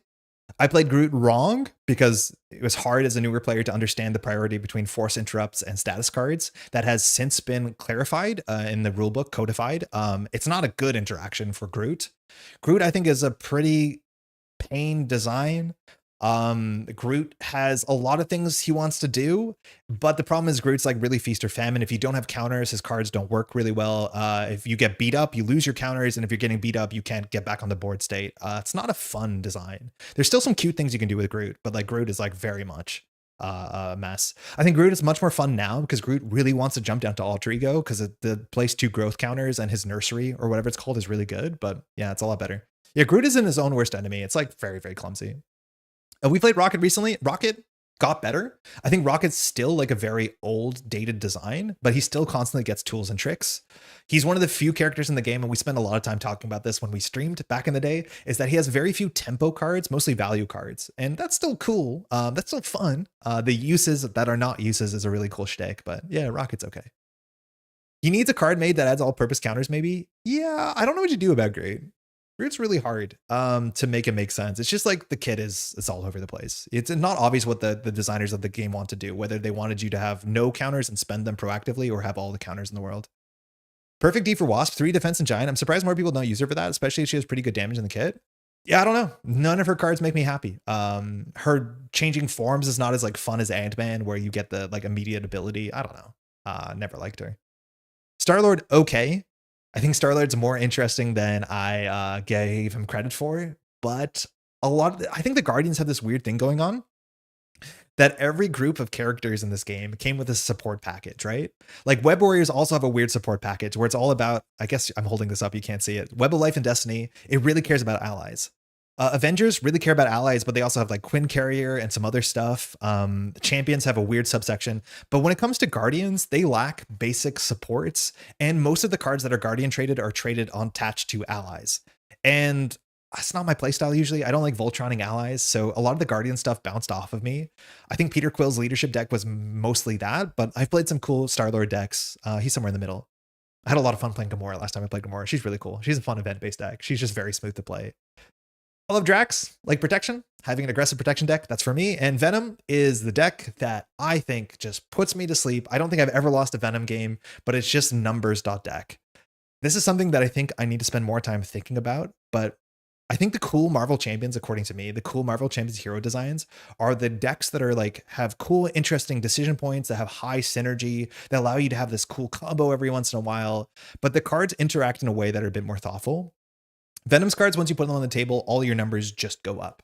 You have a card that resets, lets you do all your numbers again, but he's super consistent and nothing is particularly a hard decision. You just do the cards what they tell you to do, and all the cards, he has some cool cards, but all the cards just say like, deal 5. Ready your gun so you can do 2 again. So boring. Very consistent, very good, but just not interesting. I struggle with Spectrum. I really struggle with Spectrum. I've never had good Spectrum games. My partner played Spectrum when I played Warlock through the campaign it came with.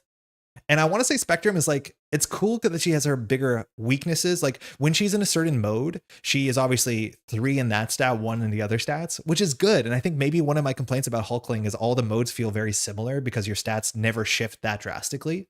But I think when you play solo, you can get stuck in the wrong mode, which maybe you just should play more thoughtfully, Andre.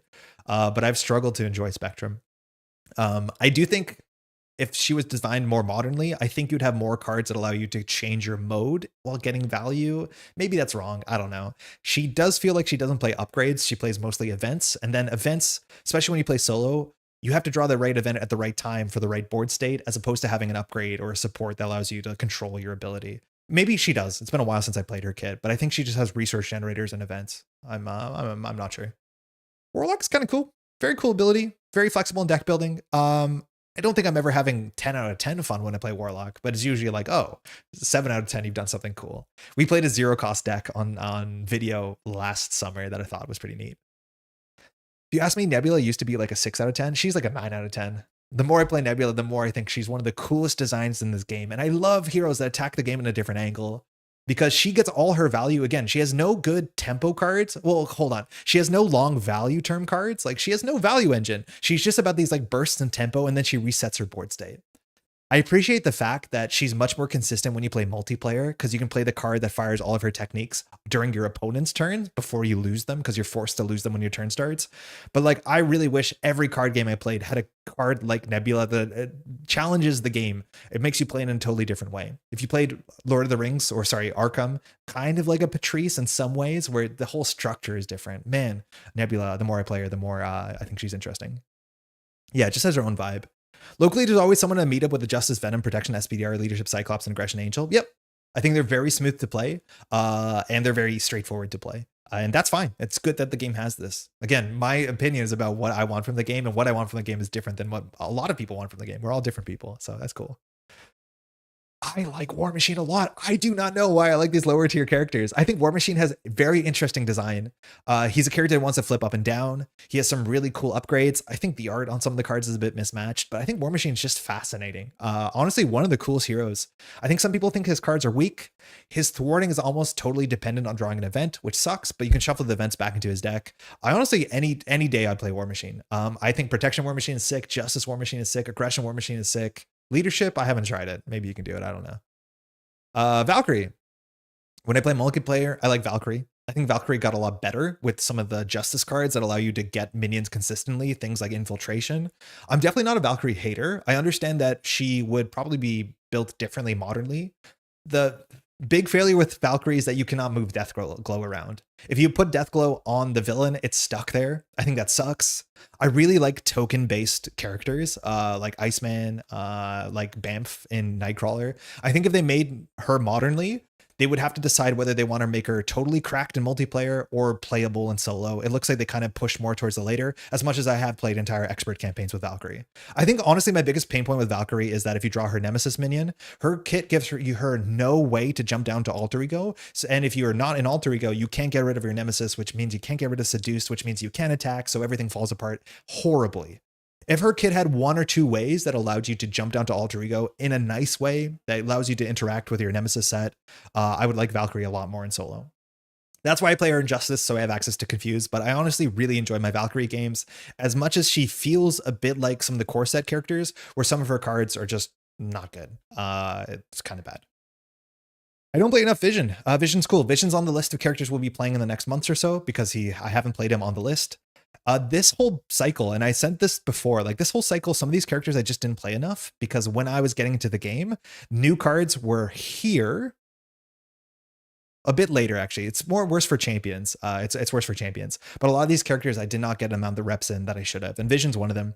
I really like Form Flippers. I like Vision and Protection. I like Vision not being able to take a lot of damage. I think Vision's fascinating. I like Vision a lot more than most, I think. Ghost Spider, sick. Miles, less sick, kind of boring. pretty straightforward. Nova, haven't enjoyed it. I think these characters I'm not giving the fairest representation because I haven't played them a lot, because I got into the game. Mutant Genesis came out, and then I just jumped to Mutant Genesis. I didn't have enough time to play these characters because it was about the time. I have good Ironheart games. I don't love the builder heroes where once you're built out fully, the game becomes trivial. And then when you're not built out, the game becomes very, very difficult. I do think she got a lot better in protection, surprise, with things like Ready for Fight, because then you can jump down or stay in alter ego and not have to have like 2 hand size or whatever her terrible hand size is. But Riri is fun. She has some cool cards. I just wish it wasn't trivial once you got to side 3, which it usually is. Try Nova in leadership with White Wolf. It's so great. Oh, because you keep adding a threat? Yeah, it is kind of cool, isn't it? I think Nova has a lot of really cool things to do in it. I don't know why it's never just grabbed me. I think it's also a big part is I do not know who this character is. And for what it's worth, some of the latest heroes, I do not know who they are, but I have no like attachment to Nova as a character. Bill would be so sick. We need more Asgardians. I think that's a Thor issue too, is like, I only honestly play the Bifrost. I should pull up more cards as I talk about them. I guess they're on the screen, but I don't play a lot of the Bifrost in a lot of my Thor decks because I don't think there are enough Asgard allies that are worth pulling with this. And then your Nemesis set cares about having too many Asgard cards into play. Kind of sucks. Spider-Ham. I think Spider-Ham is one of the strongest characters in the game. I played Spider-Ham recently and it just trivializes a lot of scenarios. Spider-Ham is my partner's favorite, and anytime we're playing something very difficult, I'll give her Spider-Ham and she has a great time because his cards are fun. Spider-Ham's fun. Some characters should just be fun and a bit OP, and Spider-Ham falls into that category. The only reason we haven't seen SPDR on this channel is I need to make sure we're not playing protection every week. Otherwise, we'd have played SPDR by now. I think SPDR is one of the coolest designs in the whole game. Shout out to MJ, who designed this. Just kind of sick. And every time I play SPDR, I learn something new about the kit. It's wild to have like a 3 or 4 hand size hero that actually plays really well. Notably, also Colossus, one of my favorites. I love protection. I love toughness. Stacking 2 toughness. Has a really cool economy. And somehow Shadowcat, which like feels the most similar to Ghost Spider, I have like 6 games with her and I don't remember any of her cards. I love this sort of play style, the sort of like plan your protection, dive in, jump out at the right time. Nothing from Shadowcat's really grabbed me. The same way that Colossus. Oh my God, any day I'll play Colossus. Colossus is the most fun. Would love to see SPDR and Pool on the channel. Unfortunately, I'm not a huge Pool fan, but like protection is so good because you have so many tech cards. Oh, it's so fun. SPDR is a good Pool player. I wonder why. I don't know. I need to be more excited about Pool. Maybe I should just try it. I just don't care about Pool much. Scott. People love Cyclops more than I do. I think that's fine. I think Scott is a cool home for some ally-based decks, but I usually tend away from ally-based decks, and that's a big reason why. Phoenix is okay. She has some fun stuff attached to her, but also does not like make me excited. I don't know the character very well in the comics either. It just feels like she does psionic stuff. It's whatever. Wolverine, one of my least favorite. I don't know why. My partner loves Wolverine. I don't. I found him to be pretty boring. Kind of rush strategies or nothing. 6 recovery is cool, but I just never cared about Wolverine. I don't know why. I like the character a lot outside of it. And Storm I actually like a lot. I think with Storm you make some interesting decisions. Storm is kind of what like Spectrum should have been. Or at least like Storm is fun Spectrum to me. I like Storm a lot, especially when you play at least 2 players. Gambi's fine. Hasn't landed too well with me. The protection build is fun, the counters are okay, but like kind of mid-tier. And I think Rogue is like kind of like Valkyrie, where it's the character that I still have to play a campaign with because I haven't last year, but I feel like she just doesn't do anything interesting unless you play multiplayer. You can get yourself like steady and retaliate if you get the right minions or allies, something like that. But she just kind of feels like Miles Morales, where you just have a bunch of events that say like do 5 and a stun, and that's that. It's like I don't think I make good decisions here. I just play my events. She's much more interesting when you like her cool card, which I don't know the name, allows you to play a hero specific event from somebody else's discard pile. Obviously, that's useless when you play solo, so she's kind of useless. I just don't play her at all.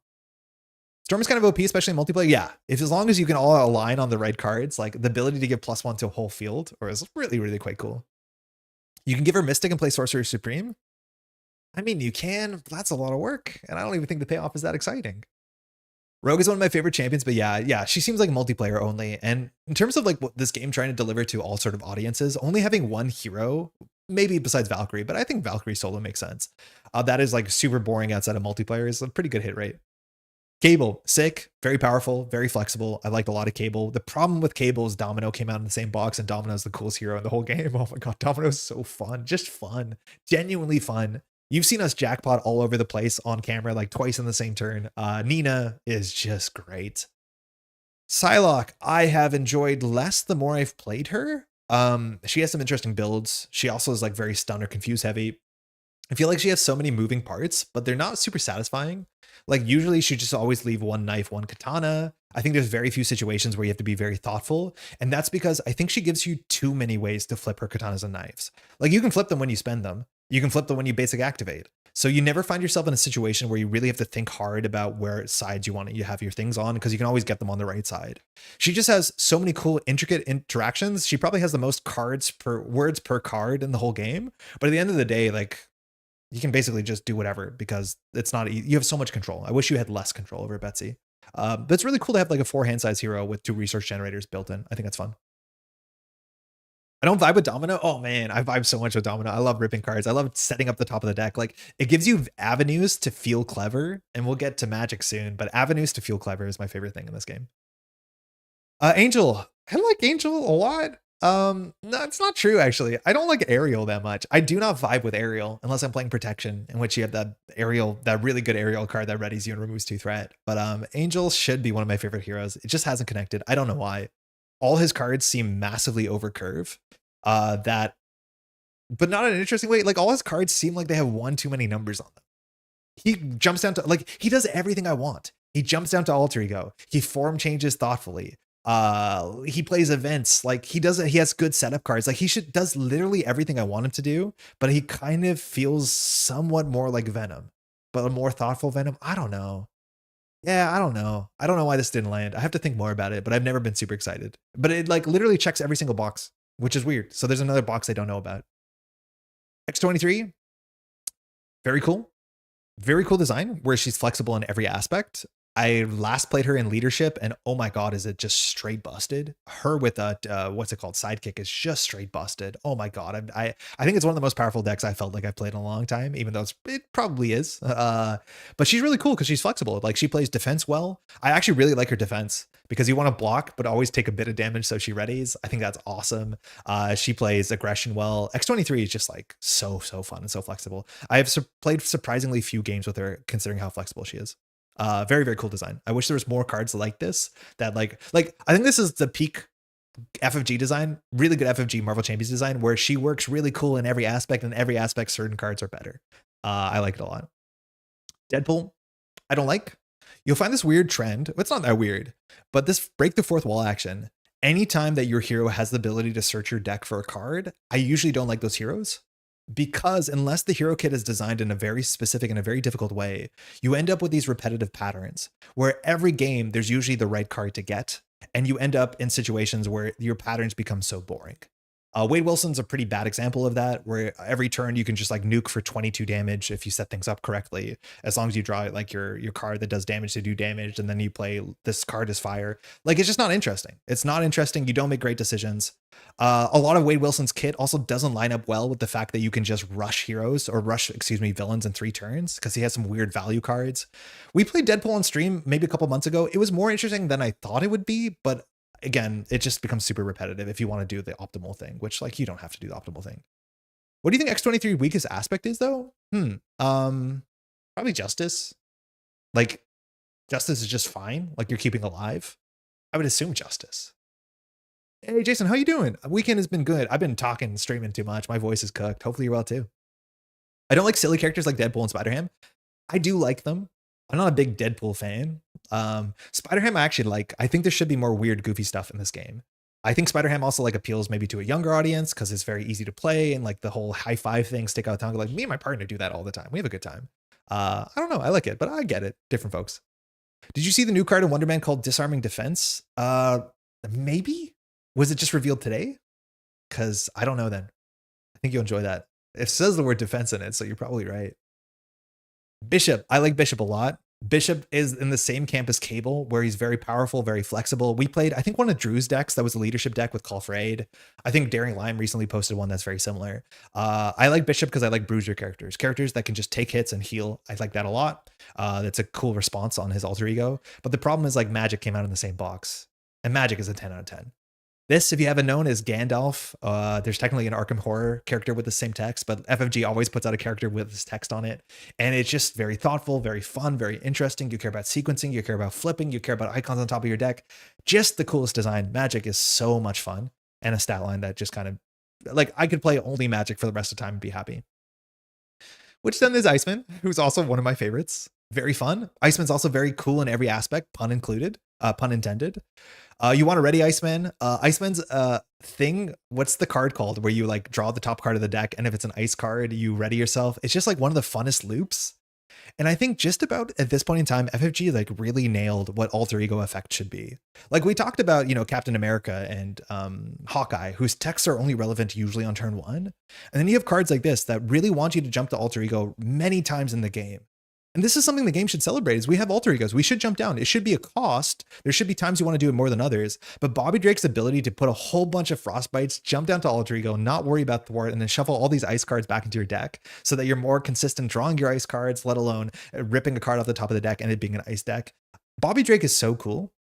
I have played more with Bobby Drake, and I do think his resource curve is slightly high. Like some turns are ugly and you play way too many resource generators to make things get smooth. But when things are smooth, oh my God, do I love token decks? Do I love everything that's going on here? Just the coolest thing. Cryokinetic Perception, that's the one, yeah. The cycle felt great mostly. This cycle was awesome. Like, I do think from this point on, the characters got really complicated. Like from this point, there was a jump in complexity, and it suits me well. It suits me really well. Like from Cable onwards, the complexity of all the decks went up kind of significantly, but in a way that's super appreciable. And at least for me, a power player to some extent, I did appreciate that. But then, yeah, this cycle just like everything slapped. Besides Jubilee, 2 out of 10. I do not like Jubilee at all. I don't understand it. People love Jubilee. Her alter ego shtick is so boring. Her cards being so loaded on stun or confused just makes feast or famine, which kind of like Miles. And she's like the least interesting of any of the event-based decks. I know there's Jubilee fans out there. I'm glad there are. I like get so excited when people are excited about stuff I don't like because it makes me want to do a double check. But like, could not care less for Jubilee. What's his best aspect? For Bobby, probably aggression, or honestly, yeah, maybe aggression. Aggression's really cool in Iceman. Like the pre-con with Iceman's not bad. Since Cable, we've had really good, interesting heroes. Yeah, besides Jubilee, like, do not care about Jubilee at all. Nightcrawler, 10 out of 10. Love protection-based decks. The fact that you can block without blocking. That's the bad part about protection is blocking and exhausting and then entering with no cards in your hand exhausted to the villain phase is the worst thing. And they've got a lot better at making good decisions. Nightcrawler, so interesting. And Nightcrawler, as you could see on the channel, we played a whole expert campaign with Nightcrawler, it's a deck that the more you put into it, the more it gives you. Especially when it comes to your Banff management. It's really, really cool. I like every character, but I've least played heroes in the game are Drax and Nebula. That tracks. Magneto also really cool, very fun design. A lot of different interesting builds. You have some clunky cards, you have nice resources, but you can build Magneto in basically every aspect and have something cool to say about it. I like it a lot. Yeah, Nightcrawler is my favorite perfect defense. Yeah, Nightcrawler is really good at that. I like Nightcrawler a lot. I should revisit Nightcrawler with Excelsior. If you ever make merch, I expect to see block without blocking on it. Yeah, block without blocking, sick. It doesn't make sense. It's good. Maria Hill. I'll be honest, these last 2 boxes, they just haven't been for me. I think we probably should make a video talking about Agents of S.H.I.E.L.D., but I just don't like the solo balance of it. I don't like a lot of the encounters. Like, we played one of them today. It's, like, not very interesting in solo. And Maria Hill, I'm glad they took a shot. Like, it's a good shot to take. She's very interesting. To make a deck without any attack events or thwart events, where you're using your objects and your people to get stuff done. Like, very good thematic representation, like, thematic execution of what Maria Hill should be. The issue is, firstly, you can search your deck for the right card at the beginning of the game. I've already talked about that. Any card that has a search every time, like always grab the Pericles. Sometimes you pick another card. But a lot of the cards that you play with her just kind of break the game. Like, especially when you're playing solo. When the Pericles is on the table, you just don't do anything. You always have tough. Otherwise, they're always stunned. Like, it's just boring. Games become very, very boring. Your decisions stop to matter. She's very powerful, and I appreciate that she's very interesting. But I haven't played Maria Hill since she's come out, and I don't think I will for a while. It's just not very interesting when you play solo. Very, very kind of solved. Every game feels the same. Because you just play your upgrades. Once they're on the table, you just use your upgrades. You keep reloading them. Now, Nick, on the other hand. Oh, hold on. Nick, on the other hand, sick. Very interesting. Very different play pattern. You have to be very responsive. I think Nick plays protection really cool. Obviously, justice really cool. Leadership, I don't know about that. I haven't tried it. Aggression, one of my favorites. Honestly, aggression Nick Fury is by a mile one of my favorites. He has some weird cards, but some of his cards are better in different builds than others. He has some cool tech cards. His preparation shtick is neat. I don't like his super spy title. That's the only card I really don't care about. But yeah, Nick is one of the coolest designs. Very, very cool. As someone who likes stealth action, like I think Nick is such a banger design. Black Panther. I want to like Black Panther a lot more than I do. To me, like having your ability attached to your basic activation, kind of not unlike Ghost Spider today. Some of the ways they use her cards. That's neat. She has a somewhat consistent reason to jump to Alter Ego. Really good reason. She trashes some of her cards to get the benefit. She's obviously like a very 2025 version of Black Panther from 2020 core set, and I like to see how they change. I think a couple of these characters are modified versions of some of the original designs. I just find that every time I play Shuri, though, I don't actually end up having to make that tough decisions. I think the Dora Milaje package does a lot of the heavy lifting for you, where you just kind of are on autopilot. And she doesn't make that many hard decisions. I don't know. She just kind of feels Venom-esque to me. Or there was another character we talked about where there's a lot of moving parts, but at the end of the day, they just all kind of feel like they fall into value soup. Like she feels like value soup. Like her cards don't really interact that well together. They do, but not in a way where it's like, oh, the sequencing really matters. The only cool thing is like when you pop one of her things, then you can jump down, you can shuffle into your deck, and then you can grab it immediately. But like, I don't know. It just hasn't done it for me. I don't know why. This one has been surprisingly unexciting for how many cool interaction points she should have. Weird.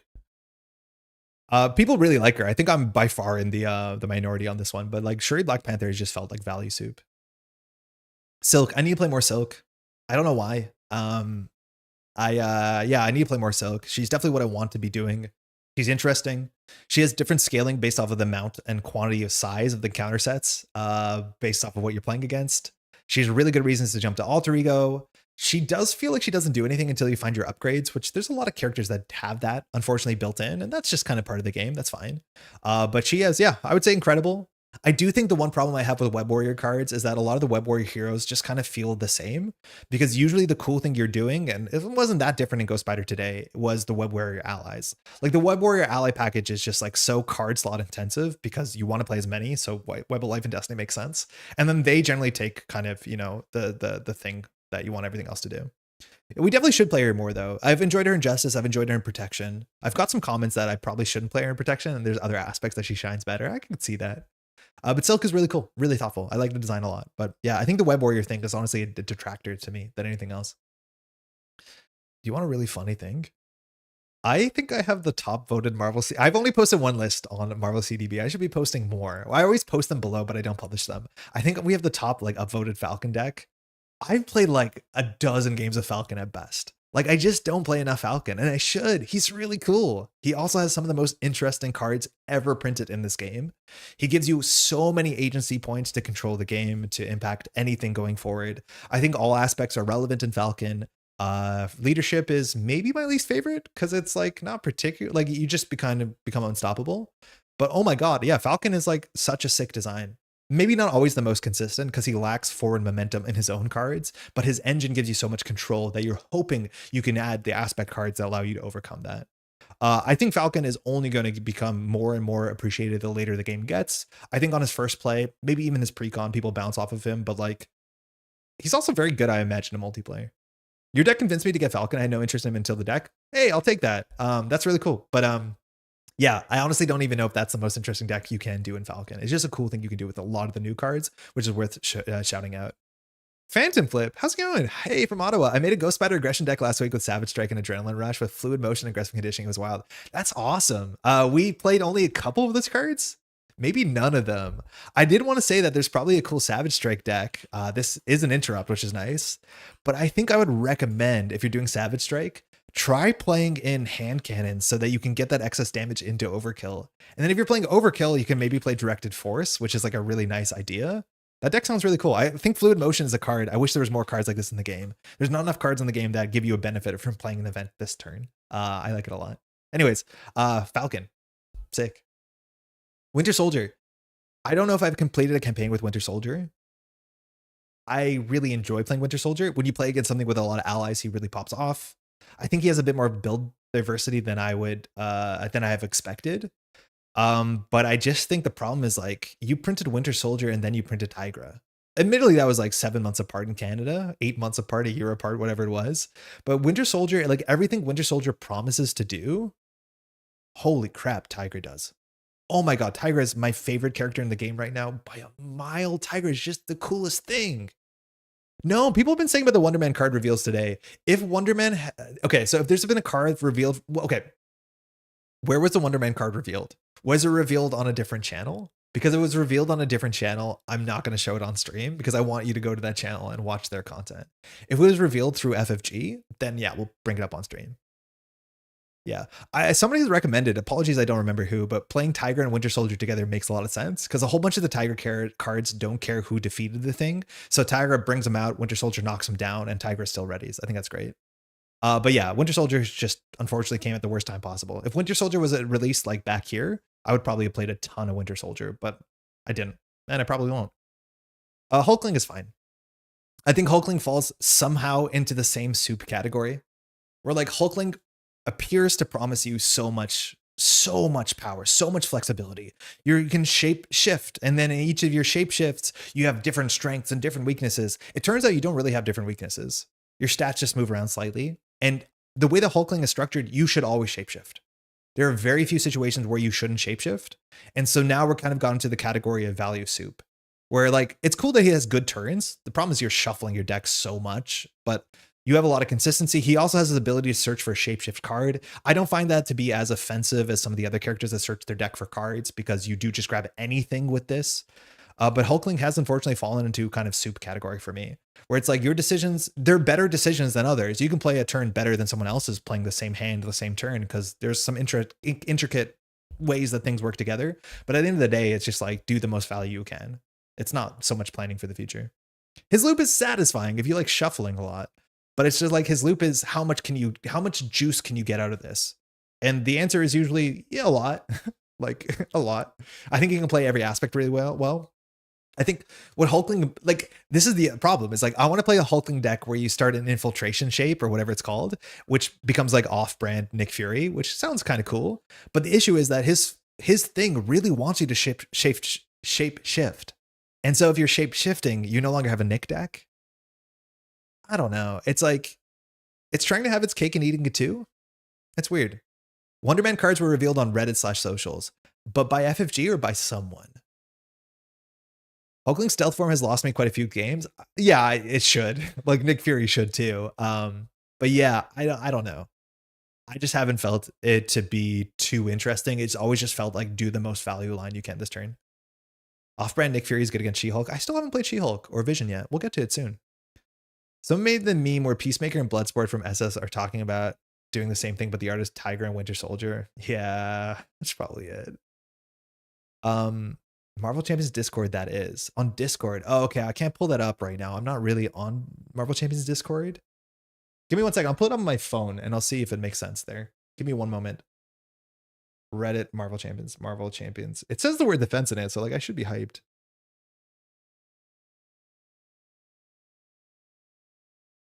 Okay, yeah, we can do this. Hold on. This seems acceptable. Ooh, we need to do this.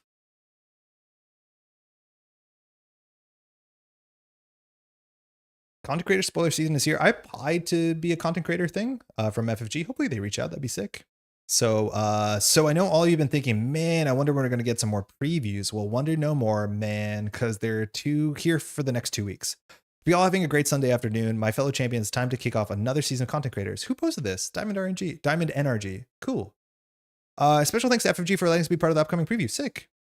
What are you? Superpower. I like superpowers. You can make those cheap. 2 cost, force interrupt. I forget all of Wonderman's revealed cards and text. I know he cares about playing events with energy cards, so okay.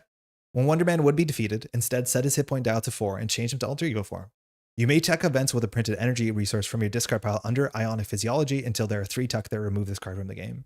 Okay, so Ionic Physiology allows you to use cards behind it to heal. I think you take a card off to heal, something like that. A lot of these don't die buttons I try not to use. Like, they're the cards that I never set up with because dying is something you try and avoid. It's cool that it allows you to do it. And if you're Ionic Physiology, if there's a lot of benefits for filling it up, this might be one of the more economical ways to do that. But like a lot of the characters that have a don't die button, I never play that card because I'd rather play something that makes me not die in the first place. So the don't die button has to be pretty good. I wonder how many you have in the deck. 16 of 16 is probably only one. One per card and gives once per attack. Oh yeah, right. It heals one per underneath it. Like maybe that matters. Maybe you want to get this out of your deck. It does have an energy icon, so it's probably useful in general. This I sleep on. Maybe in certain scenarios this becomes really good. Like you're playing against Juggernaut and you can get shot out of nowhere. Like that's pretty bad. But yeah, I almost am never excited about these sort of cards because you try your best to not have to play them. But yeah, that seems good. At least it has a really strong kicker, I'd assume. He looks like a roughed up Superman in this pick. I think that's the idea. Like, I don't know I know he's meant to be some sort of, I think they're doing a show on this, but I think he's meant to be some sort of, film cinema star, a movie star, they call it. Humans call it that. I wonder if he's meant to be a bit of a parody of a himbo Superman. This kid really makes you want to tank hits, so this is fantastic. Yeah, I know that he wants to tank and heal, which like I'm so in for that. Whether you're going to tank and die, yeah, maybe that's a nice little button. Now this is a protection card, disarming defense, 1-cost defense. When your hero defends against an attack, it gets +2 defense. If you take no damage from the attack, discard an attachment on the attacking enemy with the text hero action or hero response. Cool. That's Mockingbird, I take it? Knocking out somebody. This is fine. This is super situational. There's certain scenarios where this does nothing. There's certain scenarios where this is really good. Some people have this baked into their kit. Certain scenarios you'll like play Sunfire, and Sunfire will be one of the best cards in your deck. So this is like super conditional based off the scenario. I think it's cool to have toolbox cards like this. I usually play campaign mode, so I don't often change my cards between scenarios. This is not bad. I think it's cool to see this text on more things. Only if the attachment has hero action or hero response, which some of them don't. Those are the ones that are usually more problematic, but the scenario gives you other ways to get rid of it. That's Iron Man from Civil War. Really? Doesn't he have like lightning bolts on the side of his head? We need a Mockingbird hero pack. Yeah, I think Mockingbird's probably a cool card or a cool hero. Yeah, I don't know. This is fine. It's a 1 for 2. The kicker on this is like super board state situational, so I would only play this in certain scenarios. I probably wouldn't play this unless you really, really, really need it. Like,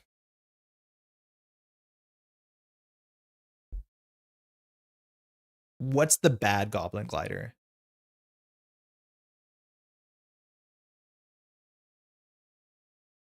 Forget the bad Goblin Glider, but like that one you have to get rid of. The protection card is good against Iron Man, the one of the Wrecking Crew, I believe. Huh? Oh, it's one of the Wrecking Crew. Is it? Yeah, you might be right. I forget their names. Advanced Glider, thank you. Like Advanced Glider when you're playing protection is a huge issue because you usually don't have 3-cost attacks. I think I've had to put in that card that attacks for 4 and gives you a toughness. But like in certain scenarios, this will be super valuable. I would not encourage this to put generically into a deck. Is it good against Civil War? Like maybe against Iron Man it's good, but I don't get it. Universal Weapon? Yeah, Universal Weapon is nice too because you don't have to shuffle it into the deck. So that's kind of cool. But yeah, this is super situational. Preview series. Oh, so I'm assuming this is how we learned that we don't have previews. Maybe we'll catch you in the next one. That's cool. So January 18th, that's Discord, Facebook, and Reddit. So there's probably more previews out there today. Web Warrior Fanatic tomorrow, then Nelson, then La Mano de Thanos, MCP Podcast, Critical Encounters, Stretch 22, Winning Hands, Stunned and Confused, Marvel Champions, and Neverboard Gaming. And they're color-coded on Hercules and Wonderman. I'm not sure when these packs are coming out. I generally don't care about release dates because in Canada, they're just suggestions. They don't actually matter. So I do get a bit annoyed about that. But yeah, I guess that assumes we're not going to get spoiler cards on this channel just yet, if at all. Okay, cool. I'm really excited for Wonderman. I like brawler characters. None of these cards I think I'm super hyped about, but I think Wonderman has some really cool stuff. I say this be good against Ronin. Yeah, I think it's a good choice for Universal Weapon. Oh yeah, you're right, but he hits hard, so you still have to perfect block against it. Yeah, that's a bit awkward. There's a ton of attachments in Mutant Genesis campaign for Sunfire, so that'd be good for this event. Yeah, I do play a lot of Mutant Genesis. Like Sentinels are usually attack based. Is this only from the villain?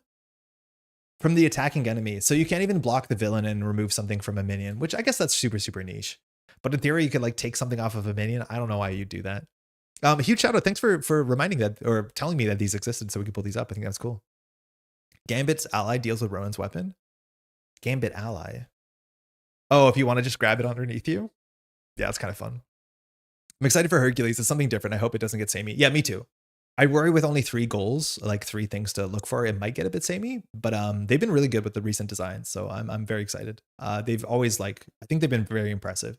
Things that look like they'll be boring weren't. Like, you know how curmudgeonly people were on the internet about Tigra. They're like, oh, you just gave us Winter Soldier, who was cracked. Do you want to give us Tigra? And then Tigra comes out. It's like, wait, Tigra's amazing. So I'm kind of in that camp. All right, we've been streaming for about 4.5 hours. My voice is cooked. This is the section where we talk about what's next on this channel. I don't know. Hopefully we'll get some video content on this channel sooner than later. It's been a minute. I spent an evening recording Winter Shuri, Protection Shuri with Excelsior. It wasn't worth recording. It wasn't very interesting, so I did scrap it. So hopefully we're gonna find something cool to record over the next little while. Maybe it won't be cool. Maybe we'll play something straightforward, just so that there's something on this channel you might be able to watch if you want to. But thanks so much for hanging out. We'll be back next Sunday. I think earlier in the morning, maybe by a bit. I know we have to be done by like 2 o'clock. So next week might be a shorter stream, maybe an earlier stream. But that's mostly it. If you appreciate content like this, if you want to leave a like on the stream, the VOD, that helps a heck of a lot. If you want to subscribe to the channel, we're like very close to 1,000 subs, which would be awesome. That's a big milestone. We haven't been around for that long. If we hit 1,000 subs, I think we'll do some sort of longer stream. Maybe we'll play a whole campaign run through on stream, do like an 8-hour or something like that. Definitely going to keep an eye on your channel with sub. Thank you, Evil. Appreciate it. Welcome to the channel, by the way. Thanks for the stream. Thanks for hanging out. Have a good day, dude. Thanks for your stream and discussions. Great presentation as always. Hey, appreciate it, Andy. Hopefully y'all are doing well. Loved it as always. Thank you, Cheddar.